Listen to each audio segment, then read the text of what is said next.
I'm JJ Michael, and you're listening to a special prelude to WrestleMania edition of Parallax Views. Lead us in, Nature Boy Ric Flair. Well, I'll kiss your boots if you can do it, but to be the man, you gotta beat the man, and I'm saying, woo, right here, I'm the man. You're gonna be mine! Woo! This edition of Parallax Views is brought to you by the $10 and above tier supporters of Parallax Views on Patreon.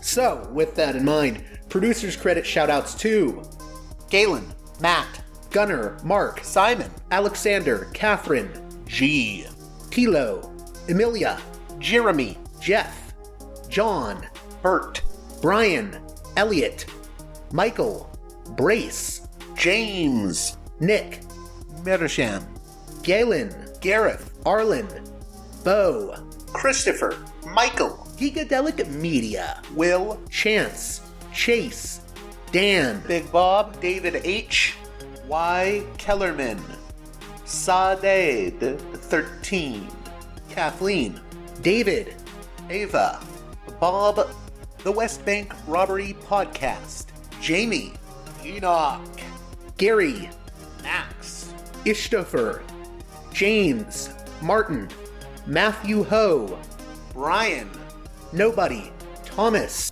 and Dano. And now on to the show. Hey there, Parallax Views listeners. We're just a few days away from the biggest annual event in professional wrestling, WrestleMania. And as such, I wanted to offer a pro wrestling-centric edition of the program. But before we get to that, I want to remind you that this show is entirely listener-supported. So if you can, please consider supporting me on Patreon at patreon.com/parallaxviews. One more time, that's patreon.com/parallaxviews. With that out of the way, on this edition of the program, we're going to be joined by Gary from the YouTube channel Grapplevision. Grapplevision is unlike many other pro wrestling-focused YouTube channels. It's sort of drenched in this VHS kind of aesthetic that conjures images of a bygone era of underground tape trading between hardcore wrestling fans who wanted to see a product outside of the World Wrestling Entertainment, or at that time, World Wrestling Federation bubble. That's quite fitting because Grapplevision itself goes outside the bubble when it comes to what one expects from your average YouTube wrestling channel. Most channels devoted to professional wrestling often will cover topics that have been, I hate to say it, but done to death. Well-trodden territory, such as the Montreal Screwjob or the Monday Night Wars between WWE and WCW. Grapplevision, though, takes a different tact, seeking to excavate the less-traveled roads of wrestling history, from the barbed wire exploding death matches of Atsushi Onita in Japan to the pop culture crossovers that brought figures like horror hostess Elvira, the Mistress of the Dark, and Jim Varney's comedy character Ernest P. Worrell into the world of the Squared Circle. On this edition of the program, we'll be discussing not only Grapplevision, but also some of Gary's experiences in the phantom funhouse world of professional wrestling. So whether you're a fan or not of pro wrestling, I think you'll find this conversation rather fascinating. With that being said, let's get right to it with Gary from Grapplevision. By the way, this is a 4.5 hour conversation, so get your snacks ready, sit back, and relax, because this is going to be what wrestling commentator Jim Ross would call a barn burner.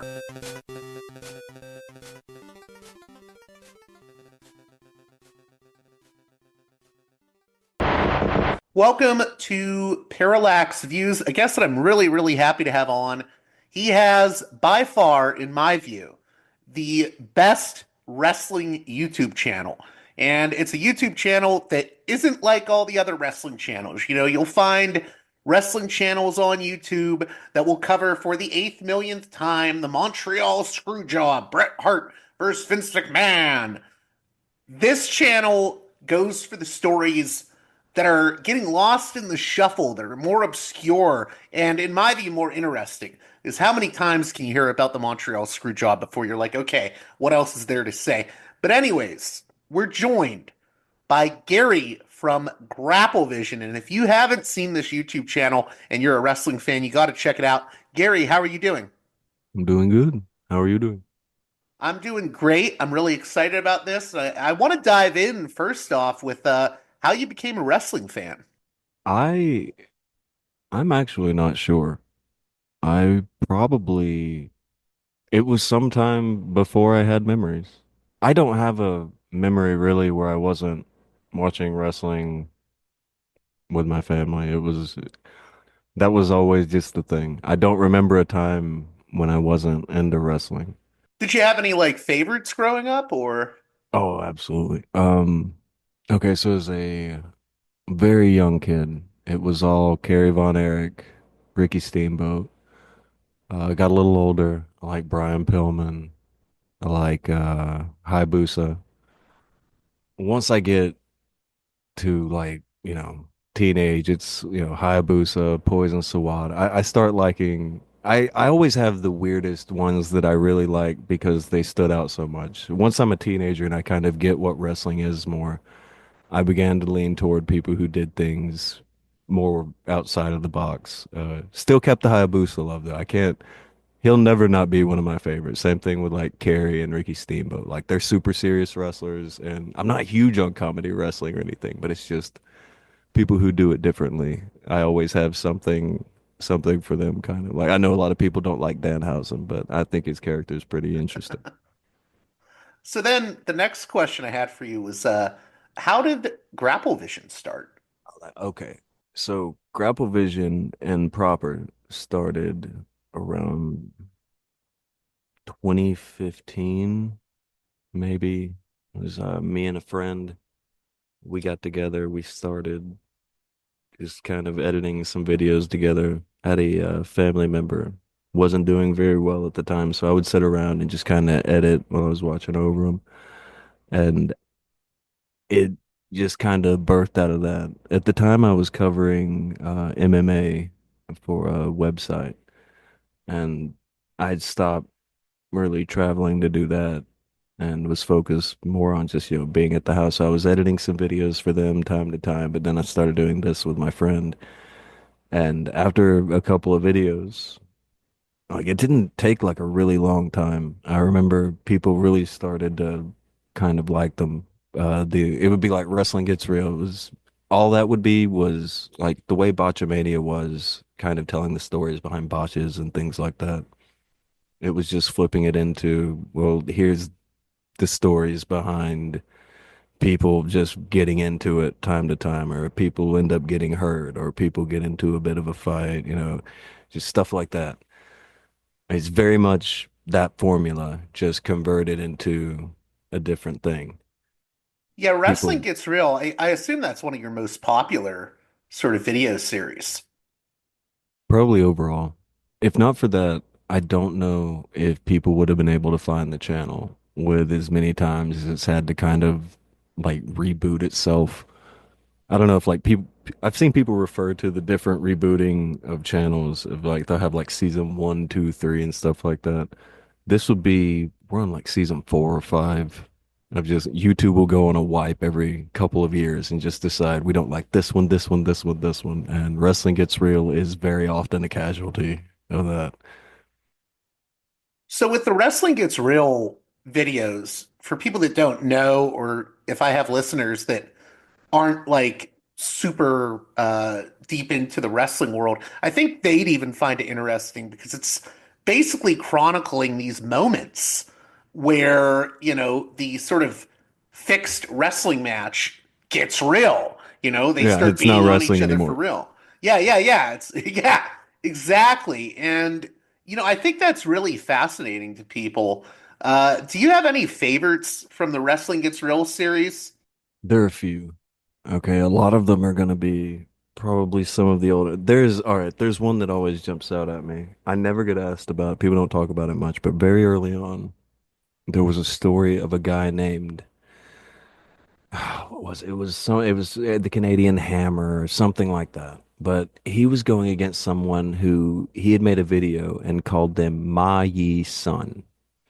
The guy he was going against was actually a guy out of Carolina named Scott Mason. I know Scott Mason. Scott Mason seems like a good dude. I haven't seen him in years and years, but when I knew him, good dude. So Scott Mason, they had a match, and the guy like re-edits this video to where it looks like, they get into a scuffle and then edits it to make it look like he won. But I had the actual footage of the match because it got posted, I think, on Facebook by someone and it got sent to me. So I got to put what he had made, where he pretends he won this match versus the back and forth between him and Scott Mason. And that one always kind of stood out too because that one was just fun. Like that was just a fun one to see because the way that the guy played it off and just re-edited the match, that's the extra mile he went. It was perfect. Then I don't know, Vordell Walker and Rick Steiner is got to get. Go over that one because I did not know about that until I saw your You didn't know video. about that? No, I did not Oh, know about that until I saw the video. I think my listeners would find it interesting. okay. Vordell Walker and Rick Steiner. That was the holy grail of guys getting into fights for a long time. Yeah, because like Rick Steiner was this veteran wrestler at this point, that, I mean, he roughed people up in the ring all the time. Oh yeah. Rick Steiner just beat people up for 20 years, pretty much uninterrupted through the 80s, the 90s. Just whenever Rick Steiner decided he wanted to beat somebody up, that's what happened. And this streak was alive and well going into the 2000s. And he comes to his show. Young guy was there, and this young guy had begun training in the blossoming field of mixed martial arts. MMA had began to get a little popular. It wasn't huge yet, but it was getting popular. And this guy Vordell Walker, he knew how to fight. And Rick just got in the ring and starts smacking him around, starts trying to hurt him for real, kicking him in the head and all this. And Vordell starts putting him in his place in front of everyone. And this was, depending on which shoot interviews you would hear and who told the story, like Raven would downplay it. Raven always tried to act like it wasn't that big of a deal. Other guys would try to act like above a certain age, it's not a big deal. If you were a young guy, holy shit, you should have seen this. That's what everybody says. So it's that kind of thing. When it finally surfaces and you see that Vordell's just, he's a young guy, he's doing his thing, and here comes Rick, kicks him in the face, all this other nonsense. And then Rick gets put in his place, gets smacked around. It's hard not to really feel good that the bully got his comeuppance and that there was some video of it because there's so much video of Rick Steiner just beating people up and just taking advantage of people. You'll hear horrible stories of things he's done to people Yeah, I backstage. Just remember he would even do it on like live television. I remember like near the 100%. time near the time WCW was going out of business. He had like a match with Conan and he just beat the crap out of Conan on a live episode of Nitro. And you Yeah. could tell he was shooting on him for real. I mean, it was like what is going on with this dude? This dude's an He's asshole. he told Conan that yeah, it was nothing. Don't worry about it. A lot of it. Conan speculated a lot that it was Eric Bischoff told him to rough him up. Oh, That really? was, Yeah. yeah, that was always the Conan take. But for all this to play out the way that it did, and then the tape to be held down for like 20 years, nobody gets to see it.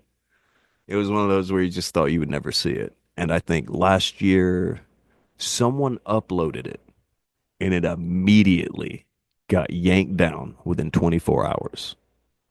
Immediately.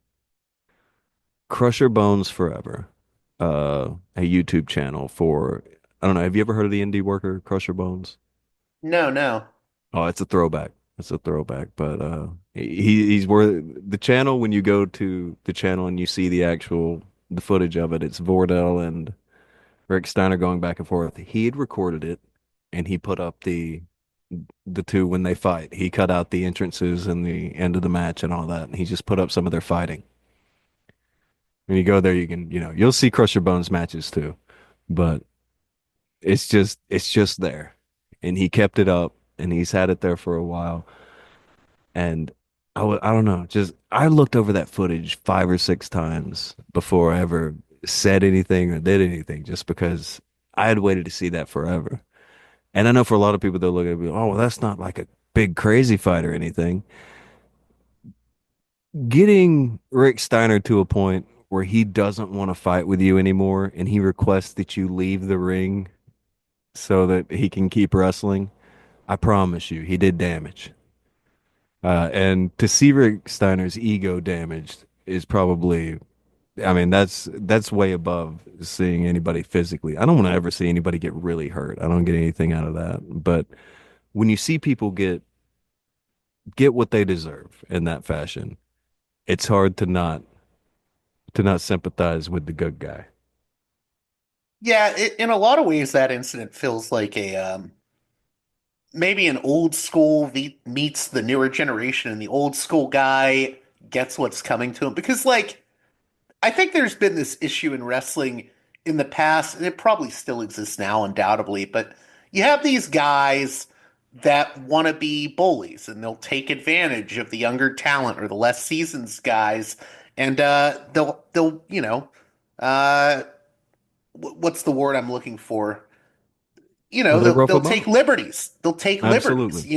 and it's like a brutal hazing ritual almost sometimes between the older guys and the younger guys, For sure. and yeah, it's a messed up thing. That's why, someone like The Undertaker said a while back, oh, these wrestlers are too soft these days. I'm like, well, what you're really saying is, oh, I can't get away with like hazing these guys anymore. Like, it's Yeah. kind of messed I up. can't get away with waking everybody up at 3 o'clock in the morning to come down to the lobby so I can play Judge Judy. Right, right. Yeah, wrestler's court. There's a reference. That is the peak cringe.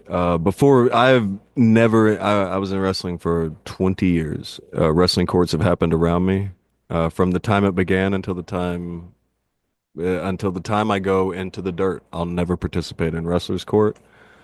For Uh, people that don't know, what is wrestler's court? If they're unfamiliar.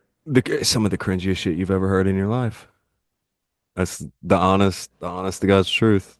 Everybody at the end of the night wearing their damn spandex want to stand there and play Judge Judy. That's all it is. It's So it's uh, like if two wrestlers have a dispute, okay. they do an And actual. again, when we say a dispute, we're not talking about a good one that would end in wrestling gets real. We're talking about you didn't shake my hand. You forgot to hand me the tape. You didn't bring the water for tonight. You didn't. It's dumb. It's always dumb. It's never anything that matters. And it takes way too long than to just be like, okay, you didn't bring the tape. I'm going to bring tape next week, and you're not using my tape because you didn't bring the tape this week. Done. Done. That took 10 seconds. That did not require everybody to stand around, wait for all the restaurants to close. It didn't require any of that. But that's what wrestling court does is like, let's sit around for an hour and a half, And let's you've do been around wrestling for a court. wrestling court thing? Yes. Several times. It's the worst. And again, it's not, I haven't been, not in WWE or anything. This is low level wrestling. This is wrestling circuit court. Okay. This is, wrestling county court. It's not up there, the Supreme Court with the dead man and his big gray wig thing. It's not that. But it's the worst, man. It's the entire premise, everything about it. I'm sure people will be like, "Well, it's a much more serious and big deal when you're in the big." How? If the verdict is you buy Jack Daniels for the Undertaker, how is this serious? Do not bother me with this. It's obnoxious. I mean, I feel like people outside of the wrestling business would look at it and be like, what the? What is wrong with you people? This is what we call workplace harassment. What are you doing? Yeah, everybody else would deal with it that way. I don't know. I'm not totally. So I think that guys, if they get into a scrap in the back, I'm all for it. Let them handle it. And if they're done, fine. They're done with their scrap now and they're going to do business. Well, who cares? Two guys had a scrap. I think my life will go on. Their life's going on. All right, let's move along. They do it in the ring. It depends. It depends. There's some of them where it's like you got to go for that. Sometimes I get it, but some of them, yeah, you got to get rid of some of these guys. You know, it's interesting. This gets into some things because I was real close with some people involved with like the North Carolina indie circuit in the 2000s. And, you know, what I always heard Were was they, a were lot they of in a rest. post Omega world, or were they kind of in the Omega kind of No, they cycle? weren't. That was like the Hardy Boys, right? The Yeah. Omega. No, Whenever they weren't involved they, with that. These okay, okay. I don't. I'm not going to name them because they're You like don't have to. they're Yeah, you're way good. out of the business now. But they worked with like they worked in the same like shows that you would see guys like the Maestro or C.W. Anderson. You No, know, for like sure. real like low level indie stuff that was I think they even like worked with Steve Carino at one point. But Oh, I love that guy. I know they worked with Carino's sister, Allison Danger. But Hmm. yeah, you know, they told me the one time, you know, that a lot of wrestlers can just be really petty. And I think the wrestlers court Yes. thing shows that. But it can Oh, be a yes. very petty, and I think it can be a very paranoid culture, especially on the indies. Okay, think of it this way. Think of it in a different profession. I know people like to do this weird thing and give different rules to different wrestlers. Okay, fine. Sometime wrestling it will get painted unfairly. We could talk about that if you want to, but in the case of wrestlers' court, just imagine cashier's court. Imagine fry cook's court. Imagine any of this. No, no one's doing this. It's dumb. No one's going along with it. It's like everyone just kind of conceding to this weird cat. Like, who gets to be the judge? The one that we're all trying to play up to and pretend that we respect so that we get a better spot on the card? Shut up. Come on. Like, this is all just an excuse to buy the guy we like a bottle of Jack Daniels. Come on. Can we just quit? Like, I it's get what I was gonna say. I get what you mean when you and we can get into this, but wrestling can get a hard sort of people can be hard on it at times. But I also, you know, in weird ways, I do get having been around people from the indie world and just witnessing how petty there are some some people instances are. where they beg for it. Yeah. I'm like, wow, this really is a. You know, I had one guy tell me once if a wrestler tells you, you know, if you're on a road with a wrestler and, you know, you're going down the road and there's a left and a right, and he says go left, you go right. Because If a it's a wrestler really, tells you the sky is blue, you better run your ass outside and check. Okay, yeah, that's it's a that's very topsy-turvy sort of mere world in a lot of, and it's a very cut off world in a lot of ways. You know, you're on the road constantly. It's a very the different new world. crop. The new crop is not quite like that. The Well, new that's what I crop are wanted to get very into. different. That's why I mentioned the Rick Steiner being like a different breed almost. Yeah. No, Vordell. I think Vordell is still somewhat of that old way. Um, I think the new guys. It's 2014, 15-ish Ford. That's a new breed. That's a different group. Um, the group a little bit before that, they're a little different. That's kind of like I got in around '02, '03, and I'm kind of in that group, but it's still like, I would allow guys to get into a fight in the back. Some shoots happening in the ring, I'd be fine with. My views are going to be different from somebody 2013, 14, 15 forward, but like I recognize this very quickly. It's wrestling evolving with the times and everybody saying that everyone, from 5 minutes before is stuck in a different era. It's super real. I'll admit it. I'm very stuck in what I liked. I what I liked is what I liked. That was my time. That was what was for me. I liked it. And it was at the time that not just at the time, but like still now. Like when I go and make the FMW videos, I'll go back and watch it. I'll still get those feelings sometimes. You know, I'll get a little bit of rise out of myself watching some of it. Not every time, but I'll still get something out of it. A little bit, that weird peak of nostalgia that you get, when you smell a familiar smell or something, you get that little feeling. That's for me. I also recognize what's going on now. I can jump in and I'll enjoy a match or two, but it's not made for me. I don't know the movies they're talking about. I don't know the references they're making. I mean, beyond that, even, not to interrupt you, but like, I tell people it's evolved in a way where I almost, and I'm not saying this is a knock on it, it just is what it is, but it doesn't feel like wrestling to me anymore. Like, I often tell people it feels a lot more like Cirque du Soleil to me, Oh, for And I sure. A mean, lot there's of high people feel that flying. way. Go on. No, no, no, no. I was just agreeing with you. A lot of people feel that way. Yeah, yeah, yeah. And it's not, I mean, it's very different than watching like a Terry Funk versus Ric Flair I Quit match, Yeah. in If the you late like, 80s. Masawa Kawada, you watch Steamboat and Flair, see this is all right. This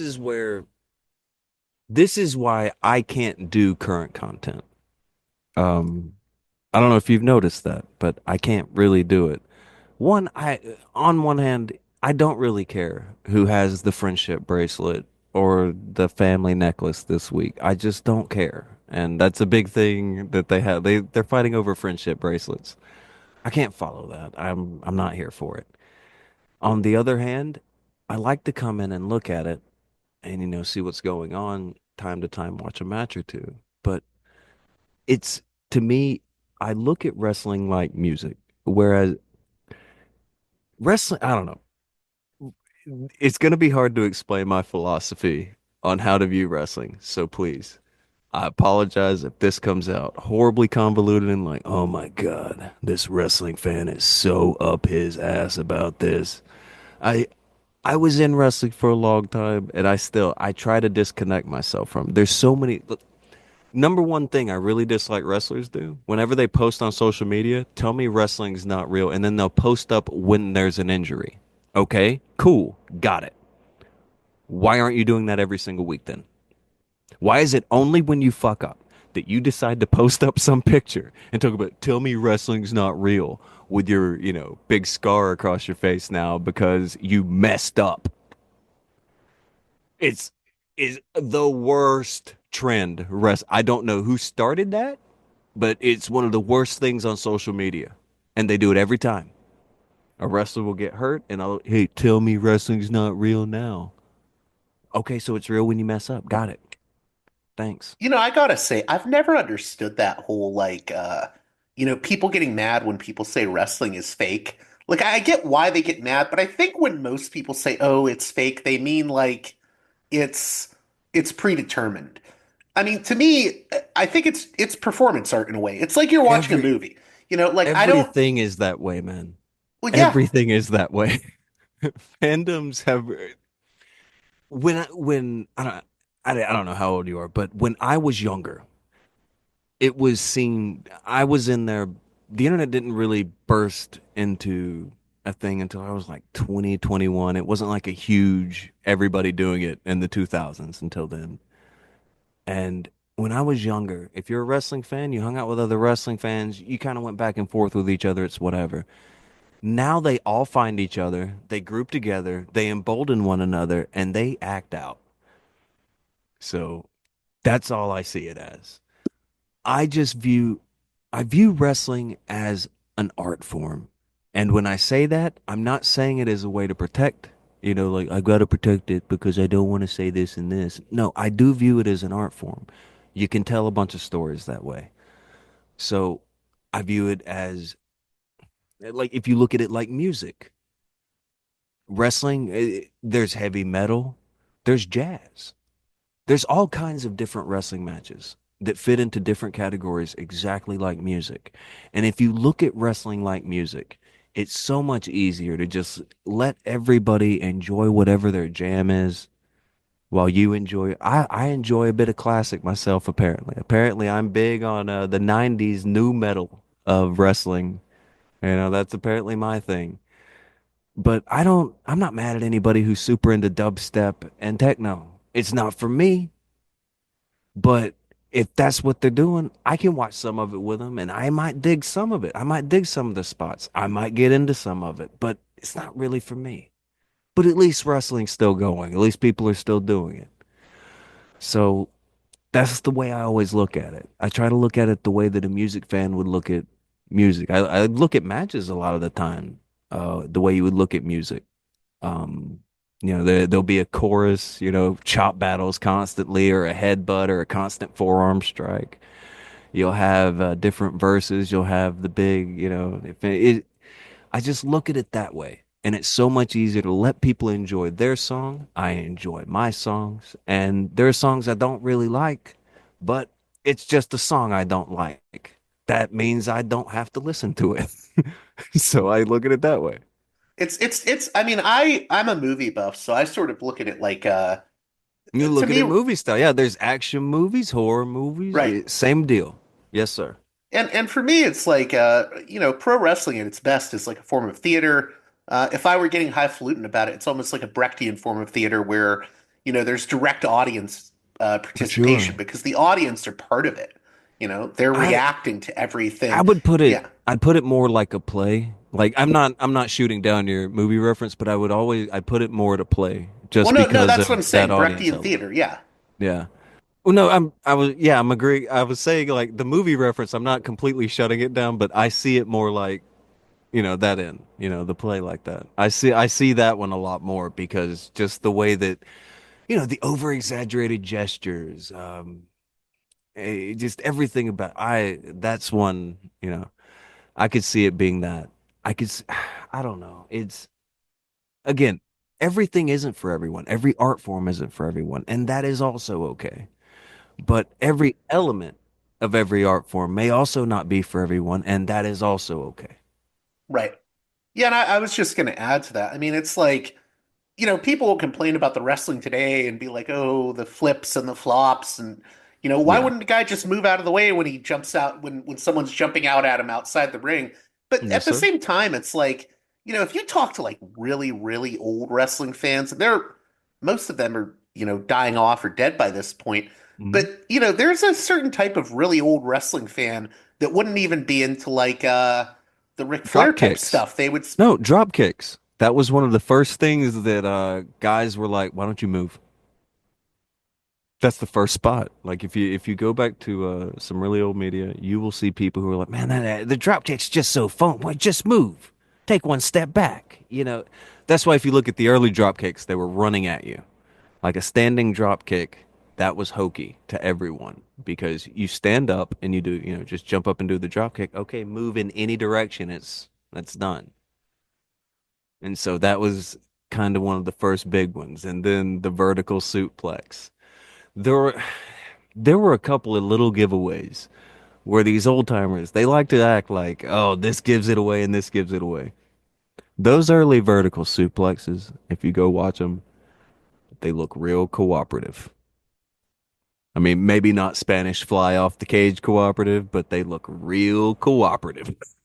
It's kind of obvious they're figuring it out. They're getting the mechanics down on that vertical suplex when they first started. No, totally. And that's what I was going to say was like, I mean, if you start watching, like really, really old wrestling footage, like I'm talking like Jim Londos wrestling footage from like the 30s to the 50s. It's a complete, Antonio it's Rocca. yeah, yeah, yeah. It's totally different than that Ric Flair era, where Hmm. they're doing like tests of strengths constantly. It's a different style, and those people probably thought the Ric Flair stuff was hokey. So it's like it's 100%. always evolving, and everyone has their sort of likes and dislikes. There's a specific interview. I'll play it's all right. I'll play kind of the same game. I think uh, Scott Demore. I always say Diamore at first, but he did this with somebody, so I'll kind of do it with you. You may catch it. All right, so there's an interview. I want you to guess who it is saying this and who he's talking about. I'm watching this match, and this guy, it just looks so fake. He's flopping around and flipping. It's awful. Who is that and who's he talking about? I mean, I'm going off very, very little here. Do you have any This is hints? true. Well, it's definitely not who you're thinking. It's Luthez talking about Harley Race. Really, He really. said he was the fakest thing he had. It was all You know so who I fake. was thinking? I was thinking it was Ole Anderson talking about Ric Flair. Ole Anderson talking about anybody. That's true. Uh, it's a guilty pleasure to just listen to Ole Anderson hate on people for me. There's something about it where it comes from he is the quintessential miserable bastard of pro wrestling. Just Right. does not like anybody. But the Lou Thesz example is really interesting, right? Because like they are That's like, exactly what you yeah, hear now. yeah, it is. He It gives the is. same argument. And you can go back and find that. He goes into it a lot more than I do. I think Scott gave a lot more, and I think he was talking to CVV. Somebody showed this to me not Oh, long Chris Van ago. Vliet. Yeah. Yes, sir. Somebody showed this to me at an event not long ago, and I was like, "See, I told you," because I try to tell her every single generation, every time it changes, the old generation doesn't like it, and I try hard not to be that. I just, Do you you know, do you out of curiosity, so you mentioned there's good. like a new breed that comes around in like 2014, 2015. Do you think with that new generation there's been or a new breed that there's also been a change in the wrestling culture? Do you think there's certain things that have been tolerated Absolutely. in the past that aren't No, tolerated absolutely. now in the locker All right. rooms? For better and for worse. Right. For better and for worse, both. When I guess like 2013, 14, 15, this is kind of the first generation of the entire group had kind of grown up with the internet and social media to some kind of degree, you know. And this group, they come through and they're a lot more enlightened on things. They're a lot more in tune with what's socially acceptable. Some say it gets out of hand at some points. I agree. But on the other hand, again, I'm not completely on board with everything. However, people who act like crazy shit was not going on, they're nuts. They're just not telling the truth. I've heard shoot interviews. For people that don't know, shoot interviews are these interviews where the wrestlers are talking out of character and they're just shooting. They're Yeah, telling you what go back to happens. like 2004. Before wrestlers really started using the internet and they just saw the internet is like there's 30 people out there and most of them are Vince Russo alt accounts. You have to go back to that point. And these shoot interviews were just tapes that were exchanged. Nobody was hearing these. Much more candid. With these shoots, though, I have heard stories of like the Steiners sticking pencils up people's asses, and I'm like, Hmm. what? This is like fucked up shit, you know? Yes. You have the ones of Raven and Perry Saturn in the hallway. You ever heard about that? No, Like no, the no. girl laying down and they like put the helmet on Perry Saturn that they've glued a certain object to the top of it and they put him on a skateboard and they sling him down the hallway to try to land it in, you know, the a certain spot on the certain lady that was at the end of the hallway. Oh my God, it's gross. Again, yeah. All right, here's another one. Most people don't know this one. I'm going to make a video on it when I figure out how to do it. But this is from a shoot interview. Marty Jannetty goes to a hotel. Marty Jannetty's talking to a girl, but a hotter girl walks in.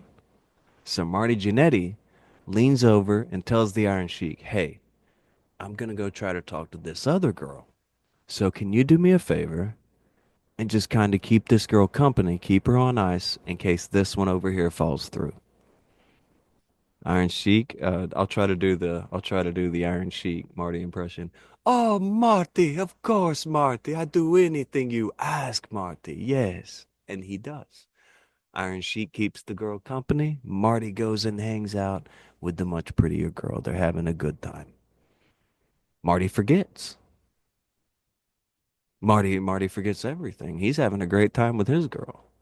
So they're up in their room, have a great time, finish up, and Marty hears a commotion. He goes, he checks the door, he opens the door and peeks out. And he sees, police are around, and then the police come in his door. They're like, "Hey, are you Cosro?" And he's like, "No, no, I'm Marty. I'm Party Marty." And oh, okay, no problem. And they keep going. So Marty knows where Cosro is, so he goes up to his room. As he's going, he sees that they're wheeling the girl that he left him with out on a stretcher. He says she has a harness around her neck. Like her neck's broken. And they're taking her out on a stretcher. So he goes to find Cosro. Iron Sheik's name is Cosro. I doxed the Iron Sheik. I can't. Oh my god. And we're trying to run a good Christian family product here. Okay. All right. So tries to find the Iron Sheik, and when he goes to try to find the Iron Sheik, he knocks on his door, and Iron Sheik says, "Oh, Marty, come in, come in." And he says, "Get in, shut the door behind him." Sheik, what's going on? What have you done? He said, "Oh, Marty, I tried to find you. Tried to find you. I can't believe it. You told me to take care of her. I took care of the girl, Marty. Whenever you left, she got tired. She said, 'Hey, I need a little pick me up.' I said, 'Oh,' and I gave her a little, powdery substance. Marty, I gave her powdery substance. I help. I help." But then, after a while, and no offense, Marty, but she said, 'Where's Marty?' And again, Marty, no offense, but I said, 'Fuck Marty! Did Marty give you powdery substance? Did Marty keep you around?' And I give her a short clothesline. And Marty's like, 'You gave her a short clothesline?' What do you What the mean? hell? What do you mean he gave her a short clothesline? Like, what's a short clothesline? And he says, 'Oh, like this.' And he shows him. He's like, like to the chest, Marty, to the chest. So she went down. She went down. And he put her in the hallway. And so they go looking for him.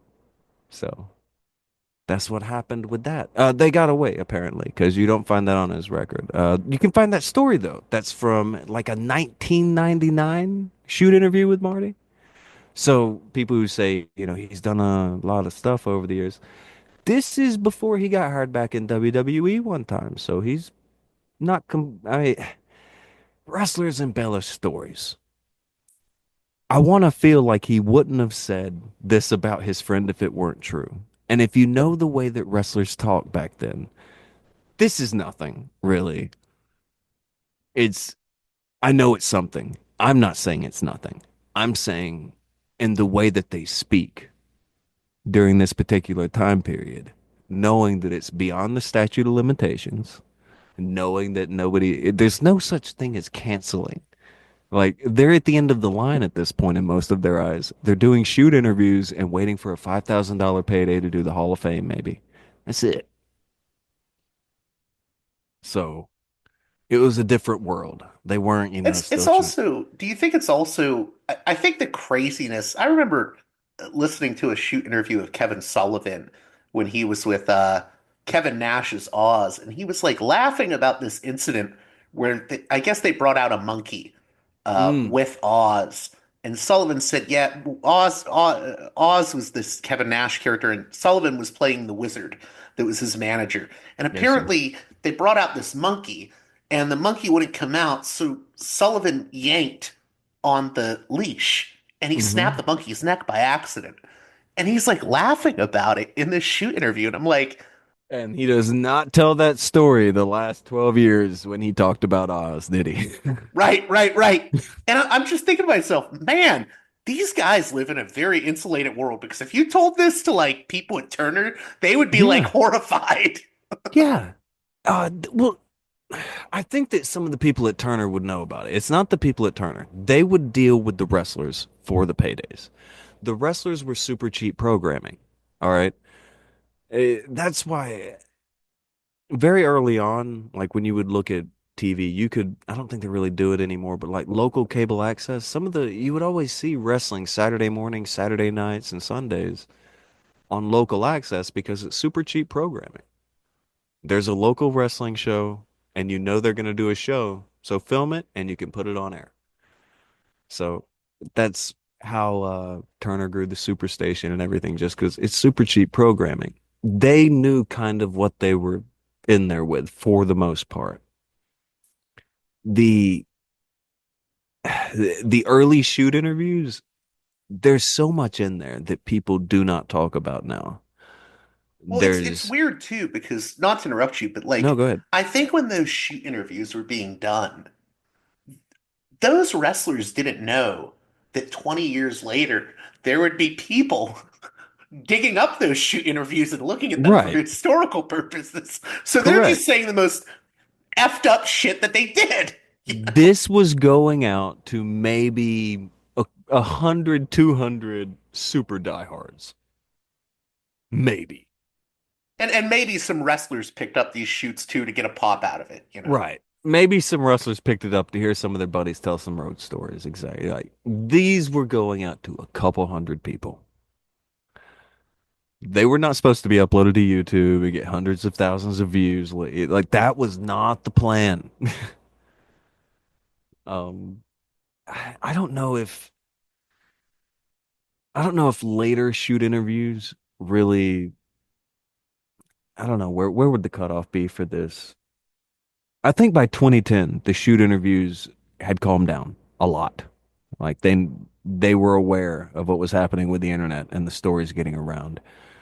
But in the 20 aughts, uh, the early 2000s, it's much different than it is now, where everybody tells their story and they make sure that, oh, I can't remember who all was there and I can't remember what we did, but then this and the, you don't get that as much back then.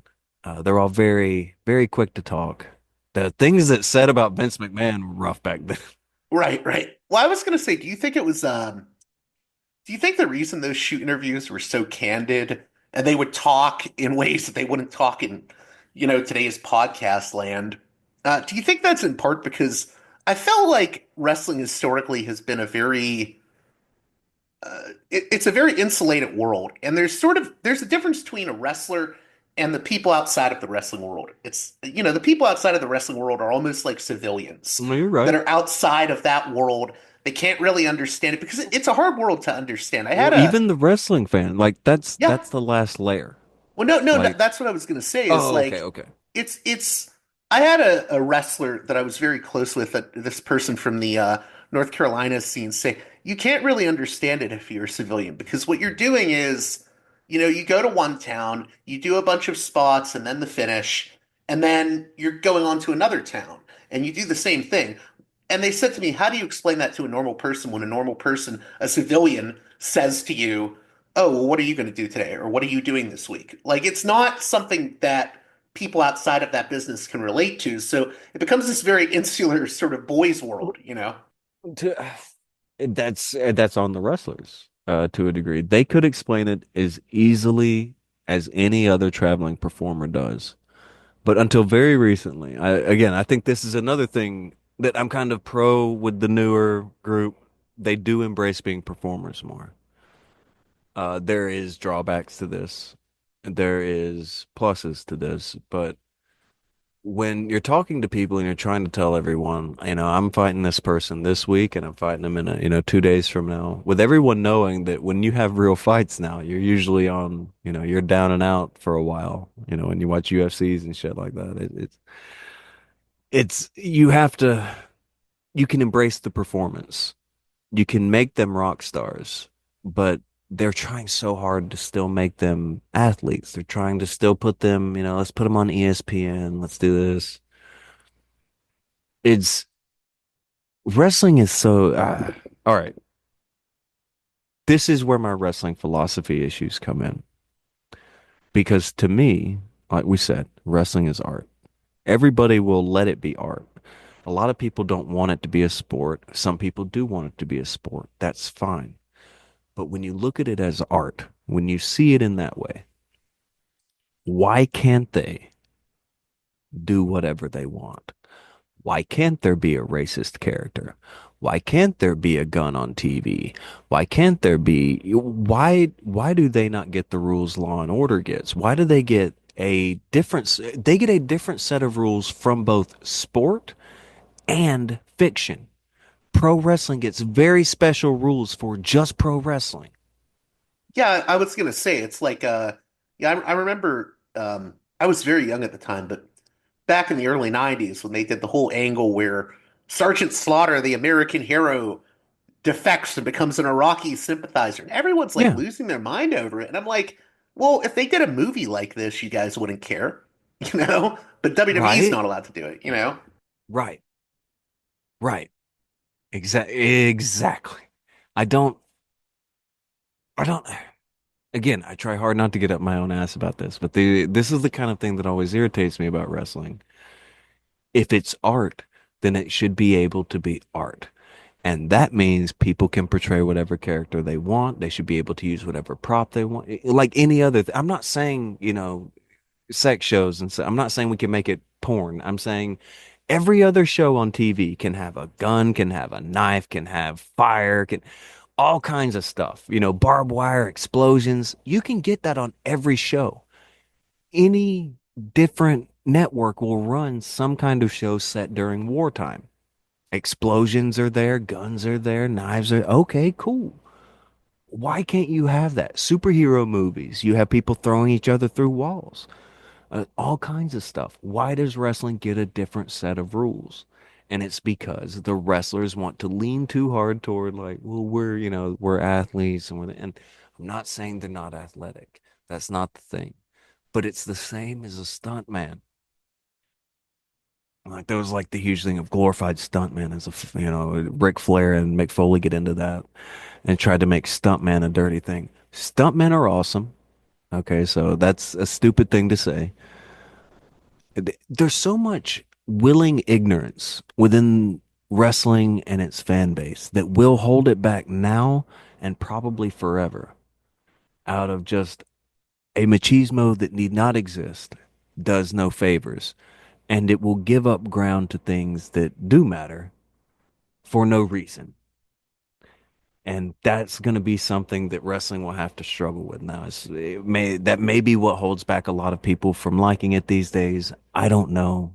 I stop in for visits time to time nowadays. I'll watch with family members, things like that. Watch a couple matches, stuff time to time. But I know that the numbers are nowhere where they were like years and years ago, and people just have a different vibe about wrestling. They look at wrestling fans, they have a certain mindset about them. They're over here, they act a certain way, they don't want to deal with them. It is what it is.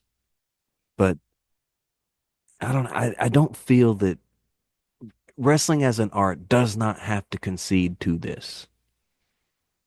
I feel there is a way forward. There is a way beyond this. There is a way to make it to where wrestling could be taken more seriously as an art form. You will not gain ground as a sport. You can't. You've got as much credibility as you would have ever got as a sport. But as an art form, it could. On the other hand, I hate the term cinema being used. Like the term cinema and Mount Rushmore. They've been introduced in the like past 4 or 5 years. It makes me want to bang my head against the wall. Just let me boil down wrestling to four people. Shut up. Undertaker and Stone. Okay, so where's Billy Robinson? Where's Luthez? Where it's dumb. Okay, that's not how wrestling works. But I'm I let people do it. I let everybody however you want to engage with wrestling and it gets you into it. I'm glad. On the other hand, I wish wrestling was able to engage with more topics, with different ways of telling its stories, because it will always get stale. Wrestling fans will always come in ebbs and flows and waves because this will always get tired.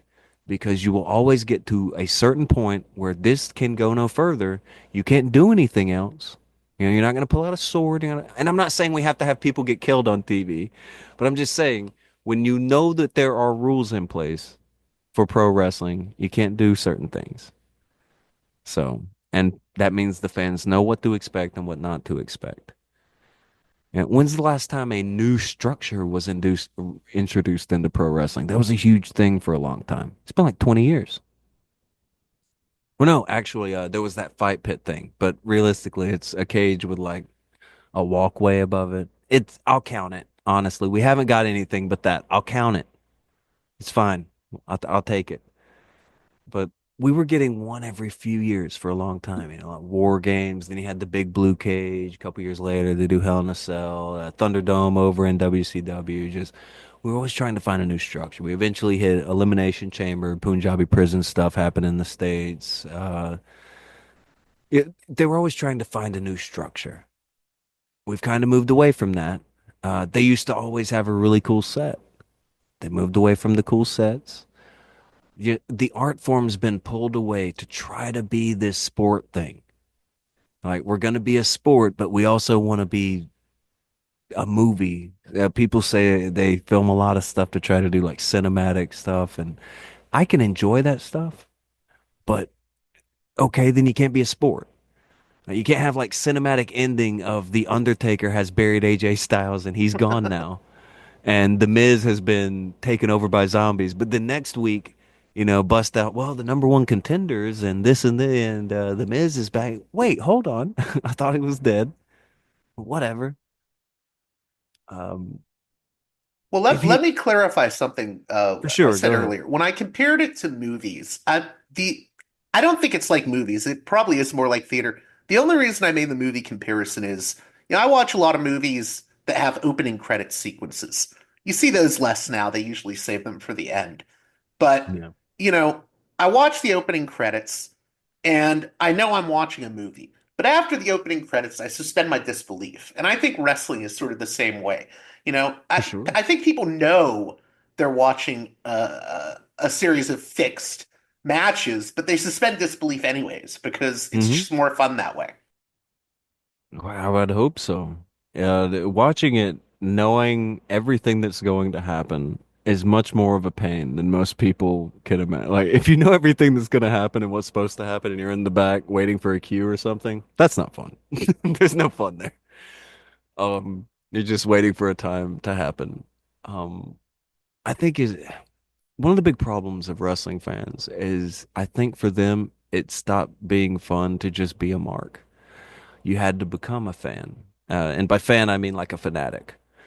A lot of people call it like a smart mark, but I don't think there's a such thing as a smart mark. Once you start obsessing, you start becoming, the smart mark type. Once you're, you know, 16 years old and writing a review on what's the website where you can review wrestlers? Cage Match. That. You're 16, you're writing reviews of people on what are you doing? Don't that's forget that. That's dumb. That's why this is a Don't you think, problem. though? I mean, to be fair, don't you think? I mean, I think there's always been a type of fan that, even in Yes, the early absolutely. days No, of no, pro no, wrestling, absolutely. if you were to go to if you were to go to each show every week, and you would travel to see your favorite wrestler, say it was Bruno Sammartino, because I grew up in 100%. Pittsburgh. There's people that would go to each show, and they would even go to shows outside of their city. And if you went to enough shows, you would start noticing patterns of Oh, how absolutely. they No, work the absolutely. matches, and you would start to understand, oh, this is how they're fixing it. It No, almost happens just by watching it enough. Yeah. no, all right. That's all right. That's the other thing. That's where I differentiate it. I simply go with Mark and fan. To me, I mean, Smart Mark is very loaded. It comes with so many implications, just by its very nature. So I just go with if you're a Mark, you're there to enjoy the show. You're not you're not freaking out about anything. You're gonna cheer, you're gonna boo, you're gonna go home to your family or to your crew. That rhymed. I'm keeping that. In the case of a fanatic, everything that happens, they must they must tell everyone about it, and they probably didn't like it. And if they did like it, it was because it was exactly what they said should have happened last week. Stuff like that. A fanatic is on Twitter yelling at people about wrestling. I could to imagine yelling at people about pro wrestling. That is one of the wildest things. Like to be like really, really mad at somebody because they didn't like last week's dot dot dot show. That's wild to me, but that's how it is. There are a lot of people like that. And before, somebody like that, like when I was younger, he would be told by everybody else, calm the hell down, and that would be it. But now, with social media, hey, you can find a whole pocket of people that feel the same way, and we can all go act crazy and completely shout at everybody about everything to do with wrestling. And if that's what makes you happy, I guess go be happy, but that feels weird to me that that would make somebody happy just to be that mad about everything that happens in wrestling and then tune in next week because we're going to do it again. Well, actually, wrestling's on like every day now. So, Yeah, now you go on like Triller TV or whatever, they have matches. I mean, there's tons of like wrestling streaming networks now that yeah, have never multiple mind next week. promotions. We'll be here at 7 p.m. We're back again. We're yelling about that. We didn't like that either. And it gets to the point, it's like, damn, I mean, do you like wrestling? Because like, I quit watching weekly in like 2005, 6. I was in wrestling and Rob Van Dam wins the title. And in my mind, I'm like, this is the end of my week to week wrestling. Rob Van Dam defeats John Cena in the Hammerstein Ballroom. I don't think it's going to get a better like bookend than that on watching week to week. This is where I'm off the ride. Were you a After big that, ECW guy? no. I am the opposite of a big ECW guy. I do like Rob Van Dam. I do enjoy his work, and he is a very cool guy. Very cool to people. Have you ever met him? I have not met Rob actually. Okay. No. He's a frequenter of a lot of conventions. If you There are a lot of guys who you can meet at conventions, you'll regret it. If you get the chance to meet Rob, you're not gonna regret it. Very cool guy. Even if it's, a quick like table meetup, he tends to be cool to people, give him at least a couple lines, shake their hand when he signs stuff. He's a nice guy. Um, So then what was it about the Cena versus Rob thing and him winning the title that you said, well, you can't get any better than this? Storytelling. I mean, the grand story of me watching pro wrestling through the 80s, through the 90s, and then you get to that point.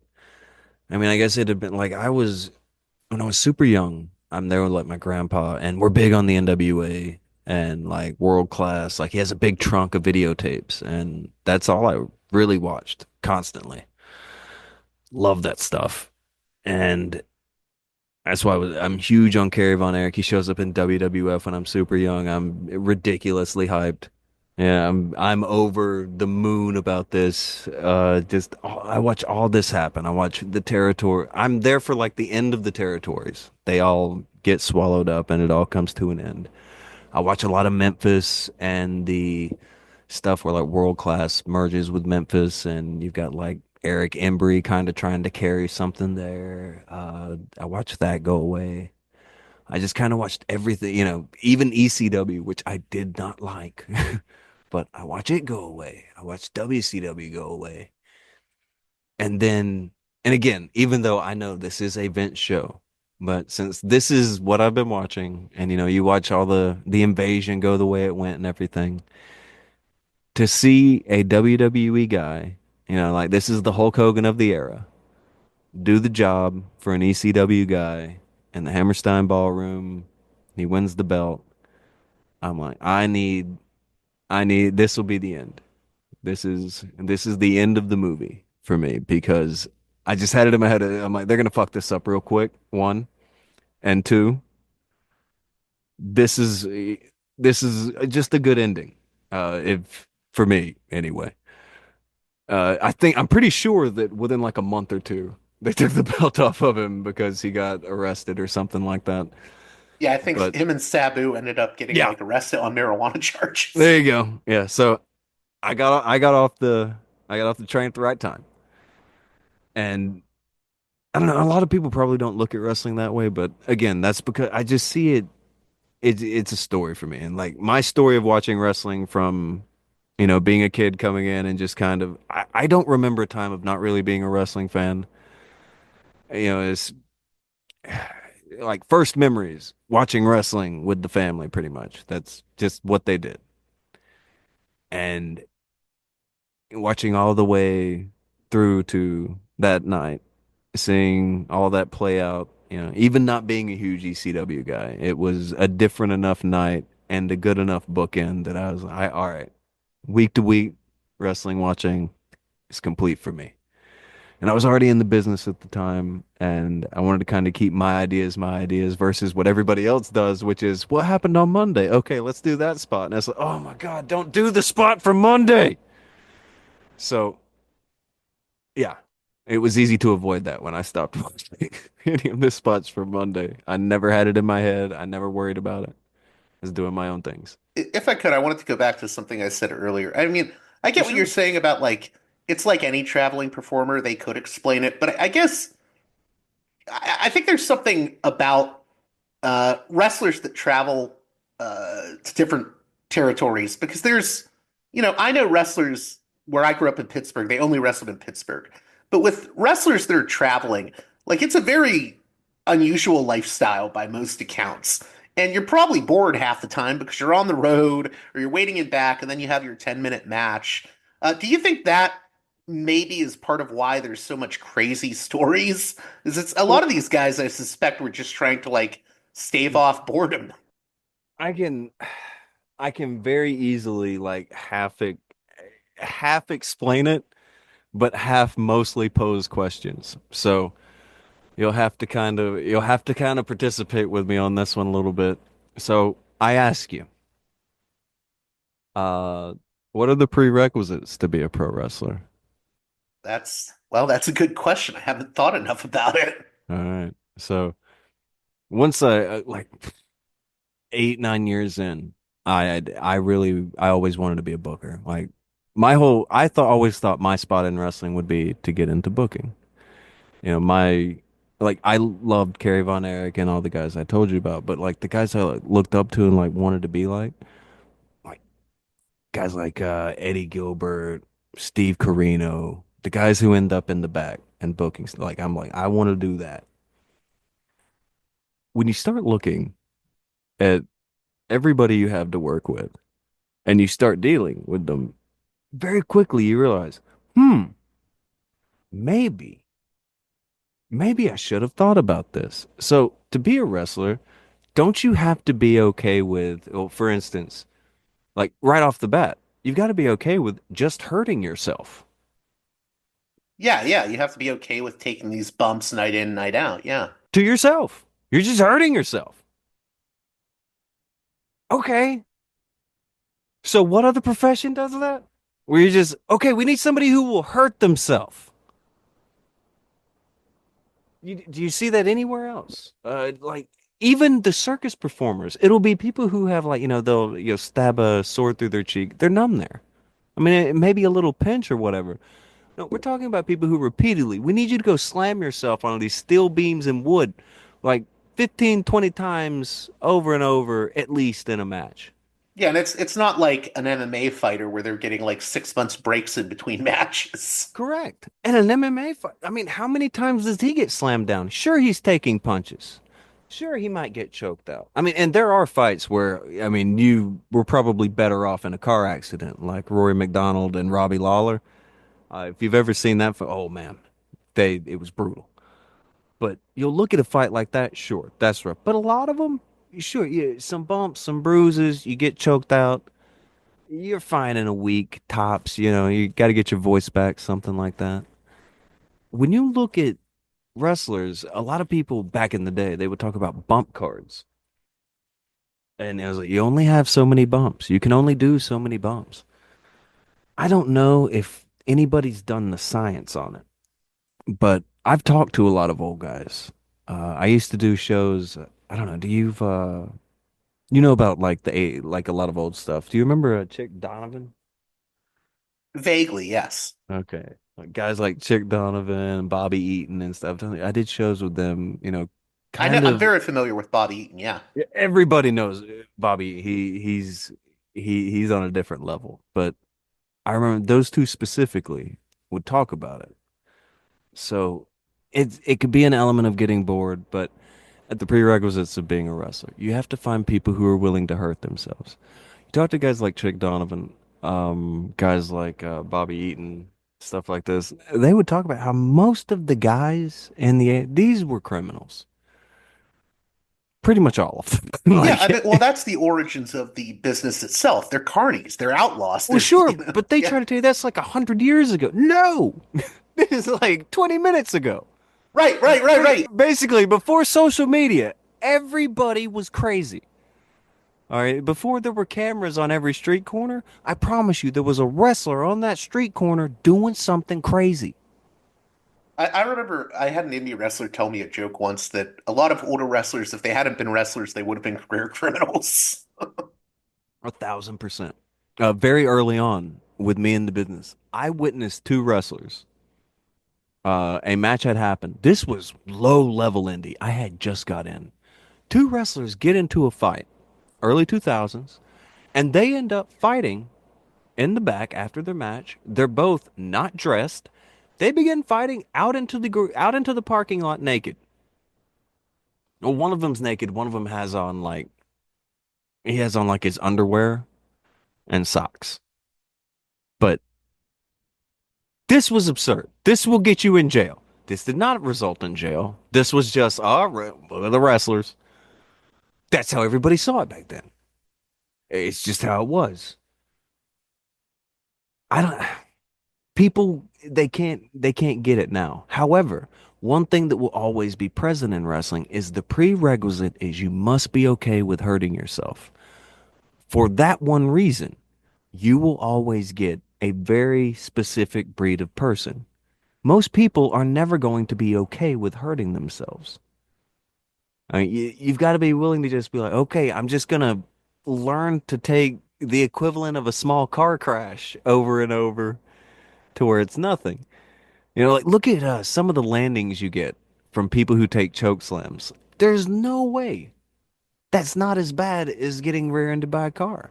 I You always just, get annoyed, by the way, because like people that like have no interest in wrestling will always say to me, "Oh, isn't the mat just like it's like a bed or oh, that'd be amazing. a trampoline?" And I'm like, "No, it isn't." No, that noise it makes is there's a reason for the noise. The there's something wrong with probably everybody who gets into wrestling. I got into wrestling, so I speak for this. All right, I will. There is probably something wrong with me, just as there are every single person who gets into wrestling, and with that will probably come other things being wrong with them. Because again, you have to find someone who is essentially okay with just flying through tables, flying through chairs, letting people hit them with a chair, letting people. Most people will not let you hit them. They don't want to let you pick them up and throw them, over the top rope onto the ground. Nobody wants this. Wrestlers are a specific kind of person. Now, here's the other thing. How many people do you think you can find who not only meet that criteria, but they also meet the criteria of they're willing to hurt other people, but not hurt them bad? Yeah, You see how we're dwindling down the pool of people in a very right. weird way here. Yeah, yeah. Well, yeah, you have to learn how to drop them in a way where they're not actually getting hurt as bad Right. as they could. Yeah, For the most part, the person doing they guide things. The person taking the move, they're taking the hit or whatever. But you don't want to put force into anything. You want to let them kind of take the bump. But you'll see a lot of people. You can go look at some people doing a power bomb. They look like they are splattering people onto the mat, just killing them. And that can happen because some guy just decides, okay, I'm going to power bomb for real quick. And it's just, oh, my bad, brother. It happens all the time. And it'll be a concussion, something like that, right after that.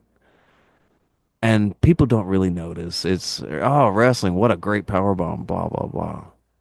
And this is one of the instances where I, okay. How often have you heard wrestling discourse talk about death matches specifically and how, oh my God, death match wrestlers. Here I've we heard it. I've heard it a lot. I have a lot of listeners that are fans of the deathmatch style, Oh, you are actually. really? Okay. I've had a deathmatch wrestler on from I think he's from Arizona, Michael Kruger. It's an interesting scene. I'm not sure that I'm like a super big fan of it, but Okay. Well, no, look, I understand that. I can get if you're not a fan of it. Maybe I'll make a weird I amount of. enjoy it more than I admit. But Oh no, I love this. All right, this could be fun. Again, I don't know how long you have, but this could be probably the most engaging thing you have here between you and I. So, all right, real quick, how do you feel about death matches?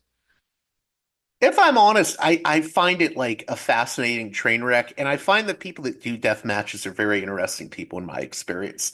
I like talking to deathmatch wrestlers and sort of trying to like understand where they're coming from, how they view what they do. I mean, it's a fascinating world to me. Okay. No, this is totally fair. All right. So, and like you heard the people who I like, like kind of like my top list. None of them are really like deathmatch guys, right? Like Hayabusa, he did some, but like I'm a fan of all kinds of different music. Like I said, I enjoy it all. So here's what I always kind of put forward to people. One of the big ones is death matches. People get a big problem. They say, "Oh, they're mutilating themselves. They're hurting themselves. Look at all that. Look at they're mutilating themselves."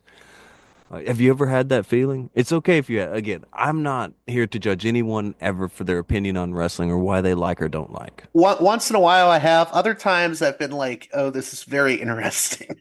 Um, I like deathmatch wrestling a lot more than I think I let on. I'm very picky about it though.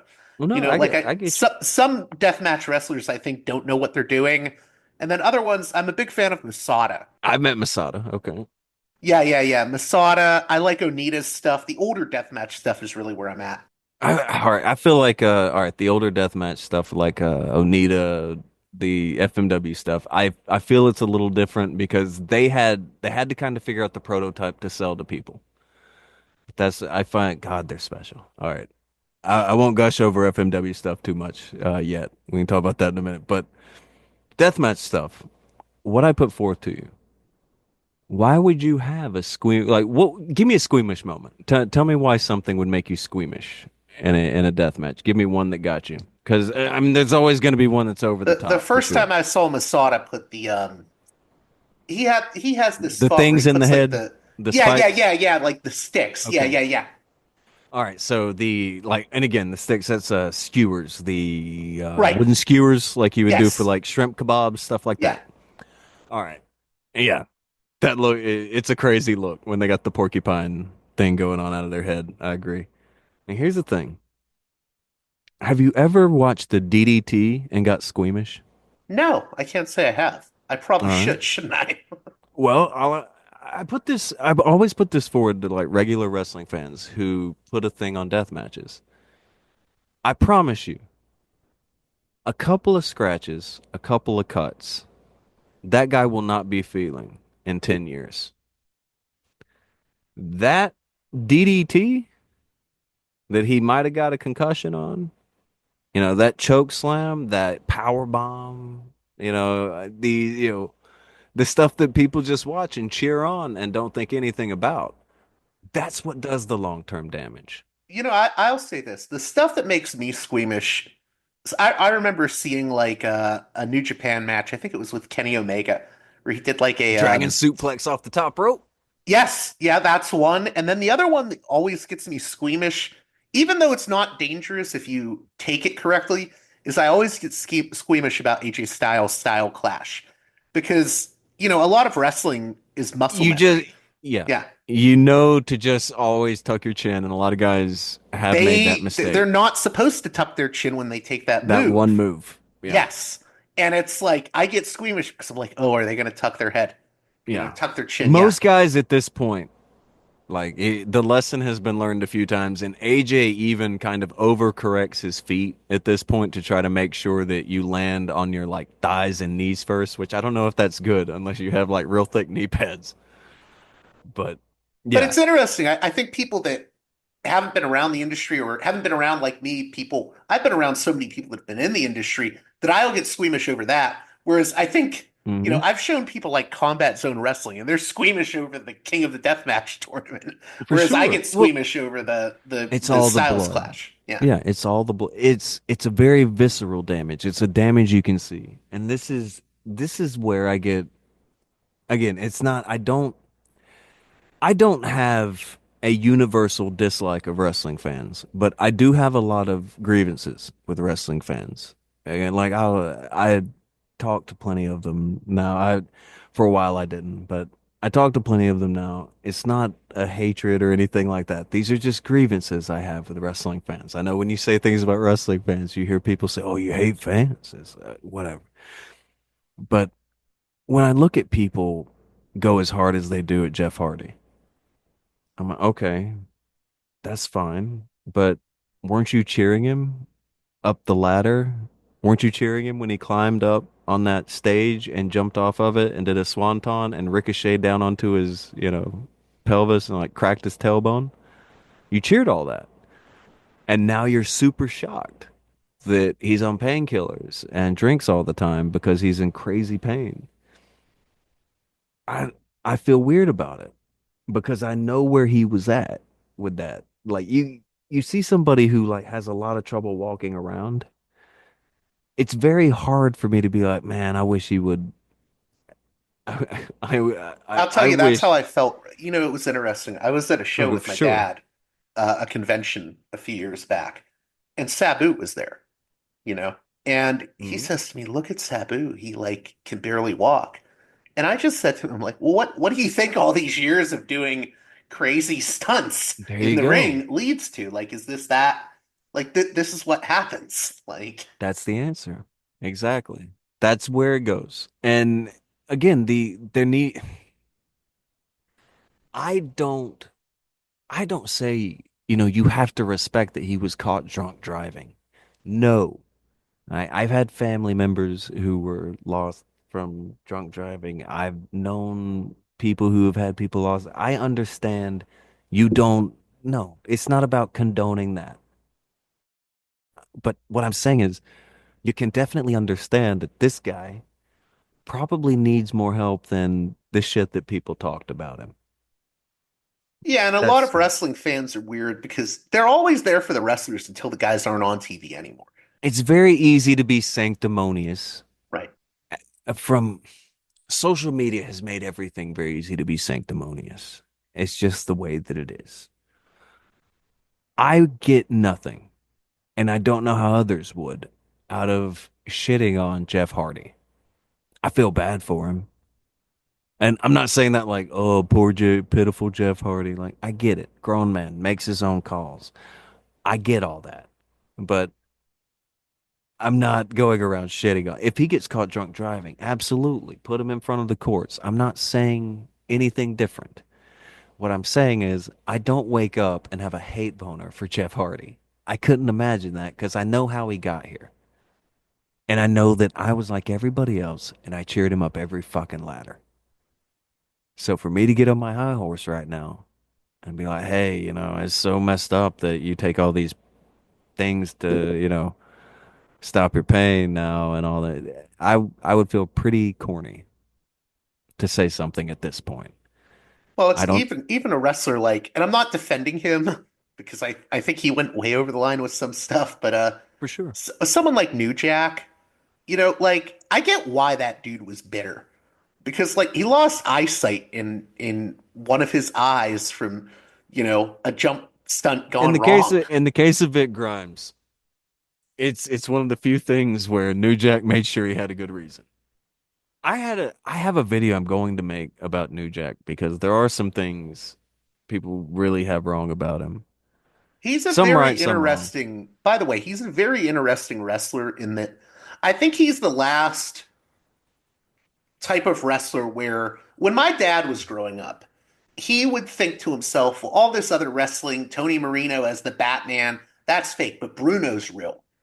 New Jack is sort of like the 90s, 2000s version of that. Because when you see a New Jack match, you're like, is he going to like beat the You're shit waiting out on of the it, guy yeah. for real? He's almost like an Abdullah the Butcher character. You're like, well, that dude's real. All the other stuff is fake. Right. That's that's a rare thing too. Especially once the 2000s began to roll in, that became more and more rare. So he had that element. And believability, I believe, was super strong as a attribute to have before. I don't know what it is now. I mean, wrestlers want to say it's a thing that I don't know if it helps now. What does believability help at this point? Where would you put believability? Like, you're a fan, you're surfing the channels. Like, does believability come into the, like, when you stop the channel, is it believability? Is that why you're gonna I stop? think I think believability is the thing of everyone says they don't believe, but I think there's guys that make you believe. Even in the 90s, you may have thought everything was BS, but when Stone Cold came on, you were like, well, you suspend disbelief, I think, for lack of a better How term. how do you see that now? That's kind of where, I don't like, know that's because what I I want to don't I, ask. I don't really watch it now. Okay, yeah, that's what I'm saying. Like, who would you look at now? And like, the biggest name is Roman. I look at a guy like Roman, I'm like, well, that he Right. looks exactly like there's a movie guy. He looks just like that guy. So I just think it's like, okay, they've got a movie guy. Who's the movie guy? He did Aquaman. Yes, Aquaman. I know Jason it's Aquaman. Momoa, yeah. That guy. Yes, him. He looks like that guy. So is it believability or is it marketability? Which is stronger? Like, when I always thought, like, when I saw Karrion Cross coming up, when back when he was just Killer Cross, I'm like, That's this the is the most guy. insane thing because I was gonna just say to you, I'm a believability guy, and I was a huge mark for Karrion Cross when I first discovered him as Killer Same, Cross because I was like, same. oh, he sort of makes me believe again. I can suspend my disbelief. And he Yeah. wrestles in a style that I'm more of a fan of. Yeah. He is the type of guy, very believable, extremely good actor too. Like, deceptively good acting in the ring. I just call it acting. A lot of people, I don't know what people call it when it's not just being called acting. Even backstage, like when people are like, I can't believe he's calling it acting. Just so you know, like, when I talked to Bull Buchanan, I would just call it acting. I talked to Ben Buchanan before he was Brooks Jensen. I just call it acting. They were fine with it. So I hope you're okay with it too. Oh, Um, totally. Yeah. it's That's undervalued, the acting, and I think the acting is part of the believability. But in the case of Cross, you have to stop, like, you have to stop the channel to see him first. So, like, if you're a person surfing, in order to take that in and be able to see how he works and see how different he is from everyone, you would have to stop. I don't know if he'd make people stop. I don't know what would make people stop now. Like, I don't know what makes people fans. I just, when I see something work, it's like, okay, I see that it worked and it pulled people in. I'm glad for that. But I have trouble kind of seeing where people are other than kind of just going with what I see that they end up being into.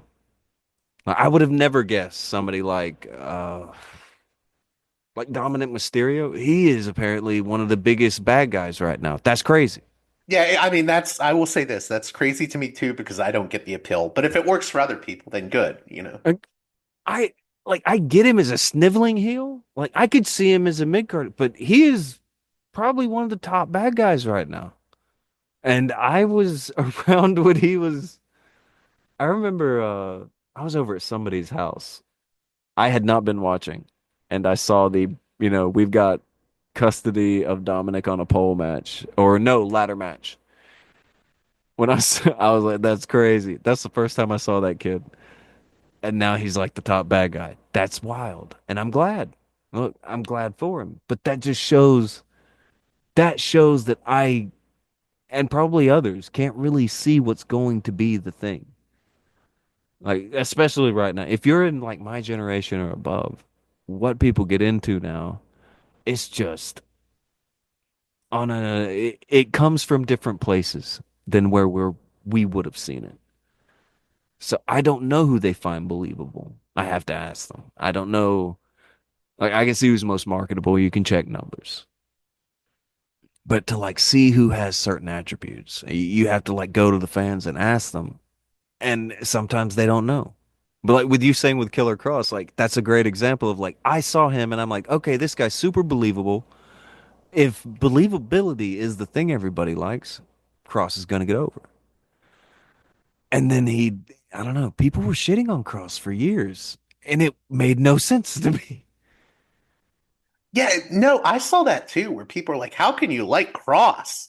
And I'm like, I don't know. Like I what I dig about Cross is the way he almost can act with his eyes. You know, like where No, he's got great facial yeah, expressions. You're right.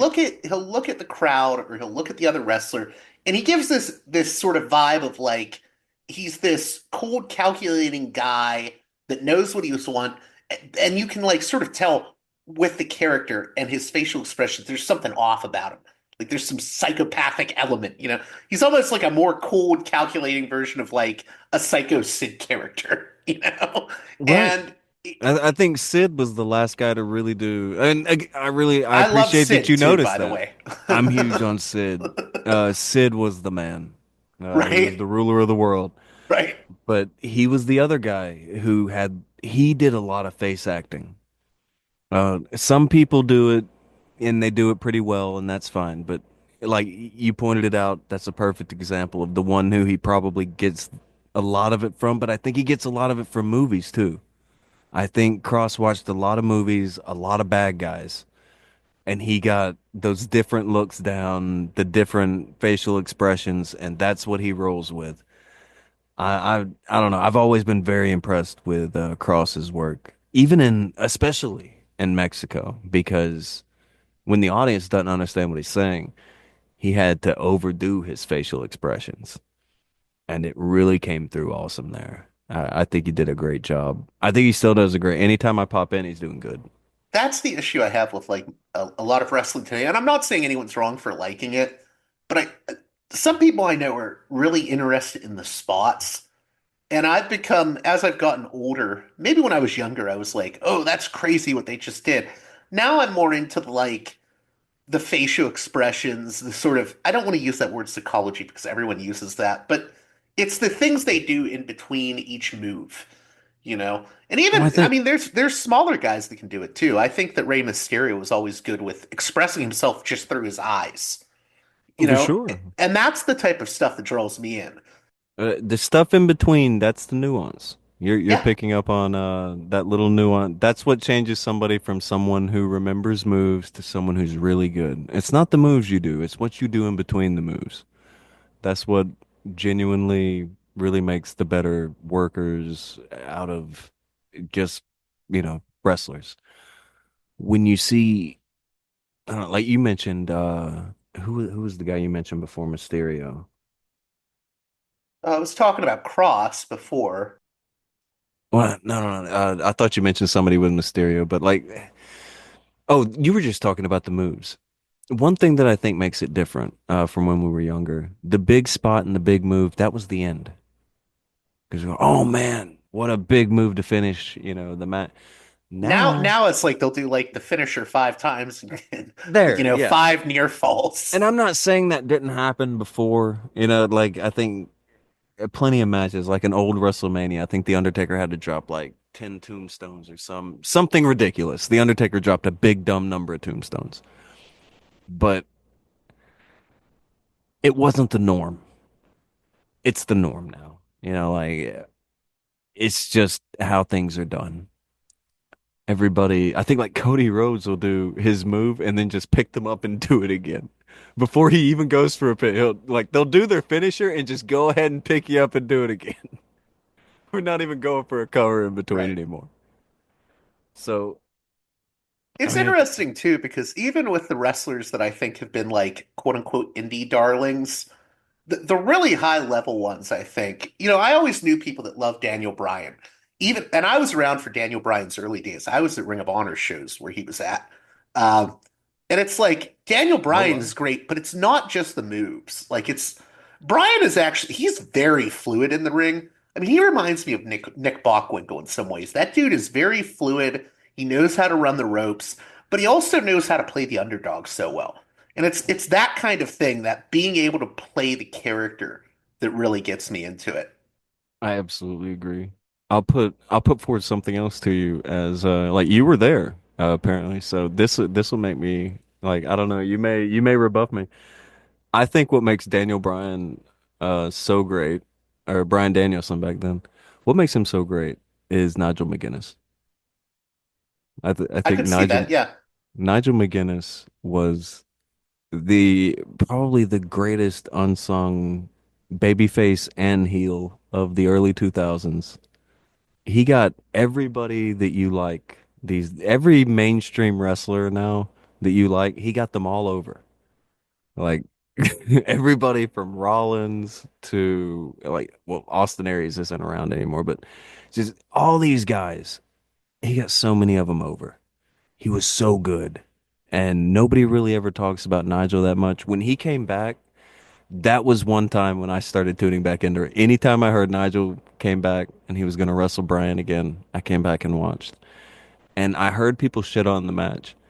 I thought it was amazing.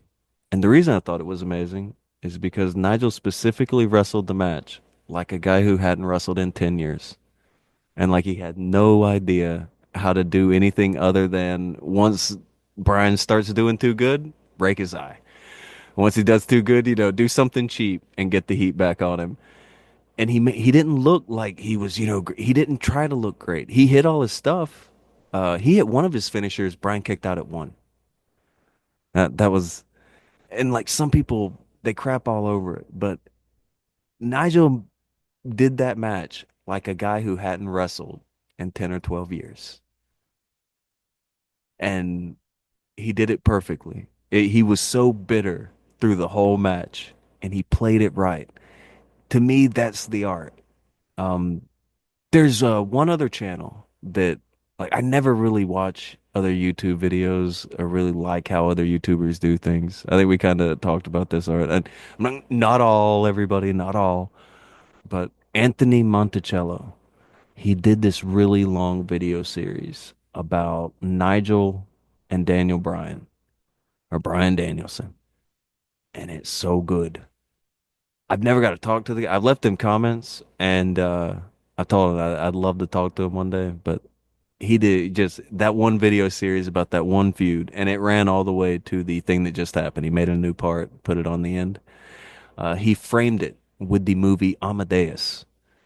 It was like if I were to ever try to make something about Nigel and Daniel, I wouldn't bother. This guy he did it. Like I couldn't make anything better than this. So if you like those two, I'd recommend that. It's a ridiculously good YouTube thing. Again, I don't endorse many YouTubers, but that is ridiculously good YouTube work that guy did on that. And it really pointed out like the significance of Nigel in the whole Brian story. Do you mind if Then we go a little bit longer? I had a bunch more stuff I wanted to cover, but I don't want to keep you like more than you can go. we can go. I may need to refill the water. I will. I got no problem. We can keep going. Okay, okay. I wanted to get into this since you mentioned some of your grievances with wrestling fans. And I have to say, even though I wasn't really involved in the business, I peripherally sort of dealt with people and got to know some of the inner workings at local indies and whatnot. I sort of have the same view. I have a lot of grievances with wrestling fans, and I'm gonna get in trouble for saying this, but sometimes I find a lot of people that call themselves wrestling fans to be like very ignorant, and I hate using the word stupid, but I get annoyed with They wrestling fans at times because like I've had wrestling fans that'll use the term jobber a lot, and I'm like, well, you use it as this like that can be thank some shoot interviews from the right, early right. 2000s for that. A certain guy gave that all away. Well, the thing is with the idea of the jobber, the guy that loses the match, I don't even think it shouldn't really be a term of derision. There's always been a need for enhancement talent, especially, before like the Attitude Era when, a lot of even WWE When it programming was became week squash to week, matches. yeah, it was week to week headline matches. You need it, your ham and eggers. They're part of the whole product. Because if you don't have those ham and egg or jobbers, then how are you creating the new talent? You know, Yeah. and it's like You're gonna have to put somebody under. And again, that's something they understood back then. Now they do a lot of 50-50 booking. But yeah, they got it back then. Like you're saying, you needed those guys. They But mattered. wrestlers have all, I mean, I'm sure there's wrestlers that don't feel this way, but even older wrestlers would say to me, yeah, I mean, a jobber is just someone that helps get me over. And, you know, I'm thankful for that. It wasn't like a term of derision at all times. And like wrestling Yeah. fans just don't even think of it in those terms that like the jobber is still a cog in the well-oiled machine. Yes, the super smart Mark talking about how important wins and losses are in pro wrestling. Yeah, I know. It's painful sometimes. It's I think there is a lot there is a lot of fun now to be had in just being shitty to the wrestlers, probably. Yeah. I can sit on Twitter and be an asshole to some wrestler who I don't even know or anything, who's just doing wrestling, and they'll acknowledge me now. I don't even have to go to an event. I don't have to buy a ticket, which again, this is one of the big reasons why I'm not as for social media. I'm for some things. I'm not as for social media for the talent because why do they buy a ticket to get your autograph? They can just hang out and talk with you on social media. They'll go back and forth with you about your segment. What's the point? You know, why would I buy a ticket to sit 500 yards from you when I can just sit there and talk to you on Twitter? It's yeah. But other than that, you have I don't know, it just there's a wall that needs to be there between I I know you can talk to some celebrities online and they will talk back to you. I get that. I feel that they are minor celebrities. And I don't try to say that in a, I'm not trying to be, like you said, it's not like a term to look down on them. But there is an element of you begin to be less important in people's eyes the more you have time for them. Because if you have time for them, well, then you have all the time for them. And see, when you had time for them before, but now you don't, well, now there's a problem. Now I have like a personal thing against you. You only talk to me that one time. Like there's so many problems. Like imagine, okay, so a wrestler randomly follows somebody's friend because they think it's a nice gesture. Okay, well now that friend is mad at they've got friends mad at them because you're not their friend too. So now they've lost some of their friends. I've heard of this. And these are just weird issues social media will cause where you're in some ways making less fans. You're making people who just they end up not wanting to have anything to do with wrestling because now their friends don't like them. Or, now you're not replying to everything that they comment on. Things like that. There's so many issues that social media brings to the table that can be a hindrance to a pro wrestler moving further into stardom. I don't think it's just a hindrance to the pro wrestlers, but even like my interest in pro wrestling these days is more from, I mean, because what I do is journalism, not even just with pro wrestling, but in general, I do journalistic work, you know, Hmm. so I'm interested in the profession from a journalistic viewpoint. And I think even with like people that try to do historiographic work, historians of wrestling, people like Matt Farmer, I think a lot of these wrestling fans just do a disservice to the journalism around wrestling and even the historians around wrestling because they don't know what they're talking about, but they act like they know everything, you know, It's very popular now.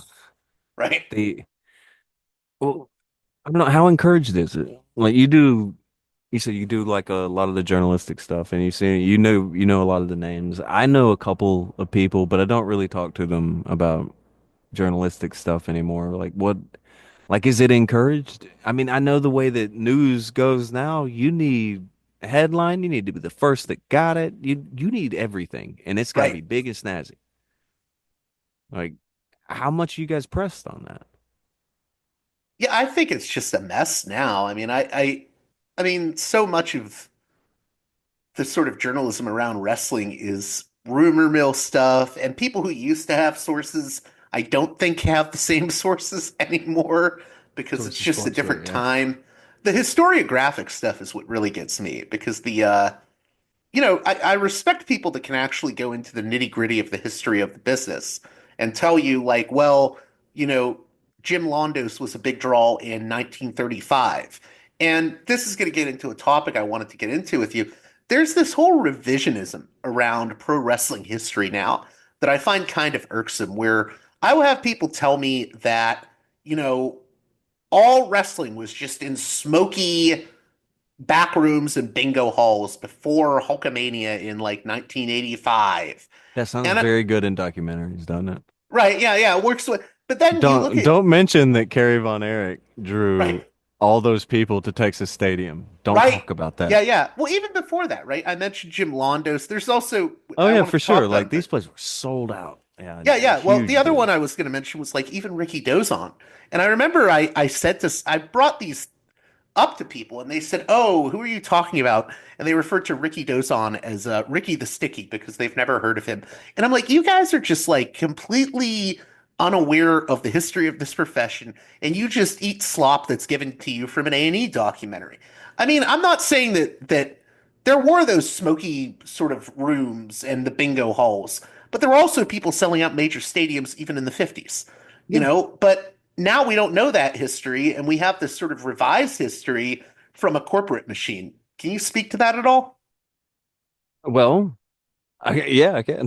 That's you pretty much said.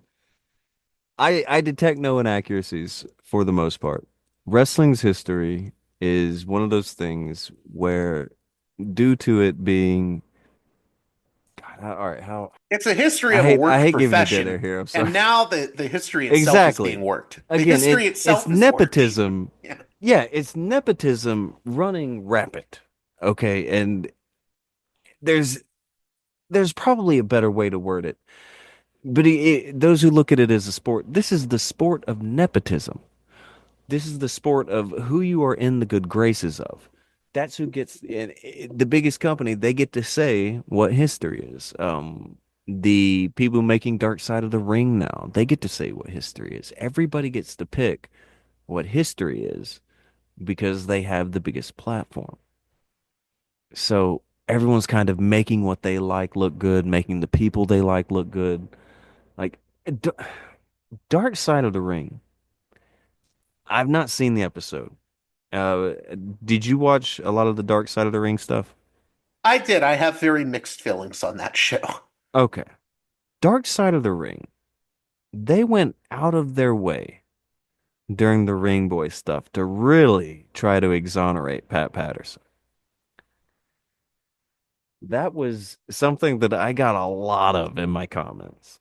You know what? I And have to be honest. Back in the day, I used to think, oh, Pat Patterson was just like discriminated against because he was gay. But then the more I looked into it, the more I'm like, oh my God. Like, even if he wasn't directly involved in like abuse, he was like looking the other way on it. no, for And it, sure. yeah, All right.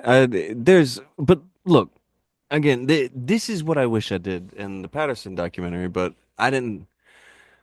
I was always going to kind of make this one a different thing on the side. I'm not talking to anybody about it. I'll talk to you about it. So we could talk about something I've not made a video on, but about something that I do know about. So this is something that I don't know if you expected anything of the sort, but we'll go back and forth on this a bit. All right. So did you see the Pat Patterson video it's okay if you didn't. it's been a while since I've watched your Pat Patterson video. He ended up going back and forth with David Schultz. The Patterson video was just all the wrestlers and all their accusations on him over the years. You're Was thinking about RVD in Brickhouse this Brown. video? Yeah, RVD and Brickhouse Brown, I think, are the story you're thinking about. Okay. And for people that don't know, I just want to give them an idea of this. So Patterson was like Vince McMahon's right hand man, and he was very involved with the inner circle of WWE. And the Ring Boys scandal essentially involved, I believe it was Ronnie Garvin and Mel No, Phillips, no, and they were Ronnie. All abusing right, Ronnie children. Garvin. No, not Ronnie Garvin. Ronnie Garvin was, for all we know, he was more or less a good boy, but he looked the other way for Terry Garvin. Terry Okay, Garvin. That's I the feel guy. like an asshole. I've No, besmirched you're Ronnie okay. Garvin's name, Yeah, and I'm not doing good journalism by not remembering the names properly.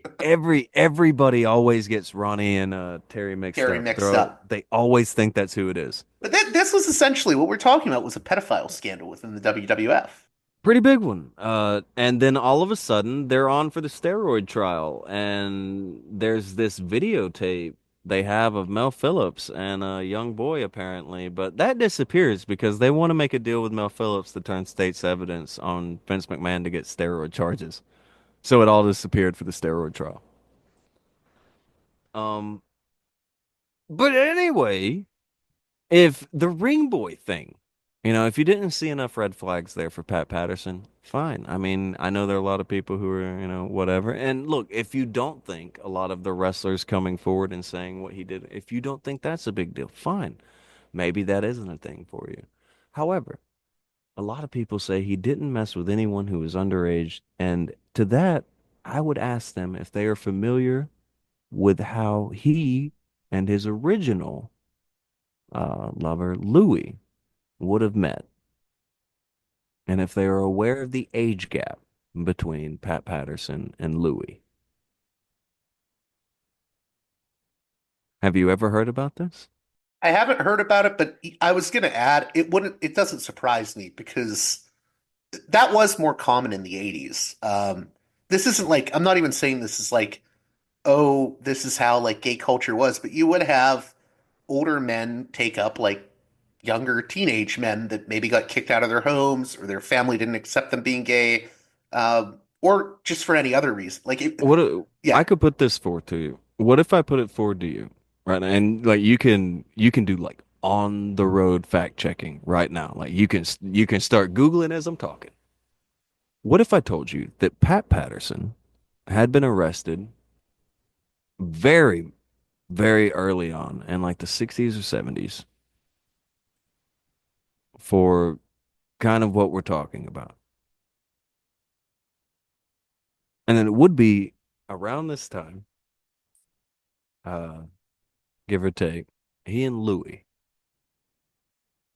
begin to go into contact as he went to a different territory to start wrestling. And I think that's when he and this Louis is when began dating. Patterson was nearly deported, right? There you go. Okay. Okay. So that's on the books.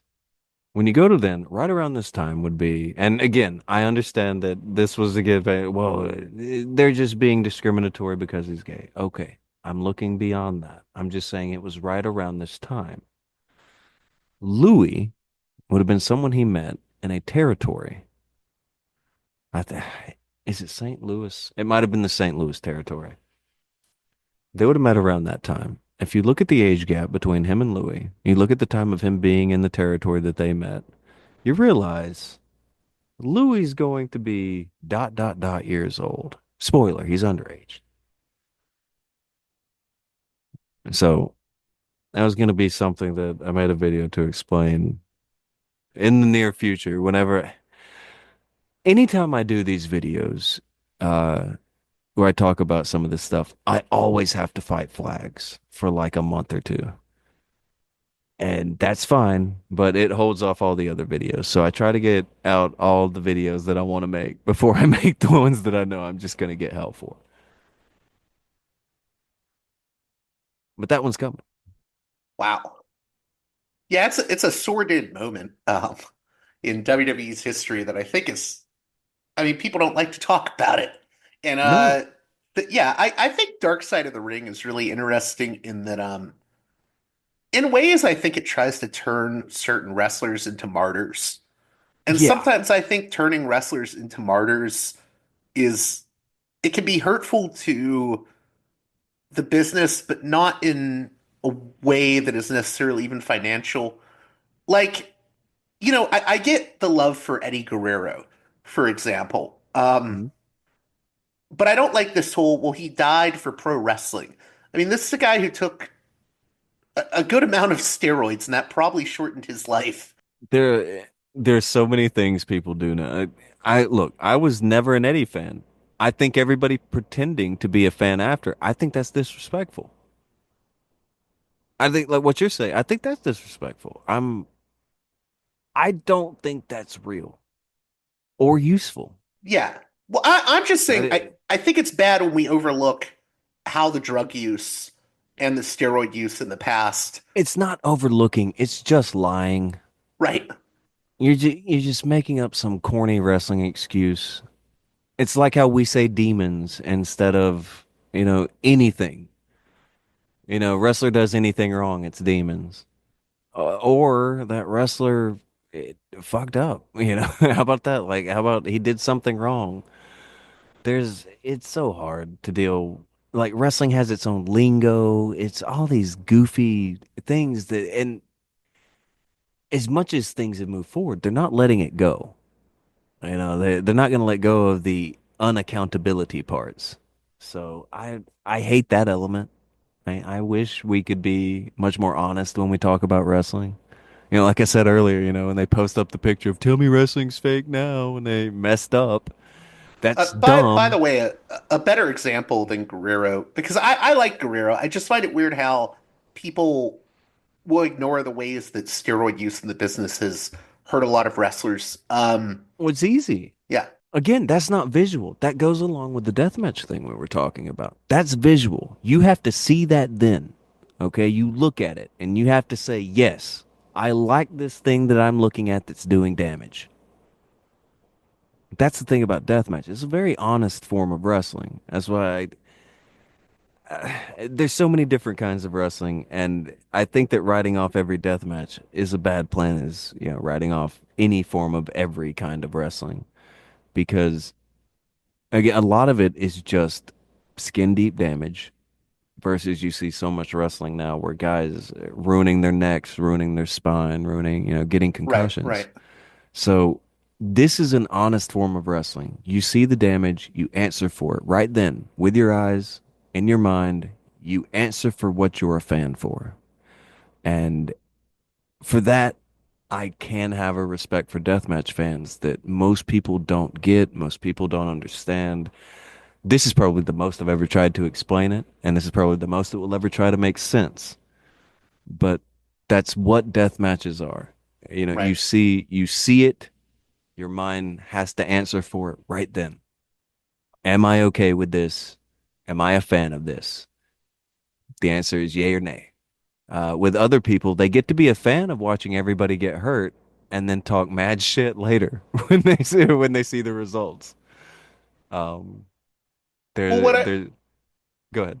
what I was gonna say was, I mean, sometimes I just think that wrestling fans and documentaries like Dark Side of the Ring, and even something like Dark Side of the Ring, where it's trying to show, oh, the dark side of wrestling, it's still, I think it can candy coat things at times.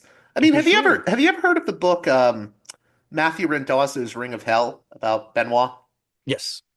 That book's a tough read, and Randazzo is not like a wrestling journalist. He is like a legit outside of wrestling, yeah, I mean, he covers like true crime and mob stuff. I mean, he's a very good journalist. That Hmm. book doesn't sugarcoat anything. And I feel like sometimes in the wrestling world, we pull our punches in ways Well, that, a lot of people do, yeah. That's how you keep access. Come on. What are you talking about? oh, that's Nobody, true. nobody's going to talk to you anymore if you say anything too mean. That's why to do a lot of stuff, it is like, all right, am I pretty much over anybody? I don't really want any access to anything. Like I've got the people I'm cool with. I'm good. So You kind of can get exiled if you say too much. yeah, I had to think about that before because that's kind of the deal. You can't be talking about this stuff. But that's the perfect thing. Dark Side of the Ring to me is something that goes just deep enough to make you feel okay with being sanctimonious, with not quite knowing all of the bad things. And maybe sometimes they do make somebody look better than they needed to look. Maybe sometimes they do look for a hero when they don't need to. Um, I don't. Again, I'm sure they do a lot of good work and good digging on one end, but on the other end, from what people are getting out of it, That's that's the difference. It's what people get out of it versus what they maybe intend, and maybe they do intend for people to get that out of it. So I was gonna say it's really interesting talking about this aspect of it because given the videos you've done on Patterson and whatnot, I was thinking recently of just the WWE PR machine, and it's a really brilliant PR machine, and it can be very diabolical in how brilliant it is. Very strong. Well, I was watching. There was a clip I saw recently of an old episode of one of WWE's Saturday recap shows, and it was right after the steroid trial that Vince won. And Vince Hmm. McMahon went on air and said, "Look at how all these media types and elites and the federal government tried to go after your wrestling. They wanted to take pro wrestling away from you because they hate you, the fans." And I'm just like sitting there thinking to myself, he's training the fans to not question anything that happens in that industry. Don't talk about the steroid Yes. trial. Don't talk about the ring boys because that takes away from the fun of watching wrestling. There should be no accountability because you should just enjoy the show. And it's diabolical, but it's brilliant because I think WWE has Oh, it's very essentially good. achieved that. We all right, you remember the climate too. You have to remember, like I think baseball went on strike. You have a lot of sport, a lot of things that are starting to do strikes, and Vince McMahon is like the WWE will never go on strike, and of course they won't. If somebody goes on strike, you have them lose. Like, this is easy. It's there was there was a time when the wrestling fan was essentially at the whim of anything they were told from Vince. That's why a guy like Dave Meltzer could rise to prominence for those who found him. I th I think and again there I was going to ask what you think of Dave Meltzer because I know a lot of people hate him, but there's some things I will defend him on, to be honest. I'm of many thoughts of Dave Meltzer. Okay, I don't hate Dave. I've never taken him very seriously. I think that what's happening to him now is probably a little unfair. It's, it is what it is. But on the other hand, he celebrated so much success for so long. And Dave from the 80s going forward was like, he was that voice of the guy saying, like you're talking about everything Vince is saying in kind of this propaganda fashion. Dave's saying the opposite. And he's saying, he's kind of that, he's the Alex Jones of pro wrestling. All right. If I can think of like a good parallel, he rallies that kind of element of pro wrestling through the 80s and 90s. And as we get to like and by the way, I don't mean like with conspiracy theories or like, please don't bombard Dave Meltzer saying that I told him he's like Alex Jones. I'm just saying, for those listening, I hope you know what I mean here. I'm just saying, in the way that he has his fan base is about that size, his fan base wants to dig a little deeper beyond what they're getting on the news. Well, and, That's and he about was it. ground zero for a lot of big stories. I mean, he was Yeah. right smack dab in the middle of the Bruiser Brody stuff. I mean, he was tight with Brody. I mean, That's it's, yeah, yeah. that's the thing. Dave grew the same way someone like Alex Jones would. There was a different way to grow back then. The newsletter way, the sending out your radio shows, things like that. Wrestling Observer Radio was a big thing for a long time. Like, he grew in different ways. I have never subscribed. I've never really been mad at him. I thought some of his stuff was kind of goofy that I heard, but he was never a big thing to me. I get why he bothers. Like, if he's lying about you, I get why you wouldn't like him. And he definitely has lied about people or been incorrect, however he wants to word it. But for me, I think it's just unfortunate. He lasted long enough for things like, yeah, the social media age to catch up to him and realize, holy shit, Dave is just doing social media. Like, this is what we all do. That's all he was ever doing. For me, it's like I always tell people with Meltzer, you know, I think he's a good historian in a lot of ways. Um, his journalism can be spotty at times. I think he gets things wrong, but every journalist does. I mean, it happens more than you would think in journalism.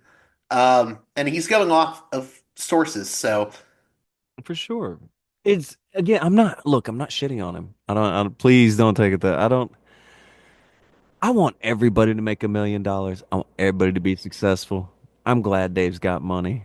I'm glad Dave's done well, but he's done well for so long. He talked a lot of shit about people on the way. He made up a lot. It's it's a thing where when social media comes out, everyone just realizes, okay, so we've been buying tweets with a few extra DMs for knowledge. Like that's what we're doing. Is it tweets? I don't even. They don't do tweet. Whatever it is. You You know know, what I'm talking about. it's funny though. You compared him to Alex Jones. You know, this is gonna sound weird, but I've always compared him to like I think he's like the Ralph Nader of wrestling. Not Ralph Nader, the presidential candidate. Ralph Nader I was before he about was a to say, presidential candidate okay, the was radio no, Ralph. no. Well, Ralph Nader started out as a consumer advocate. And I Yeah, think that's what Meltzer was. He's like, well, these people pay to see shows and they shouldn't be fucked over by crappy matches, blah, blah, blah. And I think he would also point out things that were true at times. You know, I'm more interested in things Meltzer gets right than things that he's gotten wrong.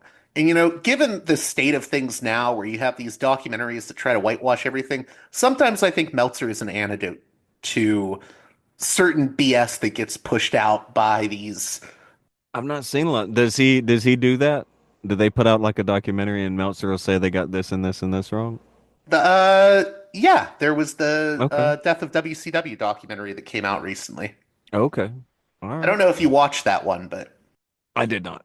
I did not. I watched probably every single episode of WCW ever. Like, well, I love WCW. My granddad was all about that stuff. I loved it. I would probably feel weird watching it because it's just like watching their death of anything. It always feels weird because it's like that's not fucking true. right, right. Like they tried to sell you 20 years ago that it died because Vince Russo can't book. Now they have to be honest because everybody knows. It was WCW went away just because one guy said, "Okay, we're done with wrestling on the station."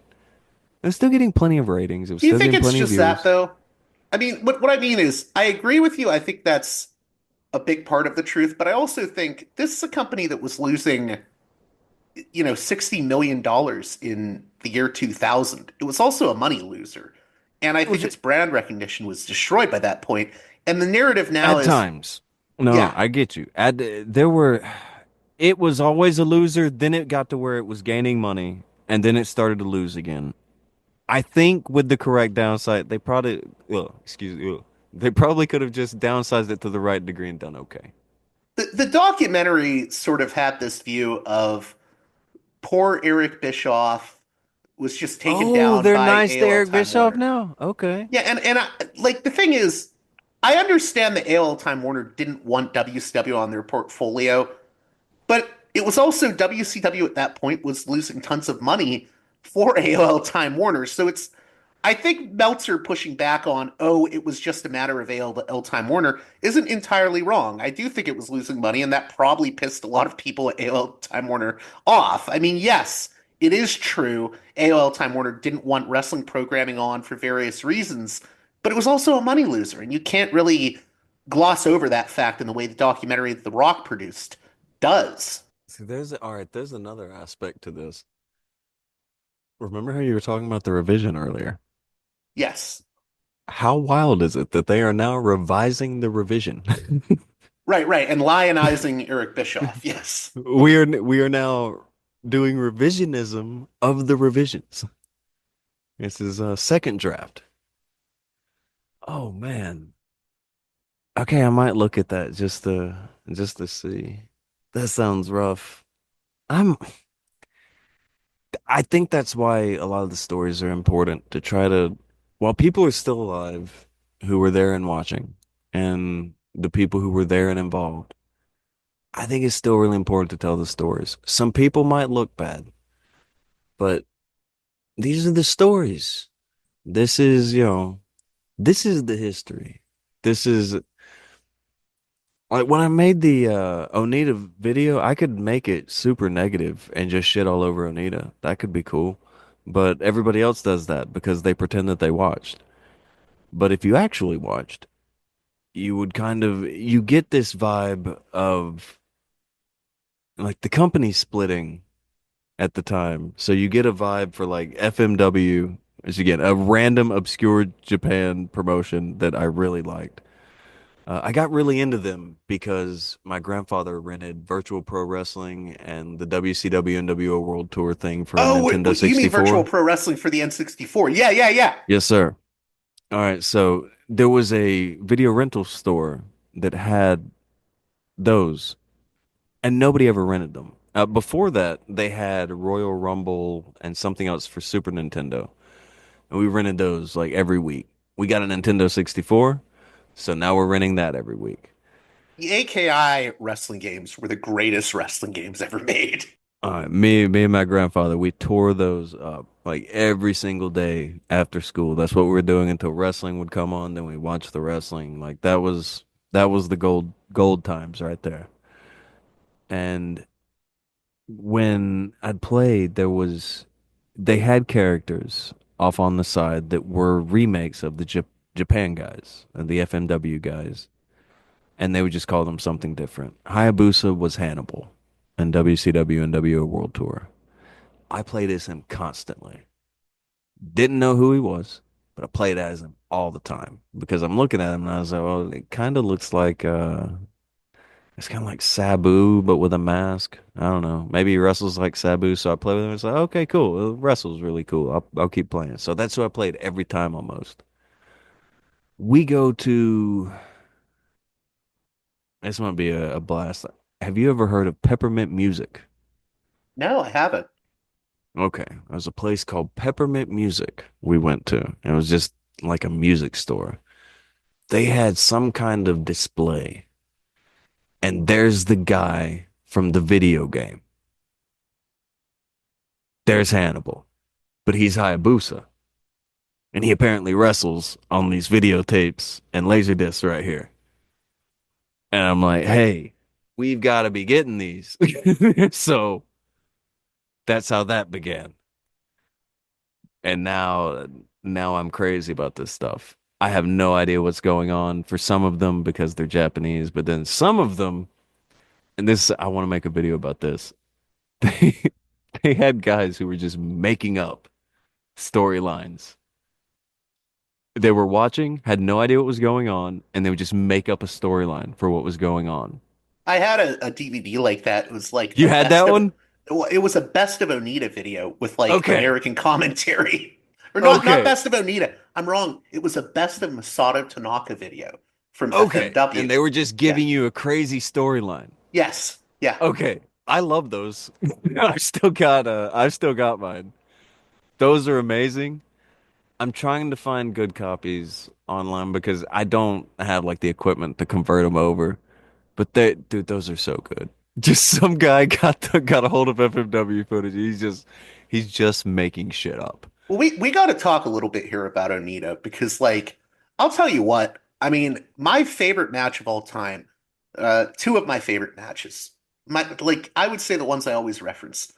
I love the Terry Funk Ric Flair I Quit match. That's one of my favorite matches. And then the other match is another Terry Funk match. And you're gonna know what I'm saying. It's the Terry Funk versus Onita exploding barbed wire death match. First big ring explosion. Dude, that I always tell people that match is like the equivalent of like a doom metal song where you have like they're wrestling and then you hear the gong going off like every 5 seconds. Brown, brown. It's like Yeah. funeral doom metal waiting for the countdown when the explosion's gonna happen. And you just have Onita wins the match. He jumps on Terry Funk because he Tries sees to pull Terry him Funk back. can't get out of the ring. Yeah. And it's like the most it's like watching like that's wrestling is theater. And I will always love Onita just for that match alone. And like, I mean, what is it for you about Onita? Because you've done a few videos on Onita. I love Onita just for that match alone, but everything else he's done, I'm just like, I became a huge Onita fan later on when I started learning about who he was and about FMW. What was it about Onita and FMW that stuck out to you, though? So that's the weird thing for me. Whereas most people, uh, for like FMW fans, they probably begin with Onita, You and began with then Hayabusa, though. exactly, I begin with Hayabusa. As I get into FMW, that's when Onita kind of shows up. And I'm like, oh man. And I don't know, it may not come through now, but hearing you say what you did, maybe it still does. But he was something that will not happen again. He was a single person who could sell out a stadium. Dude, it's insane because he had like crossover appeal too. There's an FMW Onita Street Fighter video game. He was in a Takashi Miike movie, okay, in like the late 80s or early 90s or something. I mean, Do you know why he I've not made a video about that game? why? I actually was gonna ask. I had a feeling that you probably would because I do talk about games sometimes. So you don't have a guess? No, is there a reason? Yeah. I'm blanking. Okay. I refuse to be one of those people who make a YouTube video about a video game that they haven't beaten yet. I have not beaten it yet. People have said just cheat and beat it. No. No, I'm not a very good video game player. I enjoy playing some video games, but like I was the man. Like me and my grandpa as a tag team, we were the road warriors of the N64, okay? He knew the spot. He'd get behind him, he'd pick him up, and I hit the big clothesline. That's a wrap. We're winning. We're the tag team champions every time. But pretty much every other video game I'm not very good at. I'm going to beat it. I try once every month or two. I just sit down, try to give it a good run or two and see if I can beat it. That shit's hard. It's a ridiculously hard game, and I I've suck. never played it. I've been meaning to, but Really? Oh man, one day we should sit down. I want to we sit down together and like play it, see who's the worst at it. I'm telling you, we won't get far.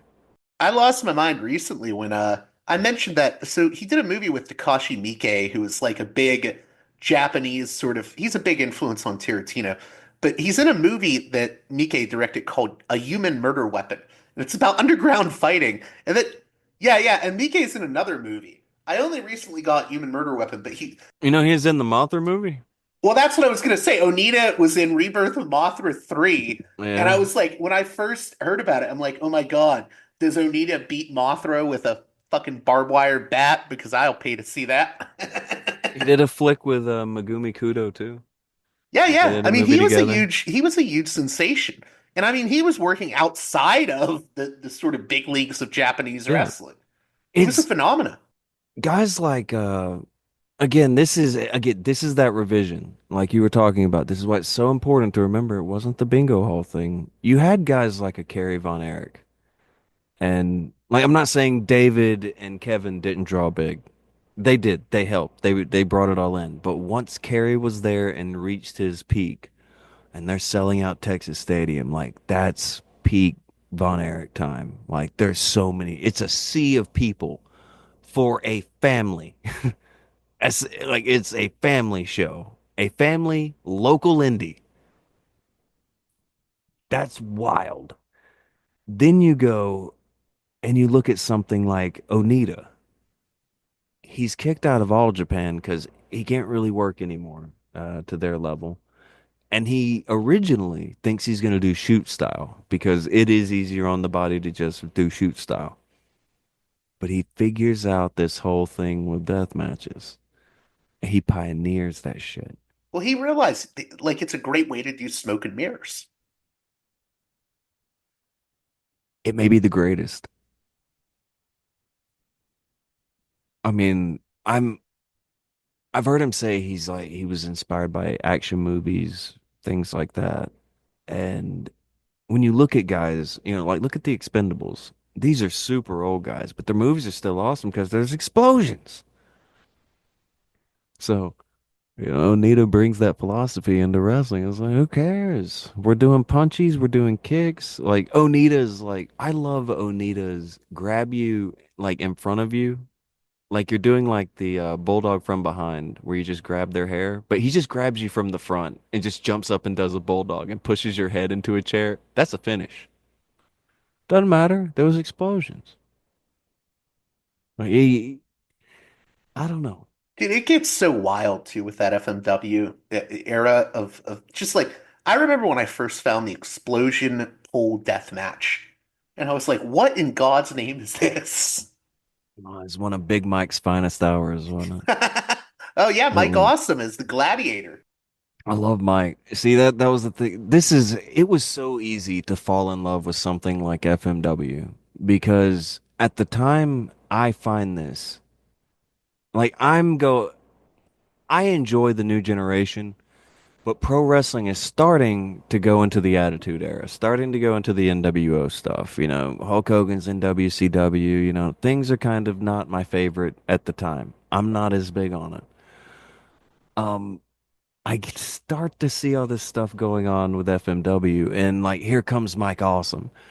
This dude is as big as Hulk Hogan, doing power bombs off the top rope, doing planches over the top rope. He is He has this the guy black is the face man. paint. Yeah, this guy is the man. He's with Terry Funk. They're in barbed wire. What? He's climbing up a scaffold trying to throw somebody. What is going? This is amazing. Like as a kid, there was nothing cooler than every time I would be able to convince my grandpa, we gotta go get a New Japan tape. We gotta get like I say New Japan tape. I mean, I would get a few of those too, but I've never enjoyed and enthusiastically been a fan of any wrestling promotion as much as I was FMW. Now, I gotta ask, is that one of the reasons you weren't as into ECW?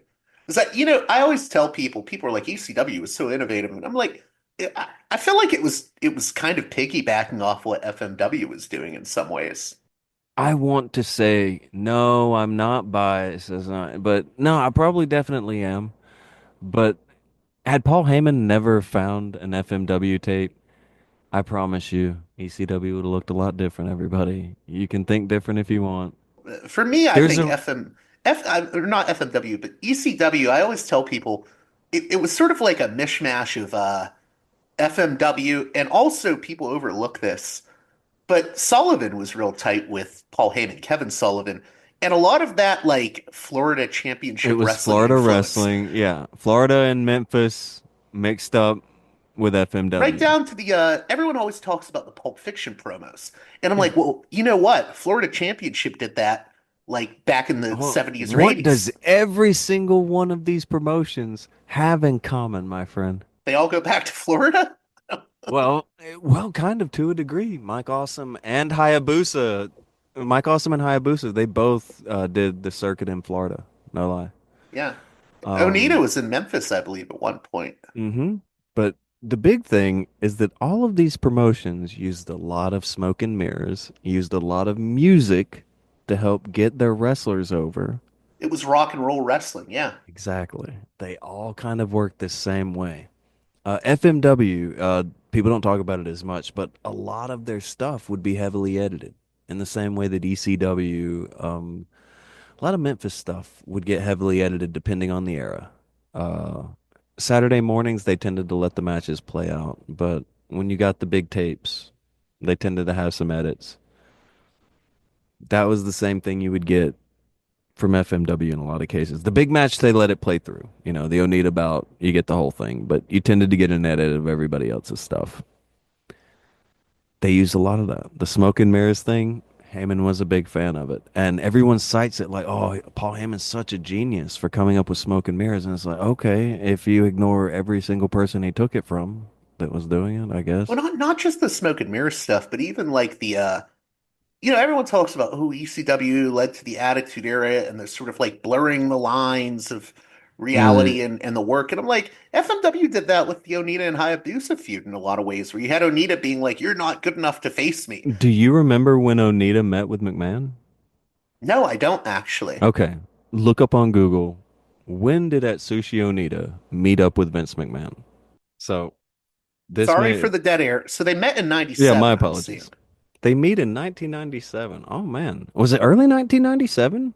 I don't know the exact date that they met. I'm only Oh, just that's learning about weird. this. Wow. So if he met at Sushi Yeah, Onita you're in like right. early Early 97. 1997, Yeah, so if he met Atsushi Onita in early 1997, and the Attitude Era kind of begins to kick off toward the end of 1996, I wonder if they were aware of FMW doing their stuff and kind of moving in that direction. I'm not a conspiracy theorist or anything, but Well, I it's don't know. interesting because I know Bruce Pritchard was asked about Onita on one of his podcasts recently, and he He sort played of it just down, like didn't wrote he? off Onita as like, Okay, oh, there you that go. Yeah, he played it down. Yeah, don't tell. Yeah, we don't talk about that. I knew it. I didn't even have to ask. Oh man. Okay. My bad. I hate that sometimes. I hate it, but that's the nature of things. That's what it is. that Onita and Hayabusa feud though, yeah, like it was at the press conference they did where he was going to wrestle someone else, and then Hayabusa begged to wrestle him. Do you remember that? Yes. Okay. This is this is media. I had to dig this up to find it to watch it. It was way after the thing. I'd seen some clips of it. I think they had posted and like the actual video that they put up, but I tried to find it way after the fact because this is one of the things that I had on Laserdisc, and this may shock you, but my Laserdisc player has issues in 2025. It's Oh, not that's up the to worst, snuff. man. Yeah.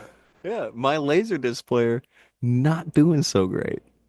So I had to try to track it down by other means. And it's one of those things where, yes, it's a work, but also, yes, it's a shoot. Onita really, from everything I've ever read from both of them, and like Hayabusa did a shoot interview with Feinstein, I believe, in '01 or '02. Maybe a year before. It was when he came over for whenever you've seen the pictures of him with like John Cena and Edge. I guess it would have to be after that. If it's John Cena and Edge on top, then it would be whenever that was. He did a shoot interview around that time. And he comes through, he tells, some of the stories and you get a vibe that everything about the him and Onita thing, it's pretty much all real. He Yeah, and they did some. incorporate it into a storyline, you know? Oh, there was no option. That's a lot of the problem with Onita is he, as big as he was, he would really work himself into a lot of corners because he, Do you think it was also that Onita in a way was bigger than FMW itself? yeah, there's no way around that. Look, I love Kuroda. I love Koto Fuyuki. I love all this shit. But I found it when I was a kid. And it was something that was magical and like they're speaking a language I don't know. They're doing things I can't imagine, like the Phoenix Splash.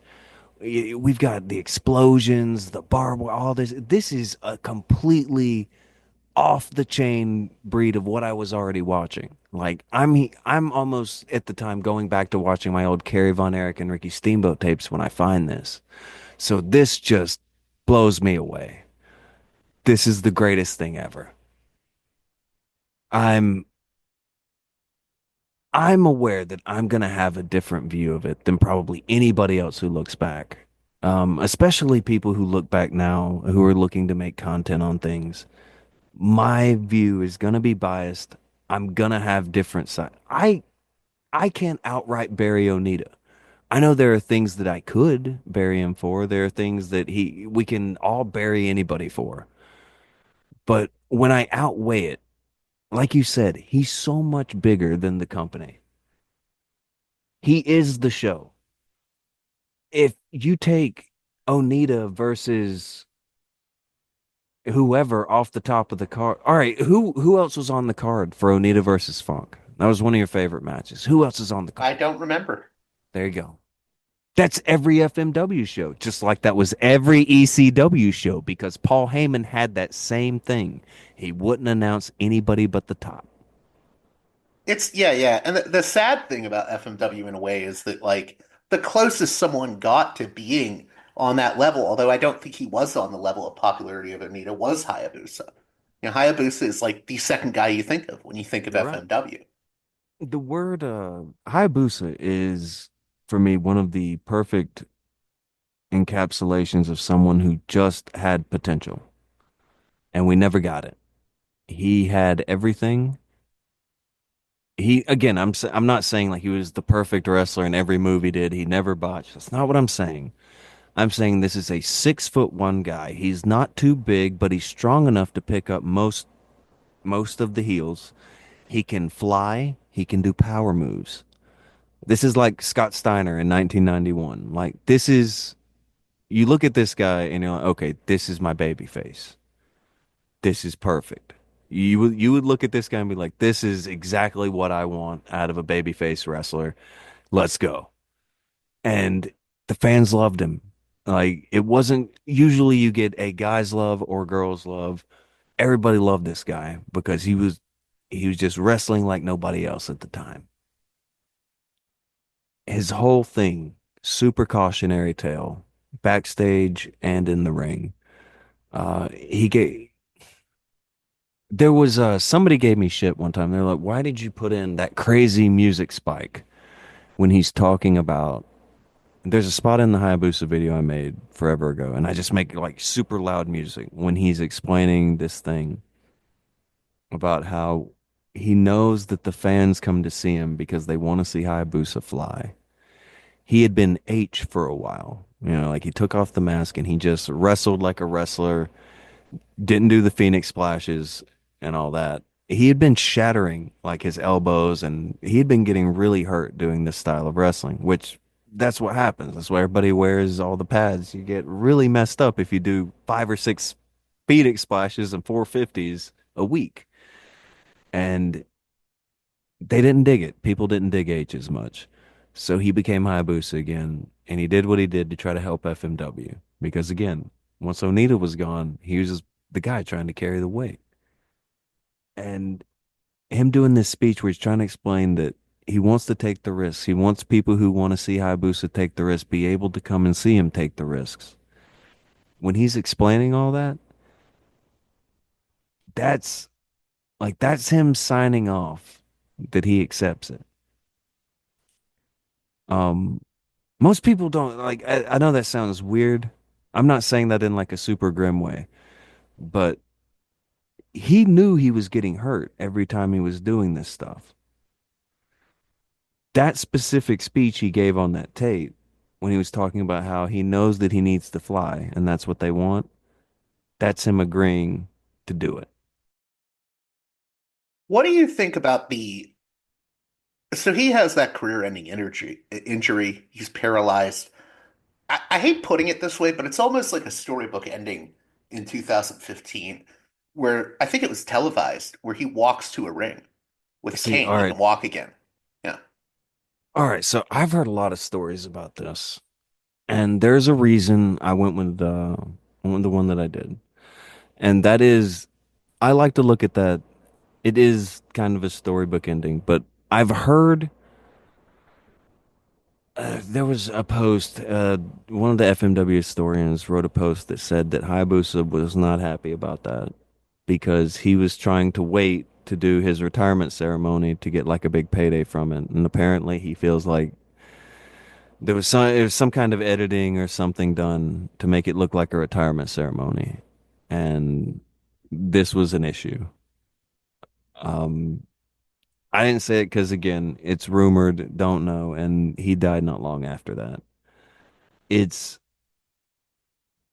it may have made him mad at the time. That's why this is how I look at it. And it may not be my right to look at it this way. I can accept if people think that too. It may have made him mad at the time, but to see him there with all of his friends and getting his bells, getting his ceremony, even if it isn't how he wanted it and all that, that's still it's nice to on a level. I understand why if it was done in the way he says why it would have upset him, but it's still nice to know that he got to have that, if that makes sense. No, it definitely is. I just had two more things here I want to cover. You did a whole video on a wrestling promotion that okay, everyone I know hates it. It's been hated for a long time. I do not watch its new version at all. But I have to say, I have a weird nostalgia having grown up watching a public access channel that carried this wrestling promotion. You did a whole video Oh wow. on Rob Black's XPW. Oh, okay. That, you Yes. know what? That is the weirdest wrestling promotion. Like the original XPW, because people will say, oh, it was just a ripoff of ECW. And I get why people say that, but it's like it's California That's easy. deathmatch. Well, let me finish. Yeah. It's California deathmatch wrestling combined with adult film porn stars and rock and roll people. You had Jonathan Davis from Korn doing ring announcing at a show. You had Danzig showing up at shows. Josh Lazy was like, actually, I think he wrestled with like Sabu, the guy who was, I think he was the bassist for Danzig's band. I'm like, this is like hardcore extreme deathmatch wrestling combined with porn stars and rock and roll. It was the most bizarre promotion. And then you have the opening with like Metallica music and Danzig's Five Finger Crawl. It was the most bizarre wrestling promotion when I was younger. I was like, what is this? Oh man. Okay. Yeah. I'm glad. And I'm I'm glad sorry we if I brought him up. sound, a lot of people hate me when I talk about it Well, no, nostalgically because they're like, this was probably your like this is your FMW thing. Like some people don't get it, and like it's why I'm not so keen on EC. Like everybody talks up ECW, and I'm like that's just FMW with training wheels and blah. But I feel, I end up feeling that way. Like you probably get the same grief whenever you talk about X and XPW fondly because like that's what you randomly stumble upon that is completely different from everything else you see and you're sucked in. Like this is nuts, right? That's how you found it? yes, yes, that was how I found it. See, that's my same thing with FMW. That's you can't duplicate that. Whenever you stumble upon something and it's something you're familiar with and something you like, but then it's also got the volume turned up all the way past where the meter's supposed to go. You're like, whoa, there's no way out. It, it I, XPW, again, I didn't dig it. I've talked to a lot of people who loved it and it changed their life. Like they became deathmatch people for life over it. I was a big fan of the Supreme, who was like the big deathmatch Yeah. guy there. Yeah. They, it created a lot of deathmatch fans. I don't know if ECW created any deathmatch fans. ECW eventually, I think everybody basically dumbs it down to ECW is hardcore.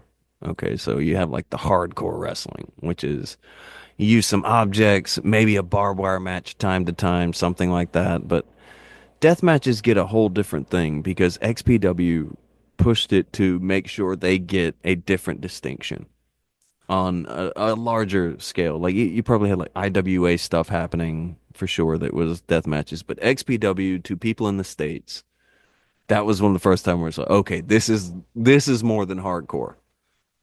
We've got porn stars, we've got people getting slashed up like crazy here.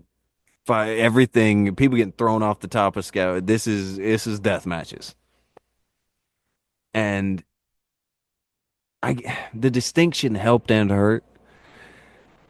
If Rob Black were a stable dude, one, he probably wouldn't be in wrestling, but he would also probably figure out a way to have kept it going and not, for instance, tried to track down Messiah and cut off his penis. That would probably be one thing he didn't do. We cut off his what? He got his thumbs cut off by Yeah, mysterious assailants. he Yeah. ends up getting his thumb. Whenever they were the story that Messiah puts out, when they're trying to get him and they're undoing his pants, he puts his hand down there and shoves his thumb through to make it look like it's his not thumb. And they just what was it? Garden shears? Garden shears. That's a thing.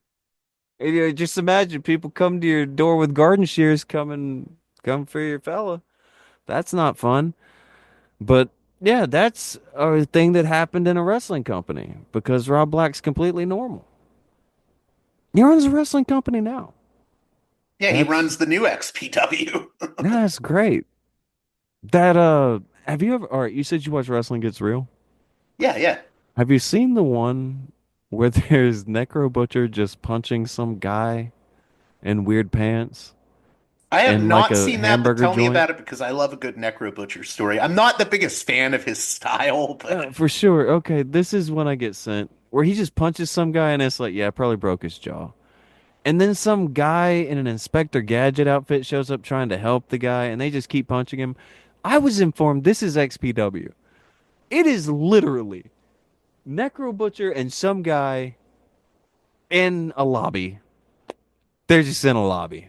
There's nothing there. It's people surrounding them. There's not a ring in this place. They're just in a burger joint or something.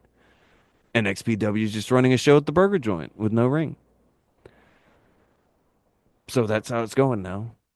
oh, it's completely insane. And Rob Black is like that dude's like a mobster X-rated version of like a Vince McMahon. There are people that I know that I've tried to get on the show who are not involved with wrestling anymore, but they have other ventures that were involved with Rob Black. I'll tell you off air, they will not talk to me about XPW because Agreed. they're No, afraid of Rob Black. They're like, oh, I don't exactly. want to Well, say that anything look, bad. if Messiah hadn't talked publicly about the thumb thing, I probably wouldn't talked about the thumb thing. Like everybody had heard about the thumb thing, but you kind of wait for somebody to leave. I didn't say it. That's that. That's that guy. He said, "Now I can't be a liar." Like, yeah, I heard it. That's the thing I heard. I said I didn't say I seen it. I didn't see that. Right? So Mr. Rob Black and his cohorts. I didn't see shit. I swear you could. I think someone could make a movie about XPW and Rob Black, and no one would believe it because, like, Probably I mean, listen, the adult film industry stuff that he did, like, that's just, it's really grotesque. A lot of his business, accurate. and then Um, like, okay, do you know like the XPW website? You could access like you got the wrestlers on the roster page. Then you got the porn stars on the right? You roster have page. Lizzie Borden and And all their Veronica stuff Kane. on like all their photos. Like just on the website. Yeah. I don't I'm not sure that's okay. The whole story is insanity because he's trying to work initially with Paul Heyman. Then they have a falling out. Then he has XPW wrestlers go to an ECW pay-per-view. Then he tried to run for mayor in Hmm. California and was like on the Jon Stewart show, an early version of the Daily Show. And then he has a fight with the feds during the George W. Bush administration over obscenity laws while he's running a wrestling company. Well, he thought he was the new Larry Flint. Yeah, yeah, he did. And I'm like, this dude is like something out of a fucked up movie, you Yeah. know? He's that's the kind of guy who opens a wrestling promotion. That's the kind of guy who's like, you know what I need to do? I need to open a wrestling promotion. Like you've got to be a wacko. There's something where you have to have an insane drive or you're a ballistic fan. Like I've heard Tony Khan's a ballistic fan. I don't think Tony Khan's out here ordering a hit for anybody to lose their manhood or anything, but he's an unhinged fan from what I've heard. Like he just eats, sleeps, and breathes it. There's there's special people who get involved in wrestling at every level. It takes a special kind I of think person. that's even true with like the older guys. You know, like Agreed. even a Jerry Jarrett. I've heard weird stories about Jerry Jarrett. And even shoots where he talks about like, yeah, I brought over this Russian wrestler that, I got in contact with Vince McMahon in the 2000s about bringing him to WWE.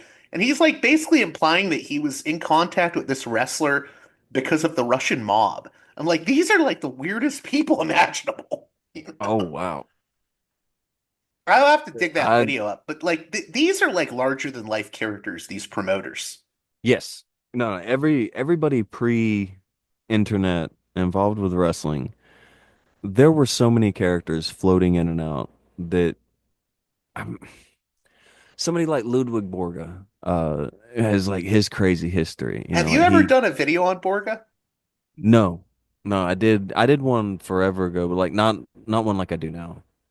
It was just one pointing to him for a couple of minutes, not really like on him. For people that don't know, Ludwig Borga was like this. He was going to be the big hill character. He was like a Finnish environmentalist, evil The Lex Luger anti-patriot era. guy against Lex Luger. Yeah. And it turns out he's like pretty much an open Nazi with like Nazi tattoos. I mean, Hmm. and he becomes a politician, a far-right Finnish politician. I mean, this is Oddly fucking enough, bizarre, they get rid of him as they hired Ron and Don Harris, right? Yeah, yeah. who would go on. They became the Blues Brothers there. Well, they would go on to become famous for their tattoos. I'll tell you this, Jim Ross has said, I didn't know what his tattoos meant. And I'm like, wait, are you people like dense? Like, Well, all right. The tattoo that Borga has, maybe Ross didn't know. okay. Um, like the brothers, the Harris brothers, they've got like I think it's SS. Shit, I hope you don't get God on YouTube. No, no, we're good, I Okay. think. They have special tattoos of just two letters, and there's something about it. There's something to it. Yeah. And that Um, they went to an indie show one time, one of them with a swastika. And it was big news back in the 2000s. what And was then a that? week later, because Vince Russo is a madman, he decided to turn an angle into it by having Ron and Don Harris refer to the Talk to black Elix wrestler Skipper. Elix Skipper Yeah. as, oh, you're people. And No, they never well, followed no, up no. on it. The better part was, oh, no, you're one of the good ones. You should come team Right. with us tonight. And then they I teamed. shouldn't be laughing. It's messed up, but Well, it's so outlandish. Like that's why I'm laughing. that's just the thing. That was like 2000, 2000 what? 2002. 2002. There you go. 2002. That's pretty late in the game for us. Look, all right. There were some things that maybe you could get away with before 2002, but let's be honest. 2002 is a bit late in the game to be hitting Elix Skipper with a no, no, no. We're not talking about you. You're one of the good ones. I feel like we're past that era Dude, it in was crazy. I'll 2002. tell you this. In 2002, I was very young, but I remember I think I caught the second episode of NWA TNA and I ordered it every single week. I was like, Mom, can we get this? And I ordered every They single were pay-per-view good. for like probably 2.5 years. And They it were was like something. watching a train wreck. Was I enjoyed the hell out of it. I was No, I loved it. I loved early TNA. no, no, no. I was aware that there was a lot going wonky, but I enjoyed a lot of the early TNA. There's something like it is more the invasion than a lot of the invasion was. Right. Like I mean, in it's some ways, I think it was like early TNA was like a better version of the whole New Blood angle. Like to a Sports degree. Entertainment Extreme was basically the New Blood. Yeah, you had all of the young indie guys, you had all the ECW guys, all the WCW guys coming through the doors. If you liked ECW and WCW, then you probably would have had a better time in TNA. So I always thought they would have done better. Right. And I remember watching it, and just these people would show up, and I would call my dad, and I'd be like, "Who is this?" It's like Nikita Koloff would show up, and I wasn't like I was too young to know about his days in the NWA. Or Kevin Sullivan would show up. I didn't know Right. who Sullivan was. And I would call my dad. I'm like, "Who is this? Who is?" It was really an exciting time in a weird way. I'm like nostalgic for that late '90s, early 2000s period on the It's a indie great scene. time. Yeah, it's just a Um, really weird, chaotic time. well, it's a collage of several people from the past few decades who were superstars. Dusty Rhodes, you've got like I mean Jim Duggan, whatever you think about him, he's traveling around on the indies. He's a huge star. There's all these guys who are just around the indies wherever. And then you have the guys who are going to become a huge deal real soon. You've got the Lokis, the Punks, yeah, Brian there Daniels, you the go. the CM Punks, yeah, They're all there together at this one specific time. And a lot of the current stars of the time, because ECW and WCW closing freed up a lot of their contracts. So you've got Mike Awesome on the same card as Loki, on the same card as Dusty Rhodes, on the same card as Amazing Red, on the same card as I mean I could keep going. It's such a great collection of wrestlers TNA had of just everybody, past, present, future. And I mean, a lot of people don't appreciate it. That's fair. Wrestling doesn't have to appeal to everybody. Everybody doesn't have to like everything. But they get so much grief for such a really, really cool product to have existed. I think too it was more influential in ways, and I'll be honest, I have a very like I don't think Vince Russo is the smartest person in the room, but I would he agree. had sometimes he had the right instincts.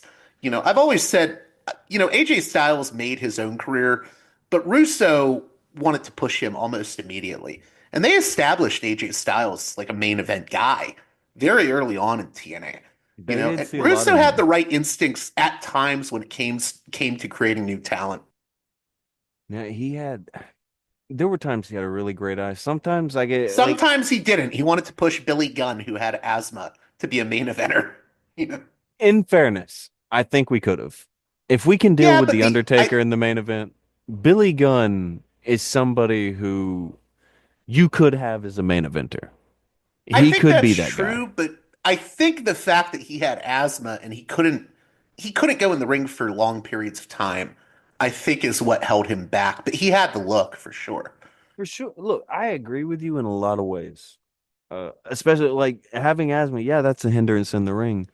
But let's be honest. I mean, you're telling me that Mick Foley could have a 45-minute classic. Is that what you're telling me? That ain't happening. Okay. But we handed him the belt. And again, he worked hard in different ways. But Billy Gunn worked super hard. And there was a time he was super over. When he wins the King of the Ring, even as a heel, I remember pretty much everybody who I was talking to at school, they were all pretty big on Billy Gunn. He was over. And then they began that decline. He had some match and it pretty much was all downhill from there. It's unfortunate. I think if they would have pulled he didn't have to win the world title, but like have him as a main eventer at least, they could So have it, got a it, lot it more out sounds of like him. you think Russo had the right idea with some of these guys, or do you, Yeah. do you think he got it wrong at times though too? Oh, 100%. No, yeah. No, everybody's going to. I tr booking is super hard because when you ask somebody to book something, you're asking them to predict the future. All right, so you got to accept that off the thing that just part and parcel to that kind of job. So it's hard to do. But yeah, he's definitely had the wrong instincts on a lot of things. Do you think when it comes to the booking, there's more that goes into it than like the wrestling fans think? What I mean by that is, I've always had people say to me, British Bulldog should have been like the top guy. And like, I agree. I think he had that potential, but I'm not sure someone like Davey Boy Smith with some of his drug problems or even, how, how many times would you want him to try to make him a top guy? right. Well, go Didn't on. they? He main evented a lot. Like the In Your House pay-per-views, he was pretty much the main guy main eventing them for a long time. Right. Yeah, he may not have had the title, but yeah, he was. Yeah, Yeah. He got a lot more than Billy did. right. Well, I, Um, I guess what I was going to say is, do you think there's more that goes into it than just, are you a good wrestler? Are you a good actor? Do you think oh there's God, also like an yes. element of, can you get along with fans? Are you willing to do these charity events? Are you able to get along with TV people? I think that goes The into who TV gets people pushed too. thing sometimes it Yeah. depends on the champion. Like if it's a transitional champion, I don't know, maybe now super different. But when it was, a bad guy transitional champion, they probably didn't have to have very many people skills. But if you're going to be a long-term champion, yeah, you want somebody who's going to sell some t-shirts, somebody who's going to bring people in. You want somebody who they love when they do the promo, who they jump up and down when they come out of the entryway. I mean, it's all simple stuff, but it's all people will overlook they will overlook the things on the checklist for the things that they want, but they will immediately spot the things on the checklist for the things they don't want. So, like I like LA Knight, so I see all the positives, but somebody who doesn't like LA Knight, they're gonna make sure to be, well, he's missing this and this and this. And it's always like that. even with a booker. So when a booker gets married to an idea and they begin to have that idea just in their head all the time that they think that's the way it'll be, and all I've got to do is get to the end of my idea and this guy's going to be over, you'll see. That you have to give them the chance. Who do you think were the worst and the best bookers? Oh God, that's hard. Um, it's eh, Again, I'm biased. This is kind of my spot that I like. I enjoyed booking more than any other aspect of being involved in wrestling Why is that, because, out of curiosity? well, you're the one telling the story. You're the one kind of, you're laying out how everything's going to work. So if it's good, you had a hand in it. But if it's bad, that's you too. So whenever it's good and everybody's happy with what you did and everybody comes out the better for it and the crowd did the right thing for them and everything, I don't know if there's any better feeling in the entirety of wrestling than everybody being happy in the back. Like, yes, everybody's happy out there. Everybody's happy in here. Yes. And, to have had a hand in all that, that feels good. Um, that's when everything goes right though. When things go wrong, you've got to be ready to reassess it. And some of the best lessons you can learn come from that. You go, anytime you go around and you're like, we're going to do a comedy match, be like, okay, does this town do comedy matches? You know, hey, does this place do that? Like, you can't have a submission match in some towns. They will just fall asleep or leave. Like, you got to be like, does this town do that? You learn lessons about what a town wants. You learn what the people want.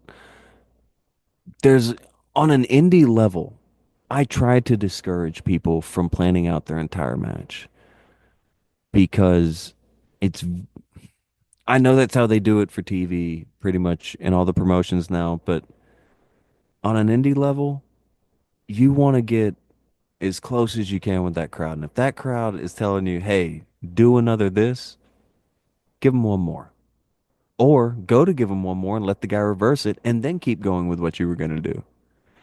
Always give them that wiggle room to make you feel like, you're in front of this small indie crowd. They're vibing with you, you're vibing back. Like this is all, you're getting the synthesis going. You see, I'm getting all weird and philosophical with it again with synthesis, whatever. No, I If dig you it. know, I dig it. yeah, if you know what I mean, you know what I mean. Like when the wrestlers are in it, the crowd's with them. The crowd's like, give him one more. And, all right, let's give him one more. You go to give him another power bomb. The guy just slides right down, gives you a forearm. You tried to give them what they want, but hey, you had more stuff to get to, and they understand. But they know that you tried to give them what they want, and they love that part of it.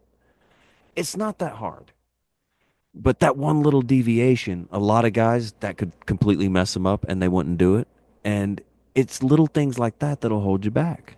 It's not a big deal, but it's a little thing like that that'll hold them back from getting where they could get with this wrestling thing and making that one extra step in the theater to make it the better experience for everyone around them included. So I do want to ask again, are there any bookers that you think were the worst or the best? Or do you not want to? I don't know that No, you no, want to I'll bury do it. anyone. I won't shy away from it. I was just saying, oh shit, that's gonna be hard. But if I think about it more, like I've never really been much into Pat Patterson's booking. That's probably a Really? bias thing. Because people always say, oh, the best finish man, all that stuff. Yeah, there's a lot of Pat Patterson booking I disagree with, but that'll probably make me biased. But I always thought Paul Heyman was a pretty exceptionally bad booker. Um, Everybody says he's really good, and I, with the exception of times he's had the WWE parachute, I'm pretty sure he's not been great. Well, he used the same tricks over and over again a lot of times. Like okay, the lights are going to go out and then we're going to have a surprise wrestler come in. Okay, let's say it's Tammy Stitch and she's going to spray the hairspray into Tommy Dreamer's eyes. Lights go out again. This time it's Jake the Snake Roberts appears. Right, They had to have like five surprises in the match. And he would do right. that for every show. You And know? it's, we've got some good wrestlers, we've got some crazy spots, and we've got some big surprises. And when you're doing a show that does pay-per-views once every few months, and that's what most people see, that's all you need. Um, their tours, people would go to them because they wanted to see that crazy stuff from the pay-per-view live, and they never announce cards because who knows who will and won't show up. So, I mean, again, I'm not saying that it was the worst show ever, but there's not a lot of booking happening. And the booking that is happening, probably not the best. And most of it was done through duress of people either leaving or, pressure from somewhere else. I've just never been that keen on Paul Heyman's booking. Once it gets into WWE, you hear stories about what he did with like Little Guido. Wanted Little Guido to go in and tap out everybody in the Tough Enough class. So, well, Daniel Puter's in the Tough Enough class, so that's probably not going to go great, but maybe it would. Who knows? Went terrible with Kurt Angle, but this is a thing that they did. This is a thing that they went for. I mean, he also wanted CM Punk to like tap out Big Show with the Anaconda device at like one of those pay-per-views. And that's the thing with the Anaconda device. It's not a move that I thought again, like as a booker, because I want to give him every benefit of the doubt of how the hell. And I did think of one way. If they were able to like knock the Big Show through the ropes to where like he's sitting on the middle rope and like the top rope's above him. So he's got like the top rope above him, he's got his back on the middle rope, and CM Punk's got him through the middle of the rope to where he can't raise up.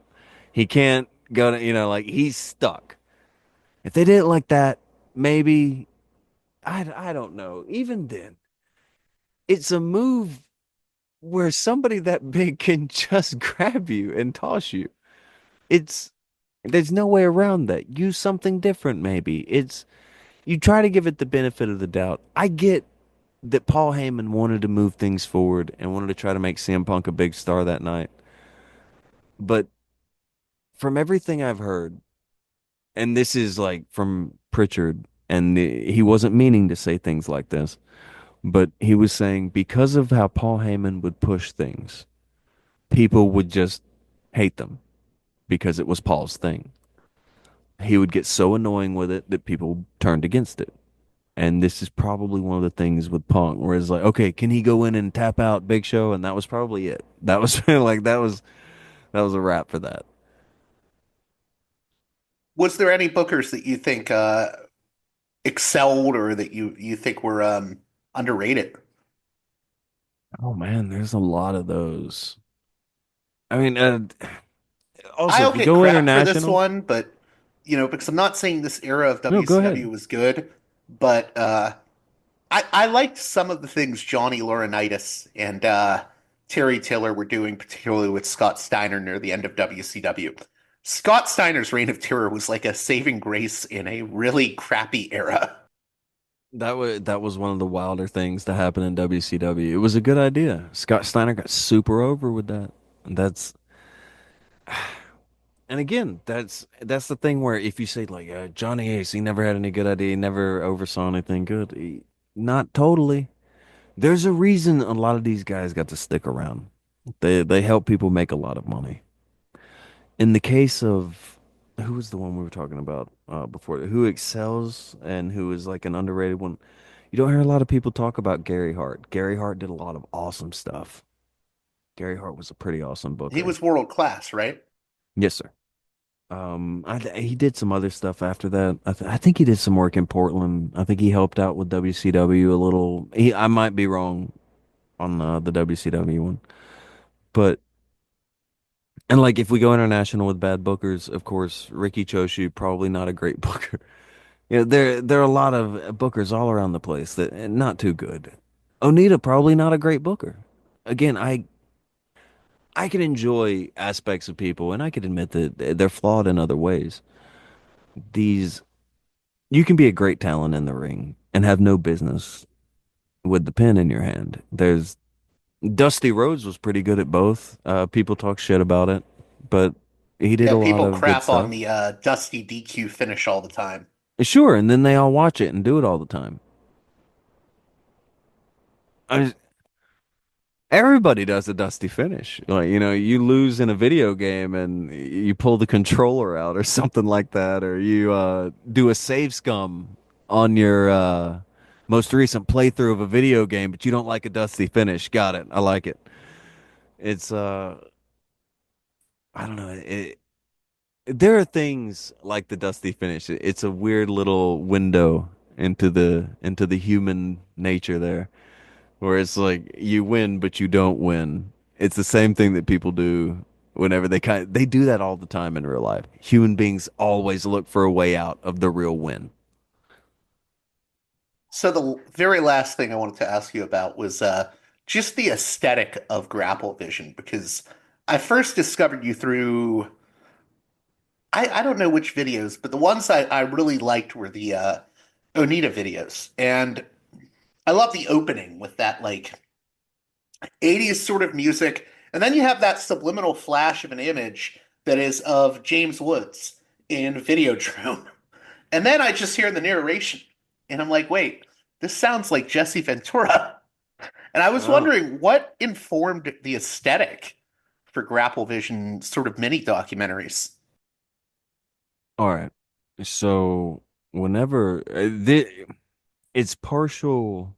Am I right about the Videodrome thing, by the way? Okay, yes, you're right about Videodrome, but no, on Jesse. Oh, okay, It's okay. not actually Jesse Ventura. I didn't think it So was actually Jesse, but yeah. no, no, no. I mean, like a lot of people think it's like an AI of Jesse Ventura. It's not that Okay. either. It's not It's oh, wow. there was one video where it was just an AI talking. I think that's the Ricky Dozan video. That was when I was trying to see if the voice thing worked. From then, it's a voice changer because I had issues with something with her. I couldn't talk for a long time. So I was using a voice changer because like it would just come out very windy. It didn't sound right. And my voice did not sound like this at all. So I started using that just as a voice changer. And the voice changing is based off of just old recordings I had of my old N64 tag team partner I told you about. So Oh. he is telling stories just like he always was in a weird way.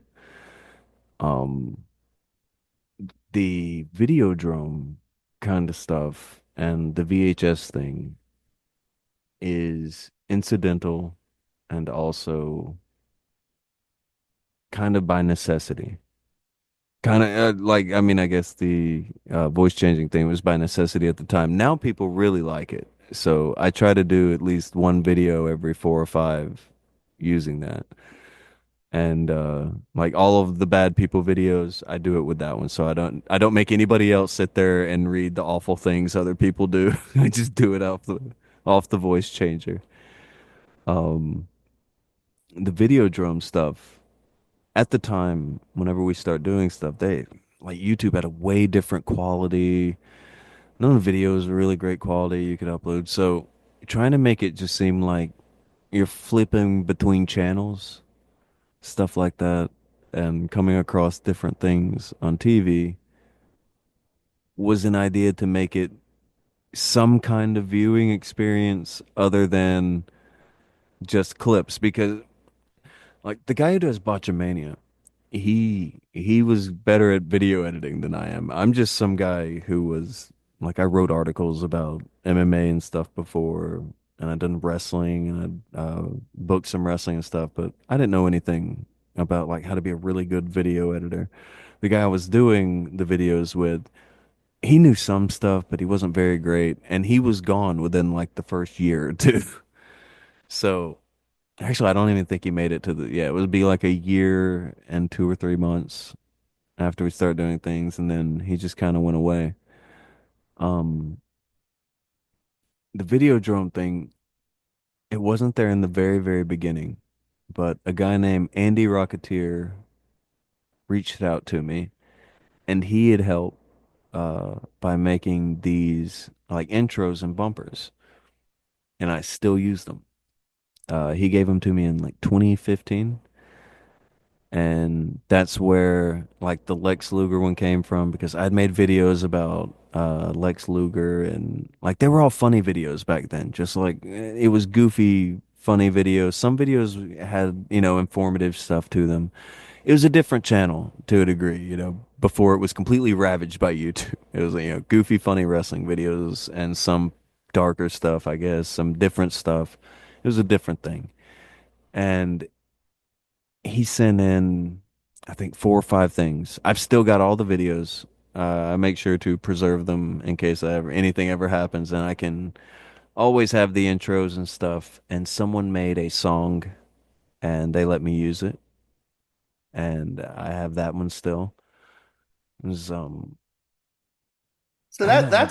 that's really interesting. So the whole like there's almost like an 80s neon sort of drenched vibe, VHS drenched vibe to a lot of your like mini documentaries, but you're saying it's almost like it came about as a happy accident in some ways. Due to the quality of a lot of the videos you could find on YouTube at the time, I thought that it would make it just seem Oh, so it would be more something. seamless with the yeah, Yeah. yeah. It would, that was my, again, I'm not a great editor. Nobody ever taught me how to edit anything either. I've never learned. So if you ever watch it and you're like, wow, this is edited really good. This guy's, no, bro, no, he's not. I am just some guy. I dig Um, the music by the way in the videos. Do you I slow appreciate down it. a lot of tracks or Oh, it depends. Okay, so for the Pat Patterson documentary, specifically I wanted the leader of the gang track, but not, like you can't use Gary Glitter. It's gonna get claimed, blocked on everything, blah blah blah. But I knew about the Spice Girls and that they had recorded leader of the gang for their movie Spice World, and they left it off of the soundtrack and they left the copyright up free. The reason they did is because like 5 minutes after they do the entire performance with Gary Glitter there and sing the song on the movie, it's like that week is when he gets arrested. So they just leave the track off. It's out there. It floats around. If you ever need like a copyright free track, there's one for you. Spice Girls. So I slowed it down, and you're not actually hearing Gary Glitter, and that's the Spice Girls through the video. It just slowed down. They sound like guys. It's Gary Glitter sounding, but yeah, it's the Spice Girls. Um, so that's the case where I definitely slowed it down a lot. Other than that one, it's mostly other people's, like other people have a remix out and it won't have a lot of views or something like that. And I'm like, okay, well, this should get views. So I'll go to it, I'll pull it in, I'll, plug it at the end, like tell everybody, hey, go check this out. There was one, The Bad Society. I just stumbled upon their channel randomly one day. Had like 100 subscribers. The backing track on most every FMW video you've heard, that's all The Bad Society. Oh, okay. With the exception of the Onita Terry Funk video, that the Personal Jesus remix on that, that's a different thing. But every other FMW video, the backing track is The Bad Society. Really good, really good work. I enjoyed the hell out of it. So tried to put it in there, and people enjoy it. They'll ask about it. I always link them to it because I don't know. It's good sounds. I It's think good I've sounds. asked you about it before in the comments section. Okay, I there you dig go. it. Yeah. There you go. Yeah, they're very good. There's there's a lot of music out there. A lot of people who remix things. Someone told me that if I recognize what Paul Heyman and others did with pop music to popularize what they were doing, why do I not also do it? And I was like, that's a fine point. So I did begin to use a lot more recognizable music and try to sneak that in. And again, I understand that is a bit of subliminal work, but I mean, the channel's got Videodrome elements. You know what you're signing up for. So What if gave you the idea to do the Videodrome thing? well, no, is You just like the movie?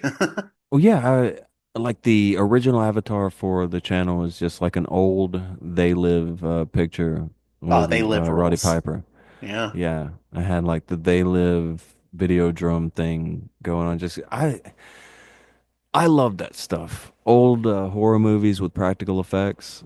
Like it I have a totem of interest.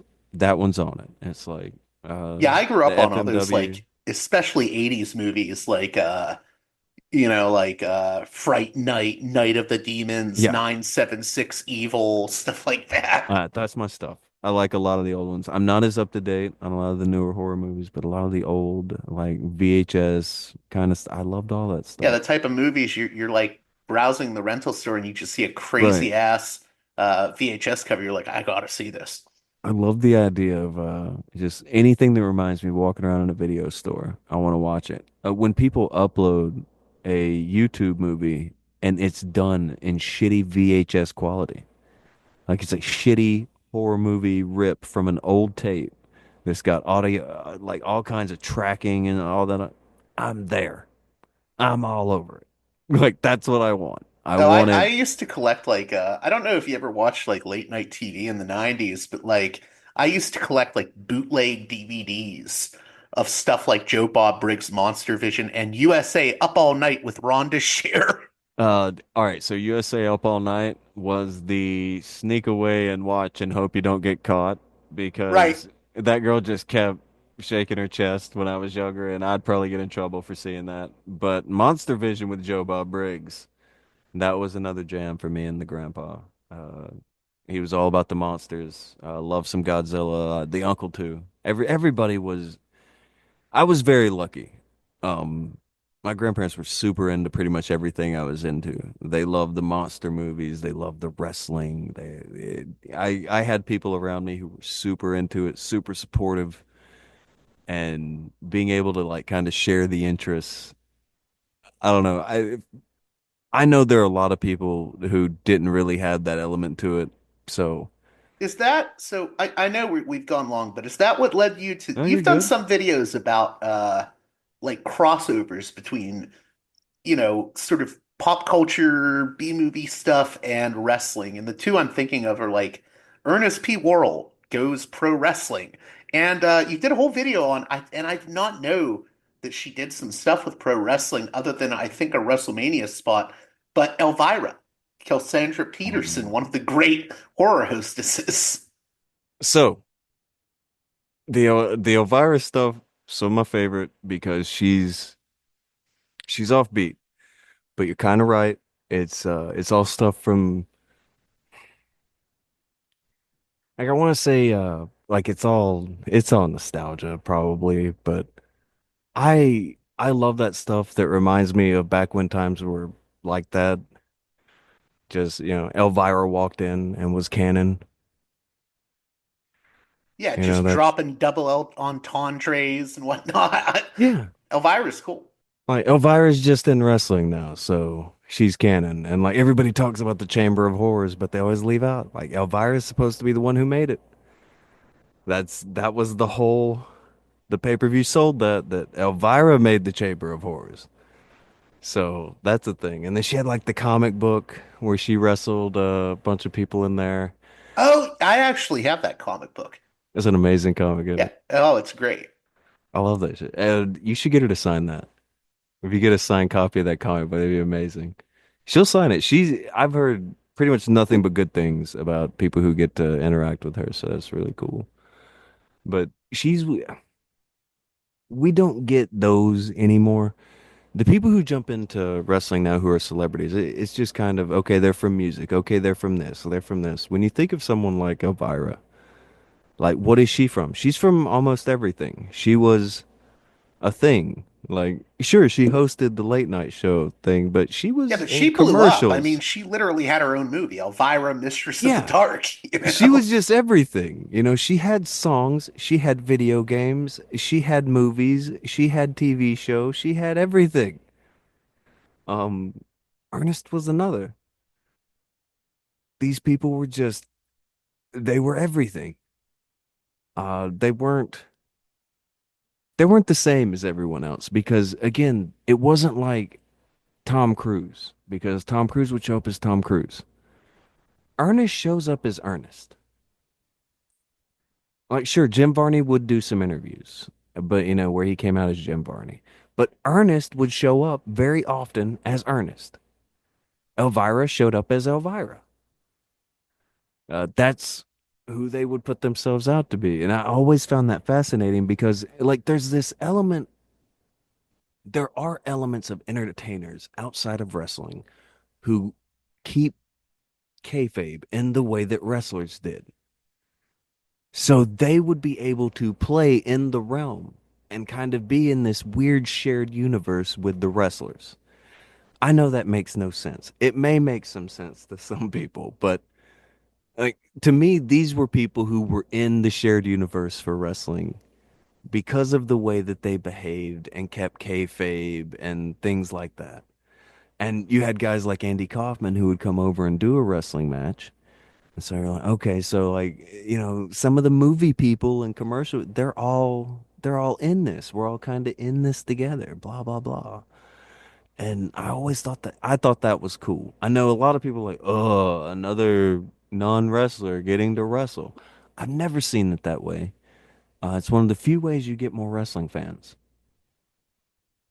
No, Not it's a lot of, definitely true. And it was a different era too, right? Like, oh, sure, even yeah. you would have these like trash talk show hosts. Like in California, there was Wally George. He did some wrestling stuff. He was in Hmm. Grunt, the wrestling movie, I believe, and Morton Downey Jr. doing the whole thing with Captain Lou Albano, and Lou Albano is Yeah. like defending wrestling being real. I mean, it all sort of meshes together in the insanity of the 80s and the Yeah, early 90s.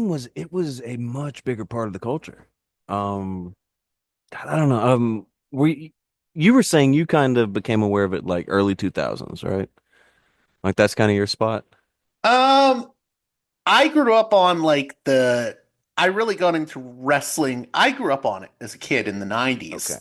97 is like my favorite year of WWE, if that gives any idea. But I started getting more into the indie stuff in the 2000s. Okay. All right, so the 90s it was still kind of going on though. All right, so the 90s, the Morton Downey kind of attitude and the random expose kind of vibe, that was all still kind of going on a little bit for Like, what wrestling was then. it? Pro Wrestling Secrets Exposed with like Harley Race? That one happened. Yeah. I was saying like the Geraldo thing too. Like there was always something with wrestling in these like expose news things, and they were always on the talk shows. So it was just more of an accepted part of the culture. I think a lot of that's been siphoned off to MMA. And all right, this isn't discussed often now, but if you think about back when you were into wrestling and first start getting into it through the 90s, well, you have a mix of the guys who are into the theater aspects and the tough, badass guys who really would get in trouble going anywhere else. Well, where did those guys go? They went to MMA. Like, we've lost a whole section of talent. Like, that's a big section of talent that's just gone now. Like, they're not even in the draft. We now, for the most part, and people are, oh Well, man. now All I right. think you even have, I think a lot of bigger guys that would have gone into pro wrestling are even like going into acting or movies now, you know? So I feel like there's a lot of talent being lost to other professions or potential talent. No, totally Yeah. agree. I think there were always guys who were going to go into the acting element. There's always those guys, but the big badass types that would be, the real scrappers, they're moving over to MMA. It, The it, mhm. well, I don't know. I don't know if I just this is the one that'll get me in trouble. When that happened, what does that leave us with? If we have a mixture of the wild, fighty men that would be in trouble if they weren't in wrestling, but now they go to MMA. And the other group was theater kids. Well, now what do we have? And pretty much it's overran with theater kids. And I like storytelling. I like a lot of stuff, but the oversaturation of theater kids and the under representation and under uh I don't know that we don't have a way to really the under incentivization for guys to go to wrestling versus MMA has led to us losing that entire group to where now, wrestling's escalated into that flippy thing you were talking about. That's how it gets more like that. It's very like meta now, where you have guys, and I'm not even dissing it that much, but you'll have guys doing the the hulking up with your weenie spot, Well, sure, Joey there's Ryan, that. or you'll do like I've seen wrestlers do matches where they'll do a spot with an invisible exploding grenade, and I'm like, it's become very meta. Like, oh, we know it's a work.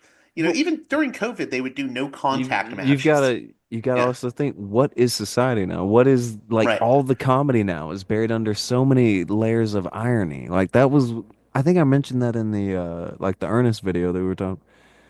Everything has to be under like six layers of irony before anybody gives a damn. And everybody, it's got to make me feel smart for me to laugh at it. It can't just be a joke. It That's can't why I just be a like, spot. even though I didn't grow up on it, that's kind of why I like some of the 80s stuff now.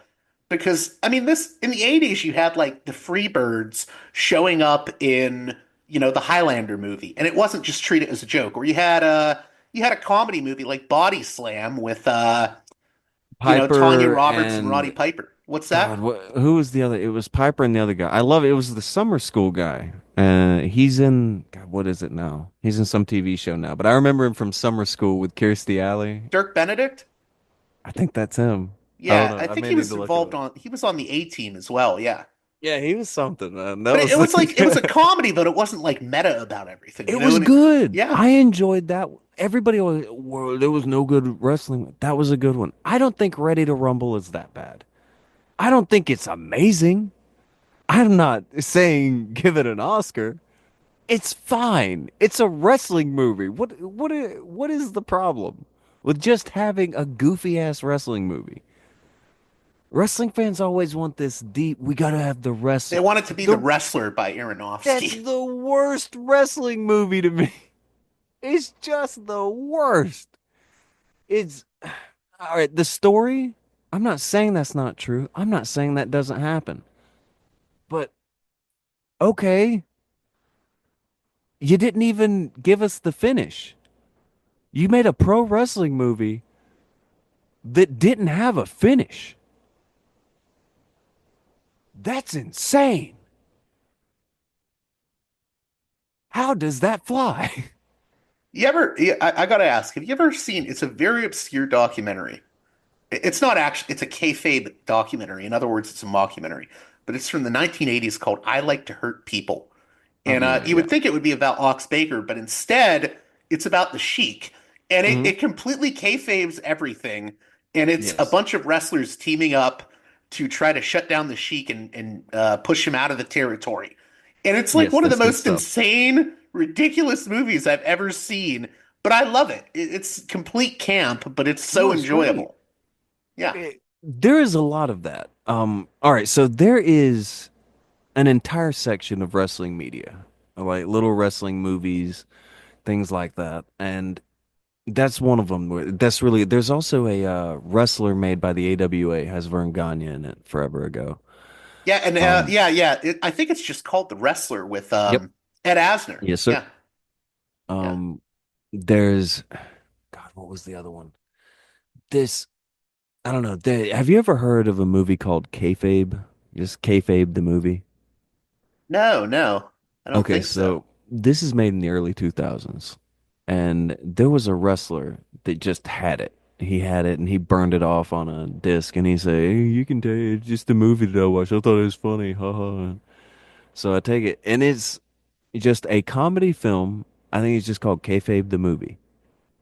A comedy film made pretty much for wrestlers. Because this is 2004 or 5. Nobody else knows what anybody's talking about if you're not a wrestler. For wrestlers, though, this is hilarious. But this is an extremely niche thing. Like a comedy made for wrestlers to watch in 2004 or 5-ish. Does it have any listings? It looks like you're kind of looking for it. Are you seeing anything? I am seeing it now. Yeah. Okay, it exists. Okay, good, good. I'm really glad that's not lost to time somewhere. That's worth a watch. Nowadays, people probably know enough about wrestling to get it, but it's nothing but inside terms. The movie, it's That's wild. it's amazing. I had fun with it a long time ago. Maybe it doesn't hold up now, and it would come off as cliche, whatever. Again, buried under a bunch of irony. Everything has to be that way, but I think it was funny back when I saw it 100 years ago. I used to laugh. Me and my friends even named a spot the Wyndham after a spot in that movie. There's just I'll funny be honest, bits. I love No Holds Barred, right down to the Stan Hansen cameo. And I don't care if people say it's a crap movie. I'm with you. It's fine. Again, not my favorite wrestling movie. I'm not saying it's great, but it's fine. When I watched that as a kid, I had a good time. It's a fine movie for, kids, young adults to just watch a funny wrestling movie. It's the same thing with basically every one of them we've listed. Like Ready to Rumble, same thing. Like if you're looking for something crazy deep, why the hell are you going there anyway? Why'd you put the tape in? Why'd you look at the Ready to Rumble poster or the cover of that movie and say, "Man, I can't believe they didn't take wrestling seriously." Shut up. Just And shut like up. you said, it's not like that was the first one to do that. I mean, Right? Body Slam was very cheeky. I'm a big fan of, you ever watch the Mexican wrestling ones? Which ones? The Like later? I the like the Santo old ones, old some ones. of the Yeah, later those are ones are fun. interesting. That there was one that is on Tubi now that I couldn't find for years called Vampiro Warrior of the Night. And it's just the Vampiro movie. Yeah, yeah, that's a good one. I like the old Santo movies are a fun time. Santo was kind of like Mexico's Godzilla. Like, Yeah, and he's like a pro wrestler fighting Frankenstein's monster and yeah, roll them out here. Let's do it. I don't know. I have fun with them. I think that may be why I'm a very poor judge. Whenever I think about reviewing things, the reason I haven't just gone full bore into let me make a bunch of reviews of Santo movies and stuff, I get that like most people just don't like it. So if I'm the only person in the world who's like, hey, I had a good time. well, hey, you're not the only one. I'm here. Yeah, that's what somebody, I got a bunch of crazy messages about the Jushin Liger movie review because people were saying there was no wrestling in there. There's no wrestling in there. It's like, okay, well, he did the Liger palm strike. He did the Liger bomb. He did the Copo kick. Like, well, like, did you want him to find somewhere to do a shooting star press? Did he need to do the brain buster? Like, I didn't say it was a bunch of wrestling, but they said a lot of it. There's no wrestling in there. I was like, that's crazy. Like, I even showed the clips of the wrestling. Like, it looked like two monsters wrestling for a while. But I'm just not. The way that people like to review movies now, movies have to get shit on. If you're reviewing a movie, you need to be talking down on that movie. Especially if it's a bunch of pro wrestlers in monster suits. You need to be not liking this. Well, no, I had a good time. I'm not mad. You know So, what's an insane one that it only came out a few years ago, and I don't think many people have seen it. And I'm not saying it's very good, but there's this movie that comes out in 2020, and it's just called Powerbomb. And have you ever seen Stephen King's Misery? You know, the movie where Kathy Bates is mad that James Caan isn't writing oh his no, romance novels anymore, so the she like wrestling kidnaps him and equivalent to breaks his this. legs. Yeah, Is that what you're going to tell me? it's a Oh demented no. wrestling fan who Oh gets no. mad when Matt Cross is about to retire. So he kidnaps Matt Cross and forces him not to Oh no. retire. And Britt Baker's in it too. Is that, hold on. Is that like MD 2020, Matt Cross? yeah. That's M Dog Okay. 2020. Yeah, Okay. yeah. Okay. Is he a good actor? I mean, it is not the greatest. It's a very low budget, like it's a Okay, wrestling version of Misery made I on a gotta budget. find this. This sounds amazing. Oh my I God, like him. I'll I've try met him. to. He's a really Yeah. good dude. Oh, really? You've met him? I Yeah. always thought he was underrated because I Oh, I he's knew him super before. talented. If he were 2 or 3 inches taller, I everybody would knew know who him he was. before he was Matt Cross. I remember him as M Dog 20 with Josh Prohibition.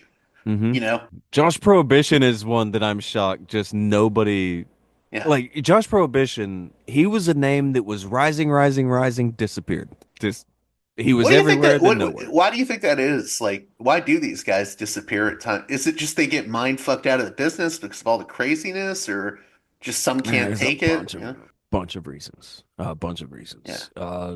You get hurt. I mean, you start to get tired of getting hurt. You have an interaction with someone. You see something you didn't want to see. You end up doing something you didn't want to do. There's a million reasons why people come and go. You'll see it in pretty much every aspect of show business because it's not like with sports, you'll see people who dedicate their lives to a craft and they know that they'll get there because they can make sure that they're the best and they can lean on that skill. And there's no denying that skill. There's no way around that skill. You can't take it away from them. You can't put someone in front of them who's better because they have that skill. In wrestling, that's not there. In wrestling, it's nepotism. It's whoever is liked. It's whoever is agreed upon to be liked. Whoever we deem to be the guy. It's Bill Watts pushing his son Eric Watts. Yeah, Although I you. like That's Eric how Watts, wrestling but works. Like, well, most people at this point should probably be aware of the deal. I mean, half of the WWE roster is one family. Okay, that's not normal. That's I don't know how you many. mean the Samoans? Yes, It's weird. I said to someone recently. I said, that's the Samoan family is basically like an extension of the McMahon family at this it's point. insane, isn't it? Like It's one of the they like wildest run half the things. company now with The Rock. You know, you can look at all this stuff and you can really, really try to wrap your head around it and, try to tell people just try hard, work hard, and you'll get recognized, you'll go somewhere. But when you look at the roster and the whole family is just, like they take up like a whole section of the roster. Well, not just them, but like a lot of wrestlers now are second or third generation guys. Correct. Like even in Yeah. WWE, you got Brian Pillman Jr. there now, Rick Steiner's kid, There a you lot of go. the talent. Randy There's a Orton, lot yeah. of that. Is the one family thing is crazy though. You then begin to realize that everybody else, well, they're just part of the family. Right? So it's oh God. You can't sell people on working hard in the wrestling business. If there's if there's any advice any wrestler should be giving anybody young that's anywhere close to honest, it would be get a friend in a high place. You fucking jabron.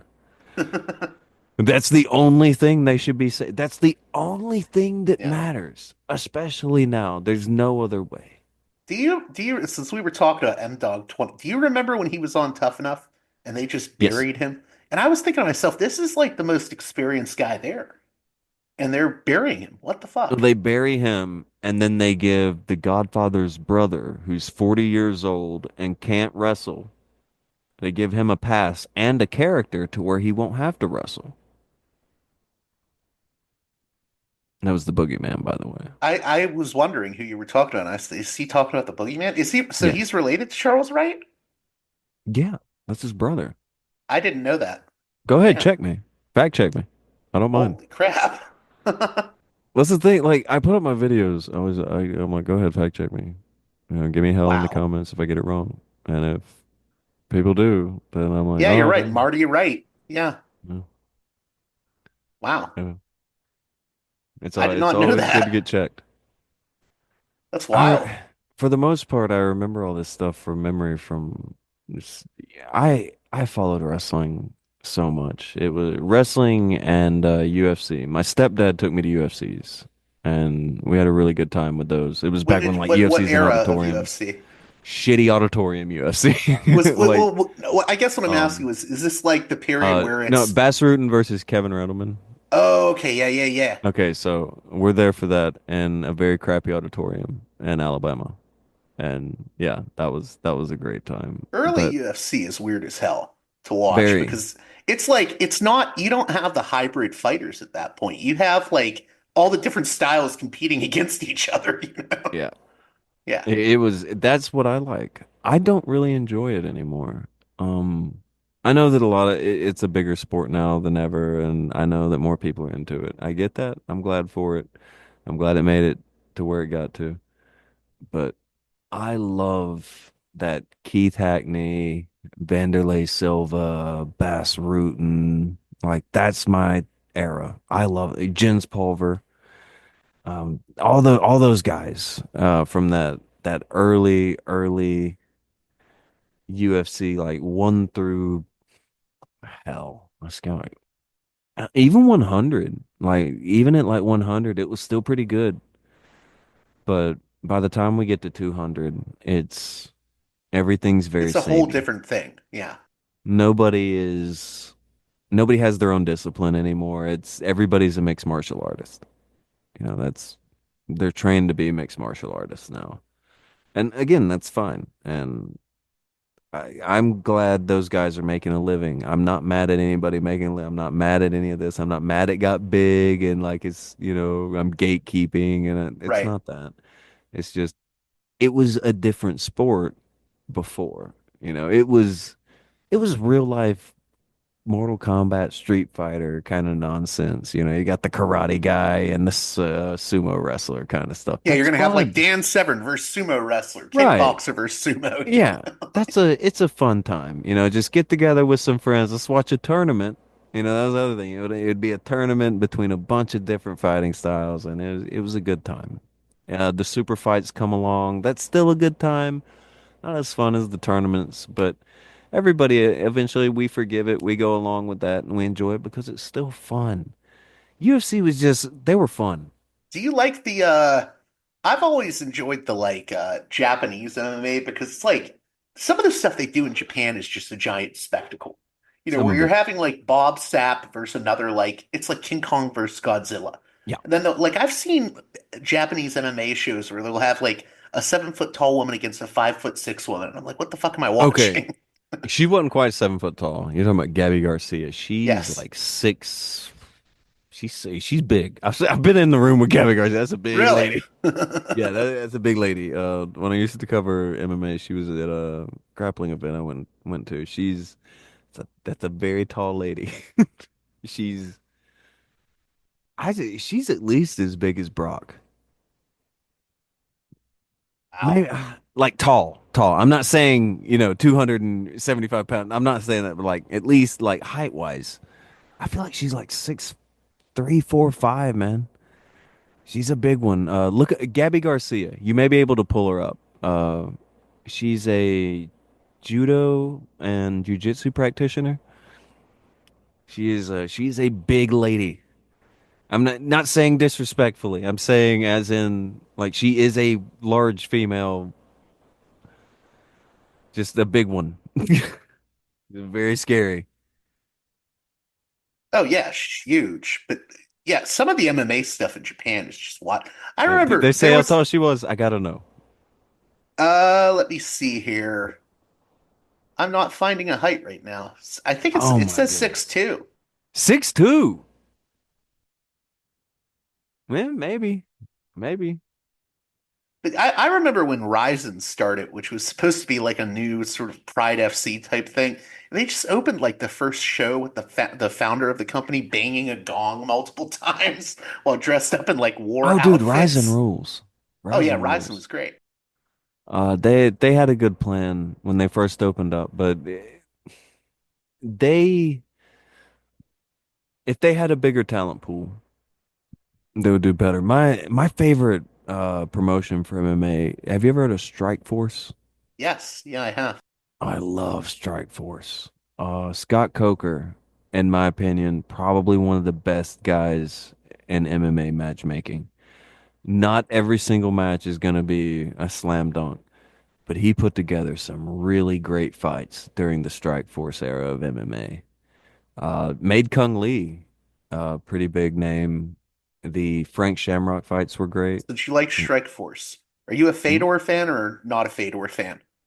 No, I like Fedor. He was very good. I I, was people always will say, "Oh, he wasn't in UFC. He was a can crusher," but Fedor was always amazing for me to to watch. say that Fedor was a can crusher and pretend that the UFC was not just sorting the cans from the guys for like the first 140 shows. What? Like, that's what MMA was. It was so many cans. I don't mean it disrespectfully either. Like, bless the cans. I'm glad they got in there, man. There were so many random karate can guys who got in there. Dude, that's who was there. This is who showed up for the fight. So if you have Keith Hackney in there and he ends up beating the 7 foot tall sumo wrestler, okay, well, hell yeah, this is what we've got. When you look at Fedor and they put a 7 foot sumo guy in front of him, hey, that's who we got. He beat Minotauro as well. Minotauro went on to become a champion in the UFC. I Yeah, mean, there's the other guy I was going to ask you about is you a Sakuraba fan? Kazushi Sakuraba, I'm a Yeah, big fan of. because I'm very he anti would do. Gracie, Oh, so I'm really? huge on Sakuraba. Sakuraba I liked because he would incorporate like pro wrestling style stuff Yeah, he was even a into pro his shoot wrestler. fights. Yeah, yeah, Yeah, but he would he's a pro incorporate the wrestler. pro wrestling stuff in there. Yeah, in Yes, the sir. MMA too. Yeah. Uh, Sakuraba doing his speech after beating the Gracie, doing the pro wrestling is the strongest thing. That's why you get Enochiism.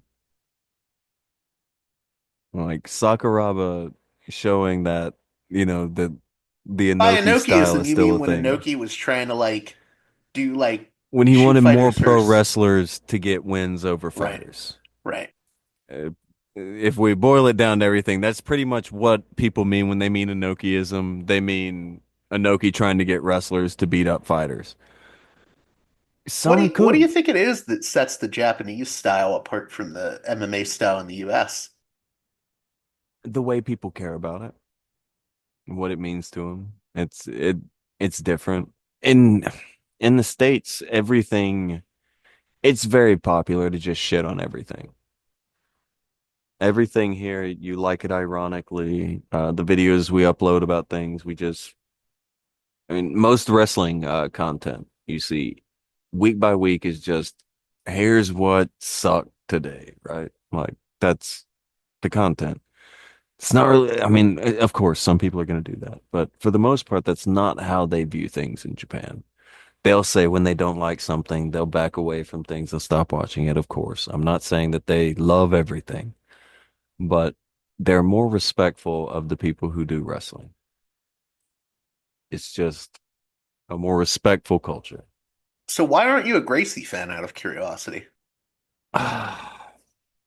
I was never that impressed with the Gracies because of the way that I know they did things. Again, it's not like don't expect like a crazy, scandal ring boy. It's not like that. It's just knowing that they know all this stuff.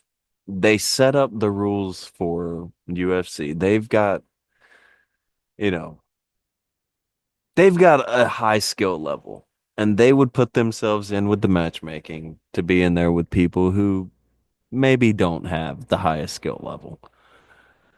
And sure, they end up choking guys out with their gi, and these guys should have known all of this and everything. But what's funny to me was always that, like, the Gracies knew that everybody thinks you just get on top and you win the fight. So these were very much always kind of in their favor in the beginning. When you get guys like Ken Shamrock, that's when they start trying to want to play with the rules some. You begin to see new rules introduced. You begin to see new limitations. You also see a lot of people shit on Shamrock now because I mean he does too many fights still at his age, but back in his day I'm not sure you can say he was like just a flash in the pan. I don't know what your No, thoughts are. he was the guy. Like back in the day, guys like Ken Shamrock, Frank Shamrock especially. Bass Rutten, all these guys coming out like Pancrase Shudo and all this. Like they had a different level of respect from even pro wrestlers in Japan. And a lot of it was works, but a lot of it wasn't. Like there was element of work and not work. This was okay, so it's also rumored this was a thing in All Japan Women's where they would have a rule that if you could hold them down, you can win. And the booker would not be mad. So if you just decided to win, you could just go do that. Now, I'm trying to find enough examples of it to be like, okay, I think this has got some proof behind it. I've seen one or two that look like it. I need to look at a lot more and be like, okay, I think this is the rule before I start talking about it like concrete. But you hear about this kind of thing where the booker will just be like, okay, like you guys make sure to do this specific spot, but then you determine who wins out there, which sounds crazy. But if you're doing this shoot style stuff, then maybe it doesn't seem as crazy. People may actually get hurt, so you won't be able to do it very often, but maybe it's less crazy. I don't know. That's You look at a guy like Ken Shamrock, by the time he gets over here, he's one of the few that has that kind of pedigree and he has that kind of recognition. Whereas a lot of the guys we were hearing about would be coming out of nowhere with a record of like 200 street fights and shit like that. But Shamrock, we had a lot of videotape on him. We'd seen him do some fights, we'd seen all that already. So he was one of the few who, especially early on, I think should definitely get a lot more respect. Well, there's Later a lot on, of guys that are just forgotten now from that early oh era yeah, of it. I mean, like Don Fry's another one I think gets forgotten or lost Don in the Fry is shuffle. awesome. Yeah, Don Fry rules. He's uh he's a madman, but Don Fry, he's a good one. I've seen Don Fry around fans a couple times, Yeah, and you would think he'd be like kind of gruff with them or whatever, not right. be, nope. He's very cool to his fans. I've always seen him be nice. I almost feel like today's MMA fans act like MMA started with like Cain Velasquez, you Well, know? yeah. And it, For yeah, them, UFC 100 is UFC 1. right. Maybe even later than that. Like the Conor Ronda era is when things mattered from that point forward. Like maybe that's the rock and wrestling thing for MMA. I don't know. Uh, maybe. Is that? I don't Yeah, know. I could Do you think definitely that's see how it that. is? Yeah. Okay. I felt like it was starting to really get bigger mainstream success when like Tito Ortiz was there, but like Rousey and McGregor were like another level. Yeah. Tito, he got really close to being a star. He was big. Those first like things of UFC trying to find their star, Tito, Chuck, and Randy were really their big plays. Yeah, definitely. I don't know. I think Tito, where he got to, he achieved a decent level. Chuck Liddell, he got a little further than Tito, I think. Randy, I don't I don't know if people outside of MMA know who Randy is, but I think they know who Tito and Chuck are. It's not the shit on Randy. I'm just saying, like those were the three I guys they like really Randy ran with. Couture. He's been in a, Yeah, I like I him. love those like, yeah, he's been in a bunch of movies too, where he's like, You're right, actually. I think people do. Yeah, you're right. He's been in a bunch of. He was in the Expendables. Didn't he do Expendables? I think he did Expendables. Yeah. Yeah. Okay, I'm crazy. Yeah, people know who he is. I'm dumb. Yeah, but yeah, those were really their three big guys they tried to push before things blew up with Ronda, Connor, and like Brock came over. But Brock was already huge. I never really liked Brock Lesnar that much. He's a huge draw. No, yeah, That's definitely. that was that was probably the thing that kicked like the Spike TV, the Ultimate Fighter finale, all that, yes, but then Brock Lesnar coming over, that kicked it into crazy high gear for the UFC. Like it was full steam ahead at that point. So that probably is really like the last thing. Like once Brock got there and everything really started to homogenize and everybody became mixed martial artists. Okay, so yeah, Brock killed it. We can just blame Brock Lesnar if you want.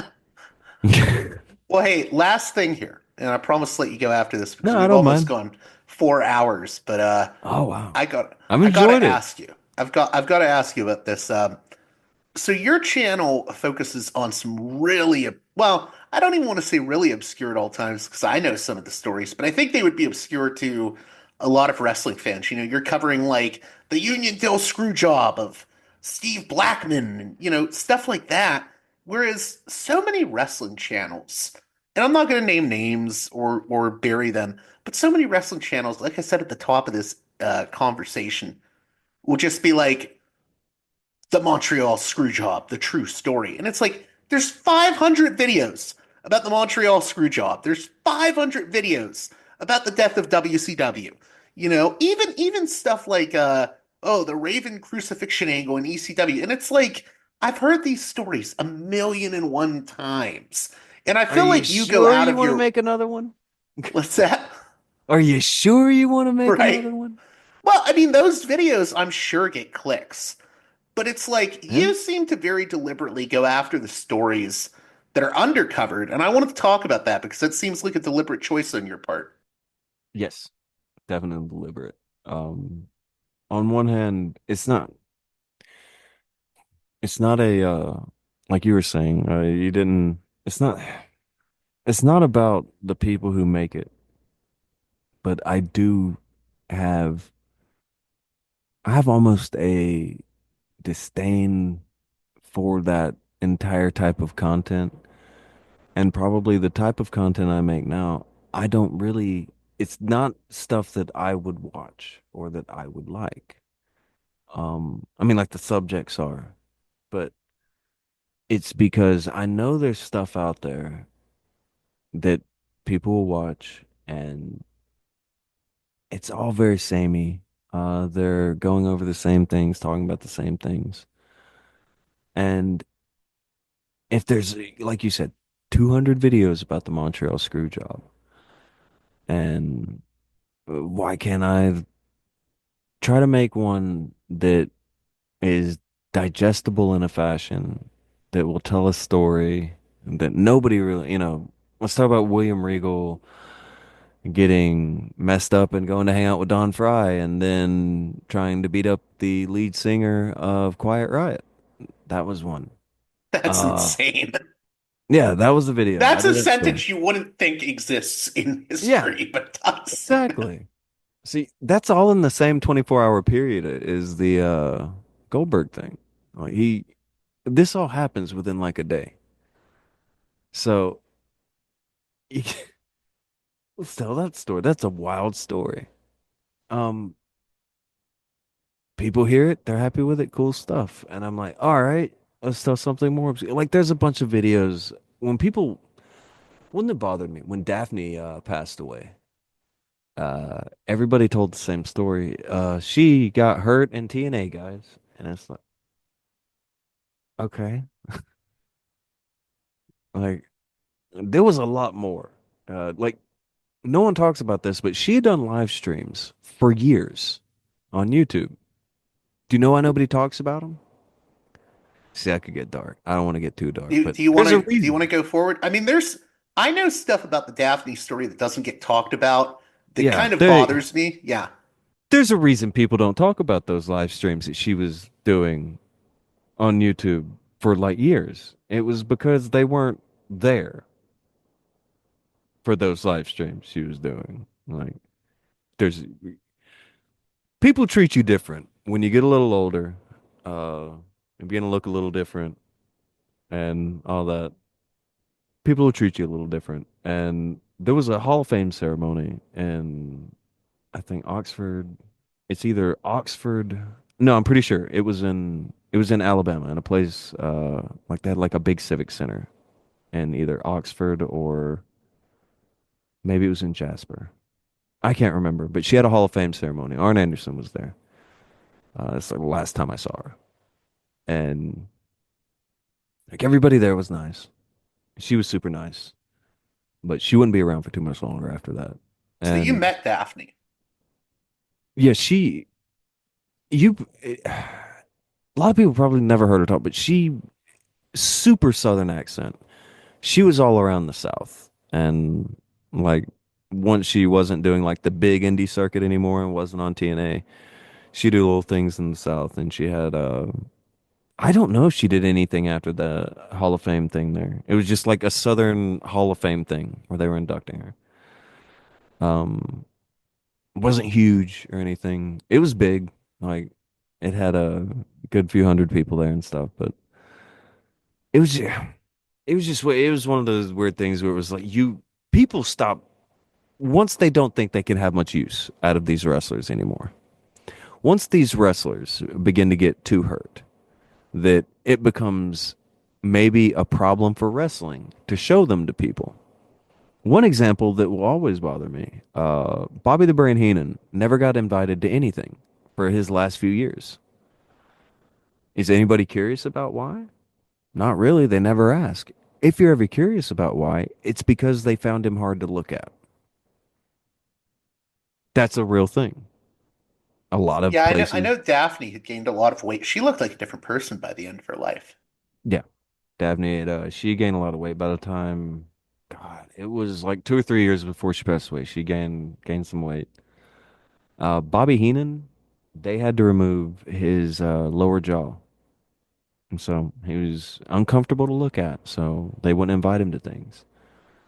And when you talk about wrestlers, like these aren't real, these aren't the people who make a lot of friends. And these aren't, you know, people who really,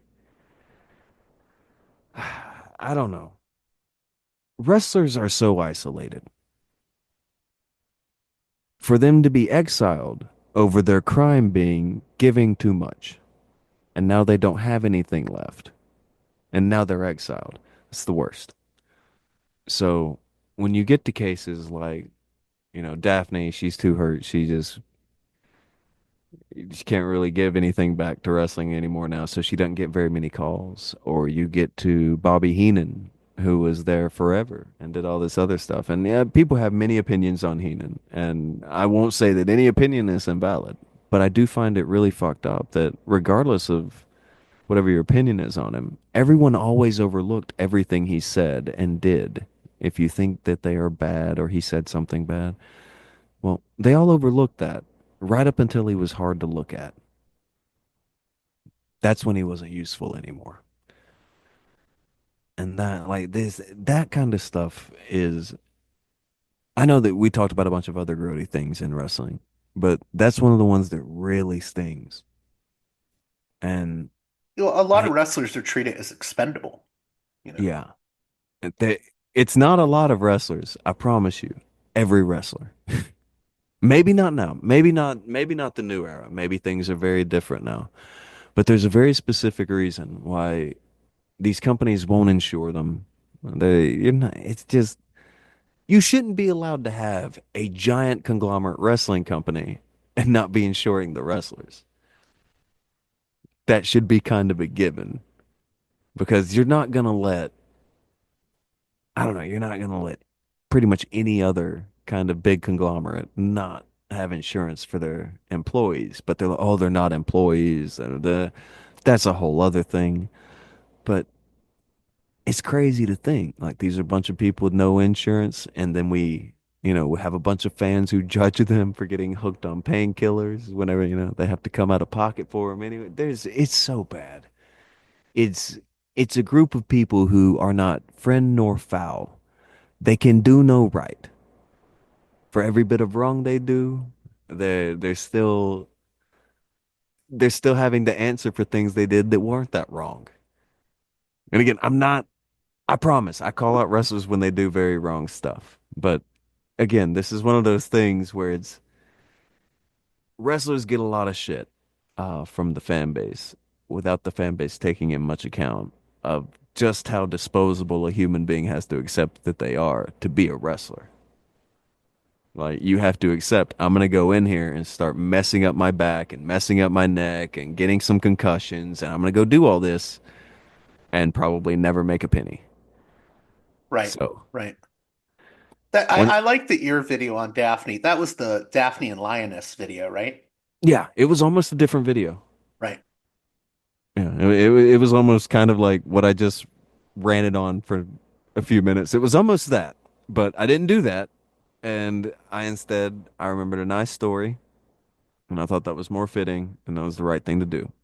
So I I did that gotta instead. ask, do you think there's aspects of that of the Daphne story, not the, I mean the controversy stuff with the TNA. Do you think there's stuff that gets overlooked by people because they don't want to step on toes? That's everything, man. Almost everything I've Yeah, ever seen in wrestling yeah. and life, like every people will look over everything to not step on toes.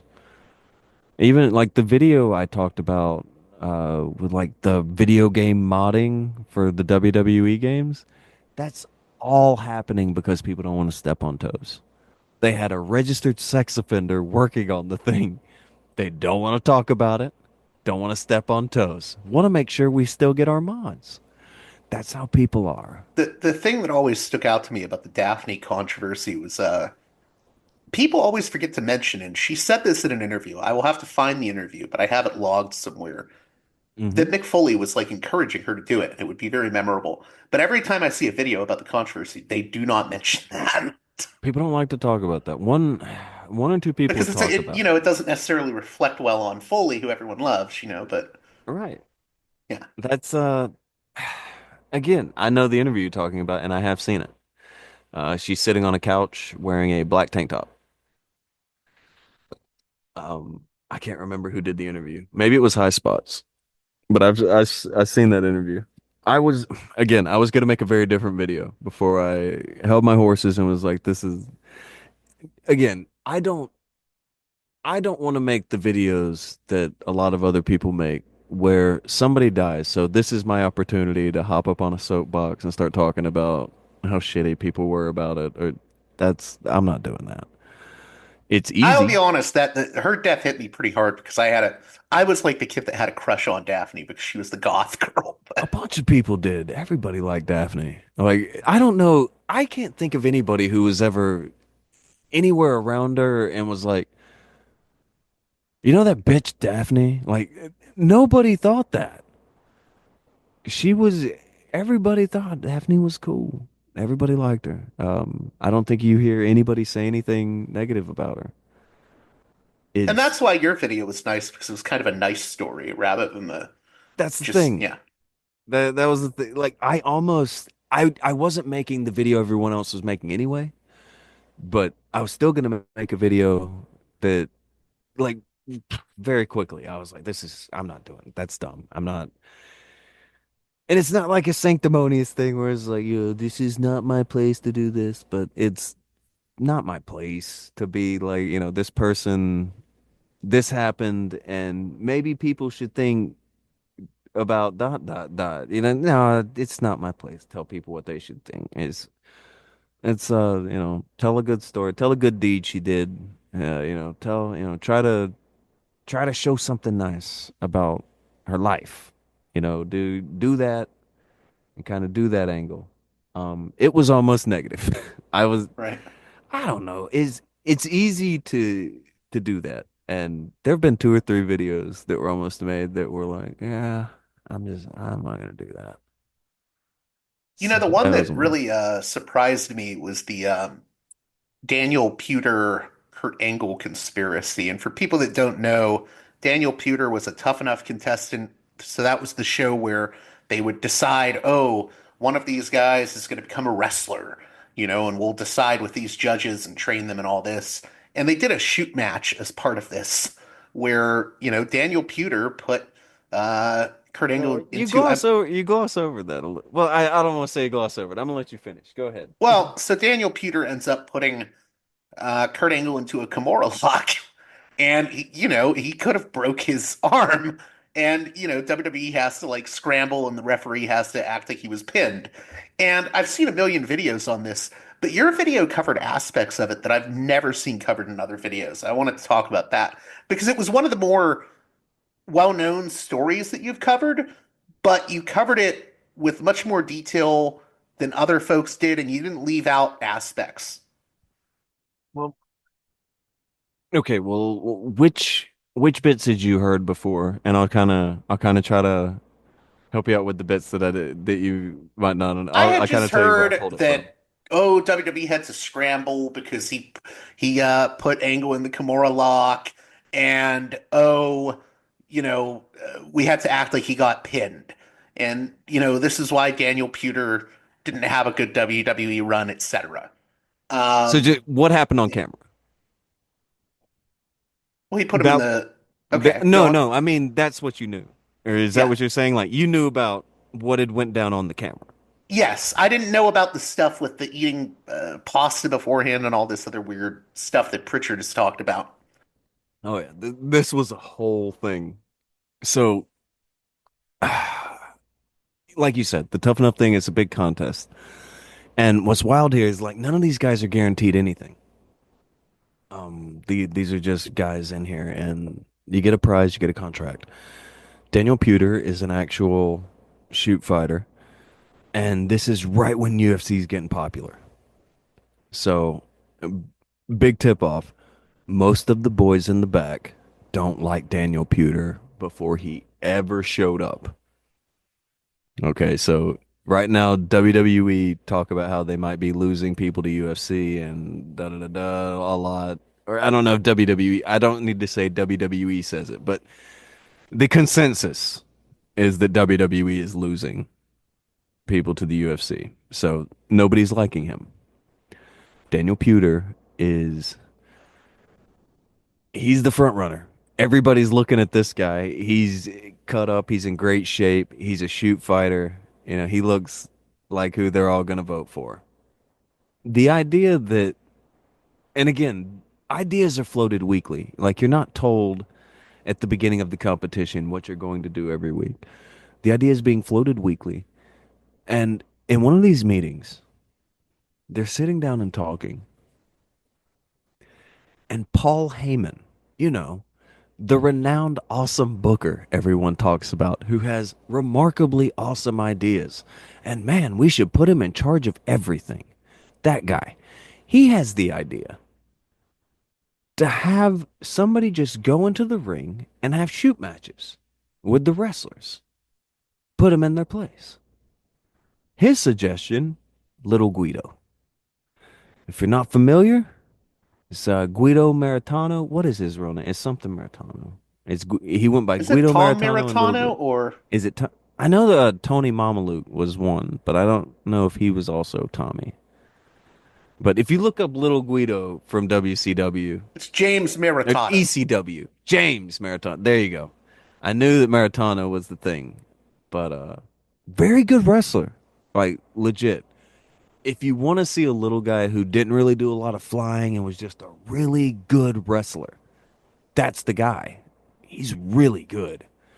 Uh, I would have loved to have seen like again. I'm not huge on the style, but if he and D. Malenko would have been able to just cut loose for about 20, 30 minutes, I think they would have put together something crazy good. I think they would have bounced off each other really well. But that's just the thing. So when you have a guy like that, he is a good shooter. He's super technical in the ring when he wrestles, but super good shooter, apparently, according to Paul Heyman. I'm not saying he's not. He was trained by shooters. I'm not saying he's not a shooter. But again, the guys in this season of Tough Enough, like one of them was on American Gladiators. He's like 6'50", something like that. It's something absurd. He's giant. Guido's not going to be able to shoot on him. He's just not. It's not going to work. But this is Paul Heyman's suggestion. And as they begin suggesting this and the ideas bounce around, they eventually land on why don't we just put him in there with Kurt Angle? Nobody can beat the gold medalist. And then they think even harder. Well, let's stack the deck. Let's make sure that we run them around, get them tired, and we load down their stomachs with milk and pasta. Okay, so I was right remembering the pasta bit. Yeah, we're going to slow them down because now we got their stomachs heavy. We got it where they don't want to move too much. They don't want to go too fast. They might get sick. They plan this. They know what they're doing here. They're not giving you water to drink, not even soda. They're giving you milk. So everybody feels awful. You get to the thing, and Kurt Angle's ready to start shooting on people. He did not pick Daniel Pewter first. He may have even been instructed in the back to not pick Daniel, according to some of the things that we heard in the Pritchard accounts. He may have been told specifically, do not pick Daniel. All right. They pick some guy. He gets in there. Kurt Angle breaks his ribs. Okay. Everyone ignores this in the story. Everyone ignores that he breaks a guy's ribs right before this happens. So when everybody's like, well, it's supposed to be a work, you got to play by the rules and this and that. Okay, so why did Kurt get to shoot on people and break their ribs? If that's your thoughts, then Kurt breaks the rules right before this happens. If that's the stance, that's out the window now. So then you put Daniel Pewter in there. And why do you put him in there? It wasn't they picked him. They said, who else wants some? Kurt's looking out there, and Daniel Pewter raised his hand. Kurt Angle could have overlooked it. He could have had the refs stop him. He could have done plenty. It's theater, you know. But he wanted to. He wanted to have a go with the shooter. This is, again, always ignored. So you have Kurt Angle standing in front of a shooter saying, who wants some? The shooter, he's being called out. He's looking at him. He's calling him out. So Pewter raises his hand. Kurt Angle, he lets him in. They begin to have a go. Once Daniel Pewter puts him in the Kimura lock and they fall on the ground, the ref counts the 1, 2, 3 and all this with his shoulders not down. The referee has even come out himself and said that he did that with the shoulders not down because he was about to take his arm. There was no way around it. He had him. Kurt Angle still tries to act like, no, he didn't have all this. It's one of the things where a lot of people like to try to paint it like Daniel Pewter is the bad guy for not letting Kurt Angle beat him up. To that, I say, well, why is Kurt Angle not the bad guy for not tapping out and trying to make the kid look good then? If one's a professional, and again, if we're applying stupid rules, then let's apply stupid rules. But if he's allowed to shoot and break somebody's rib 5 minutes ago, why do I have to let him break my rib? It's a crazy notion that you would never have this conversation outside of pro wrestling. This is the perfect capsule of pro wrestling fuckery. And it's like, well, Daniel Pewter's an asshole. Fine. That doesn't mean he has to let you break his arm. He doesn't have to let you break his rib like he did the guy a minute ago. He doesn't have to let you beat him up. Again, if we've agreed to shoot, which is what everybody's agreeing to, why does he have to agree to also lose the shoot? And then he gets to the Royal Rumble. And that was totally not planned to have every single person in the ring start doing what they did. That would never be orchestrated. That's crazy. You're telling me that all of the guys from, that particular locker room group all drew the Royal Rumble numbers in the exact same order to come out right around Daniel Pewter? That whole clique? The Bob Holly, Chris Benoit clique, they, the shit kickers, they all get to come in and do, okay, cool. I guess that just happens. That's not orchestrated. That was just them doing that, okay? They make the numbers for the Rumble, bro. You know that. Yeah. The workers get to pick their own number. That's a total shoot who comes out. I mean, they do a real lottery. Come on. Yeah, it's a wild story. And like you said, you're the only one covering aspects of it there. It's because everybody they're like, Daniel Pewter's an asshole. So ... It's like, okay, fine. He's an asshole. That doesn't mean anything that happened was cool. Think of all the people that this happened to who wasn't an asshole. Or they just shoot on them, and then like you get mad because they shoot back, so you put them in the Royal Rumble, sandwich them between a bunch of people to beat them up. It's like again, I keep forgetting the Royal Rumble is a shoot, and the wrestlers actually pick their own numbers. That's total shoot, guys. Well, All the this again. We'll go on. No, I'm just saying, all those guys who happen to have a problem with him coming out back to back to back all around him. That's, oh my God. I can't believe it. Well, that's the thing about your videos too, and I wanted to end on this, or before we close out, is a lot of the pro wrestling content on YouTube and podcasts right now, the stuff that is most popular is the stuff that I'm like, you can't believe all of this, Yeah, it's you saturated know, by people wanting access. It's fake. yeah. And it's like I like listening to someone like Bruce Pritchard, but also Bruce Pritchard is a dude that like has a shit-eating grin and will like just lie to your face. You can tell when he's telling the truth at times when he gets very emphatic, but Sure. he's a carny. But you have to be even more wary than that now. You have to understand, even the wrestlers have figured it out now. I was gonna say Kevin Nash is another one. He No, pushes. ignore that. Ignore it. I'll give you a crystal clear example. All right, you want one that'll make your eyes roll or maybe make your head roll off your shoulders. I don't know. Let's do it. All right. Buff Bagwell puts out a video about a month and a half ago talking about Marty Jannetty's gonna die. 2 weeks later, Marty responds. 2 weeks after that, they do a live stream together, quote unquote, clearing the air. All right. A week and a half ago, Maven puts out a video talking shit about Stevie Richards a little bit. About 4 or 5 days ago, Stevie Richards is saying, my thoughts about Maven. So, spoiler, we're going to probably get a live stream between Maven and Stevie where they're Okay, that's hashing it. interesting because when he first started, I did like some of Stevie's podcasts. Oh, look, the moment I start seeing your face in the thumbnail making stupid faces, I know what the deal is, and I'm over it. Are there any of the wrestler podcasts that you think are more worthwhile than others? Time to time, yeah. Most people don't believe, and again, I don't co-sign anyone 100%. But if we're talking about like genuine conversations, uh, K100, they do okay. They've always done okay. That's another thing. Like they were pretty early in the game of doing the Is that wrestling Conan podcast and thing.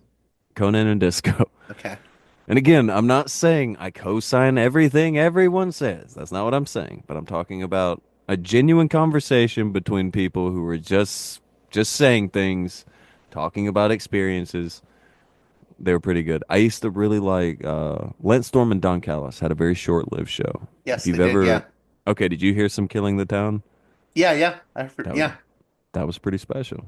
That was a This pretty is gonna good show. sound really out of the blue and strange, but one that I like just because the guy has no association really with the WWE or I mean, I think he does indie dates, but I really and it just seems like he when he talks to other wrestlers, it's just kind of two jocks or two like wrestling guys talking to each other. I like a lot of the stuff Rene Dupree does.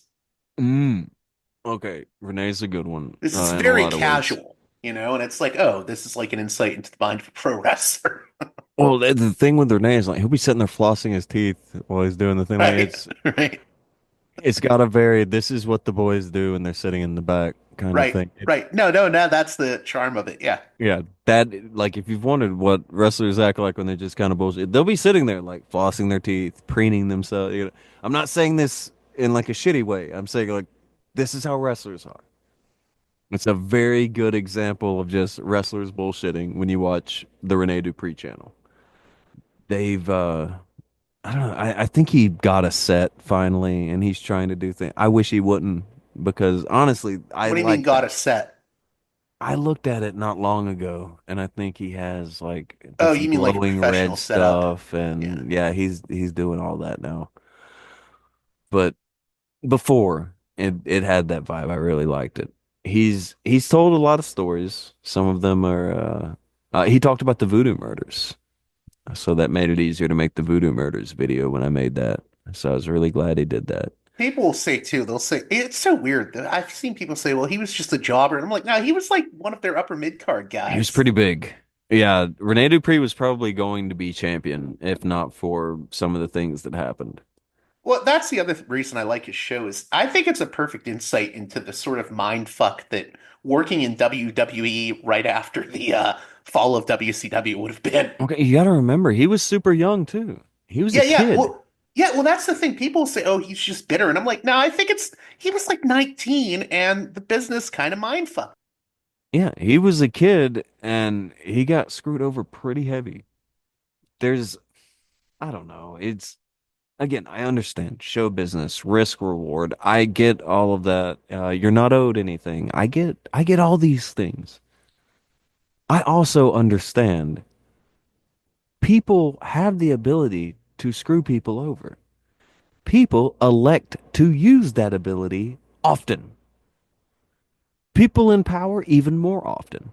One of the biggest talents of the early 2000s that again, remember the early 2000s in WWE all the way until like 2013, 14, 15, right in there, they had a dearth of talent, remember?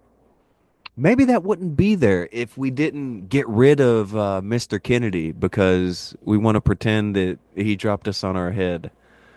But, he's getting way too over, might be the actual issue. Maybe we wouldn't have a dearth of talent if we didn't get Kenny Dykstra kicked out of the company when he was a freak. So that kid could have been something special. Let's get him kicked out of the company. He's dating somebody I like. I If I made videos of like the can't miss people of wrestling, it would only be people like that. Because in a lot of ways you could always go somewhere else and try to make a name for yourself. But there were guys, and like Rene Dupree did move on. He did a lot in Japan. Right. And I'm glad. But you look at a guy like Kenny Dykstra, who, and I understand, like you look at it, oh, Spirit Squad guy, and okay, I got that. Watch his work. Watch what he was capable of. Watch that leg drop. That guillotine leg drop with him flying. He throws his leg back and like grabs it with his hand, goes all the way across the ring. This guy, it was great. It was over. You'll find a lot of these guys. These guys are the ones that were can't miss, and they were going to be a big deal. But then somebody just decided, well, I don't know. I want their girlfriend. So get rid of him. Kenny Dykstra is gone because someone wanted his girlfriend. That's the answer. Like Kenny Dykstra is on TV every week. Wrestled Ric Flair. He was wrestling Triple H and Shawn Michaels. Now he's gone. Oh, damn. He must have done something wrong. No, somebody wanted his girlfriend. See, and that's the thing too. The reason I also mentioned Rene Dupree, and maybe you'll agree or disagree with this, but I, I want to hear from the guys that I know don't have a connection to that company anymore, and they don't want to or have any desire to go back. I mean, Dupree is like a landlord now. Well, He you makes can't. his money that way. And Yeah, he was in Pro Wrestling Noah whenever he started it up. yeah, yeah, yeah. No, no, no. He He was still doing does good Pro stuff. Wrestling Noah. Yeah. No, all right, he's out now. He's touring North American stuff so that he can keep doing the show and everything. But like he's stayed active. Yeah, yeah. But he has no desire to go back to that big company. And it's like I'd rather hear from the guys that aren't under any illusions about going back to McMahon land or now TKO land because I'm not getting the filter. Like when you're listening to Pritchard, it's Even filtered. He with works for the AEW, you've company. got to be careful. What's Like that? if you want to go anywhere, okay, you must be careful now. It's not just WWE, AEW included. Yeah. Um, okay, and I'm not here to shit on Tony Khan. I'm sure he gets enough hell on social media from plenty of people. But Tony Khan, he's like a lot of them where if he thinks that you don't like what he does or whatever, you're not liking how you're being used, then he just don't want to use you. Or he's not going to bring you in if you've said bad things about the company. It's just if you want access, you've got to play along. It's as simple as that. And it's also really crazy. Like you said, now even the podcast scene is working angles for the Yes. podcasts. Like what Right. what is going on here? That's where I was saying. Now that the boys have figured that part out, I don't know. I know you were saying that you really enjoyed the podcast. They're kind of the best source, and they were for a little while. Then the boys figured out, oh, we can just work an angle. Right, right, right. Which again, you should have always known would happen. You should have always known that would be the case. But yeah, wrestlers are crafty. Mhm. They see an opportunity to make that dollar, and I can't blame them for it. You know, Oh no, it's you work an angle, you don't have to take a single bump. I'm sure they do a live stream. People will donate pretty big to it to ask them both questions, talk shit to both of them. Again, I'm glad they're doing it, but this will also hinder wrestling history because it's going to be giving us more fake history. It's like, oh, do you remember the Buff Bagwell Marty Jannetty feud? No, it was not a feud. That's so dumb. But like that's what it's going to be. And we're going to have more of those stories shoved in as a few more pulled out. So that's the unfortunate part. yeah, it is. Well, hopefully people will check out your channel because I think it offers a different, more raw and thoughtful perspective on these things. How can my listeners find your channel on YouTube? Just Grapplevision? Yeah, just Grapplevision. Um, Probably typing it. Well, you probably used to could type in wrestling gets real and it would pop up. I think people just use that title a lot now. So I don't know if that'll pull it up now, but If just, you were to recommend one video, what would it be? oh What's your no. favorite one that you did? Oh, okay. All right. Well, my favorite one, um, either either the Hayabusa final years video because nobody ever talks about after he broke his neck, like that was he died then or something, or the list. I felt very accomplished by the end of the list video. This for people that don't know is how Chris Jericho came up with his "You're on the list" gimmick now, and it goes to Steve Carino and even deeper than that. Yeah, I knew I had heard it before. A friend didn't want to talk to me and was being mean to me about it. They were calling me names, all kinds of stuff, and I was like, I've heard it, and they tell me I'm a liar. All that. This was a whole thing several years ago, and so I sat down for years trying to figure out where it came from, and I finally figured it out in an extremely surprising fashion, and it made a decent video. I don't know how many people have seen it, but whoever has seen it, they would tell you very good payoff at the end. Well, I anything enjoyed it. involving Steve Carino, you should watch because that Exactly. dude's a fascinating guy. I'll tell you that because I mean I think he should have been a bigger thing in wrestling. I think the my understanding is that the blade jobs he did may have hindered him with getting a WWE career in ring. Yeah. But, you know, that dude, I mean, he made something of himself outside of the WWE and now he's working there. No, he was huge. Booker for 0-1, former ECW champion. He's a big indie star in the States. A huge deal in Japan. Got to work with Ricky Choshu, Hashimoto, all that stuff. Tanaka, Michael, like he was in there. It's Steve Carino is one of my favorites. Like if I could take anybody's career and just be like, I wish I was that And guy. Like the thing I like about Carino is and I'm not saying this is a bad thing, but I think I knew indie wrestlers that looked at Carino and would say, well, he doesn't look like a wrestler. But the greatness of Carino for he's me, deceptively big. well, yeah, yeah, yeah. That's But, the well, other people no, yeah, underestimate it. definitely.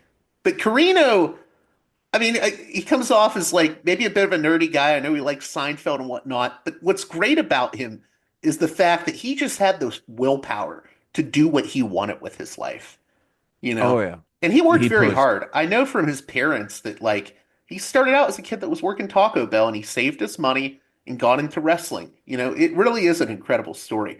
The Carino I, deserves a documentary one day about himself. I've been working on a long ass video about Steve Carino for months. I don't know how to finish it. But it's about like how he got in. Like if you didn't know, like he lied to everybody. He's he told everybody that Al Snow taught him how to wrestle already. So like when he shows up, he's like, hey, can I come to wrestling school? He's like, yeah, we're only taking people who already have some training. And he's like, I've trained some. And oh yeah, who trained you? And he looked into the magazine and saw Al Snow's training school, and he said, I've been to Al Snow's. And they're like, oh, you're one of Al's kids? Oh yeah, come on down. Yeah, you're no problem. Blah blah blah. And he's like, oh. And so like that's like the whole way his story ends up starting. And he always wanted to wrestle Al Snow. So a few years down the line, when he finally gets to wrestle him, he's talking to his friends like, "Hey, I wrestled Al Snow this week," and they're like, "Oh, that must be like old hat." And he's like, "Oh shit, I forgot. I've lied to everybody." He finally came clean in his book. Huh. No, He well, that's apologized. incredible. He apologized to Al Snow over it. It's I love his story. I love Steve Carino's story so much. It should be his story could be a movie. That's He what I was he is one saying. of my Like, favorite there guys. is sort of like he's the kid that wanted to be a wrestler and he made it. It's a heartwarming story in a way. He became very Forrest Gumpy about it. Most people don't realize, but he's everywhere. Right. Through Ring of Honor, he's been to Puerto Rico, ECW. He's in NXT now. Yeah. He's everywhere and nowhere because, like, people are like, oh, Steve Carino, I never seen him much. Yeah, but I bet he's there. If you look, I bet he's there. Well, hey, Gary, I hope my listeners will check out Grapplevision, and thanks again for this extra long conversation. I love pro wrestling, so this was a special episode for me. Thanks again. No, I appreciate it. I hope it wasn't too long. I hope people don't hate it. Well, that does it for this edition of Parallax Views. As always, please consider supporting me on Patreon at patreon.com/parallaxviews. One more time, that's patreon.com/parallaxviews. And with that being said, until next time, you've been listening to Parallax Views with Parallax Views to Parallax Views with Parallax Views. The way out is not simply to say, don't do it, just to prohibit. It's nothing else. If we don't do it, others will be doing it like crazy. So, we have to confront the problem. But no, basically, I know of the great anxieties, problems, new forms of control, but it's also new forms of freedom.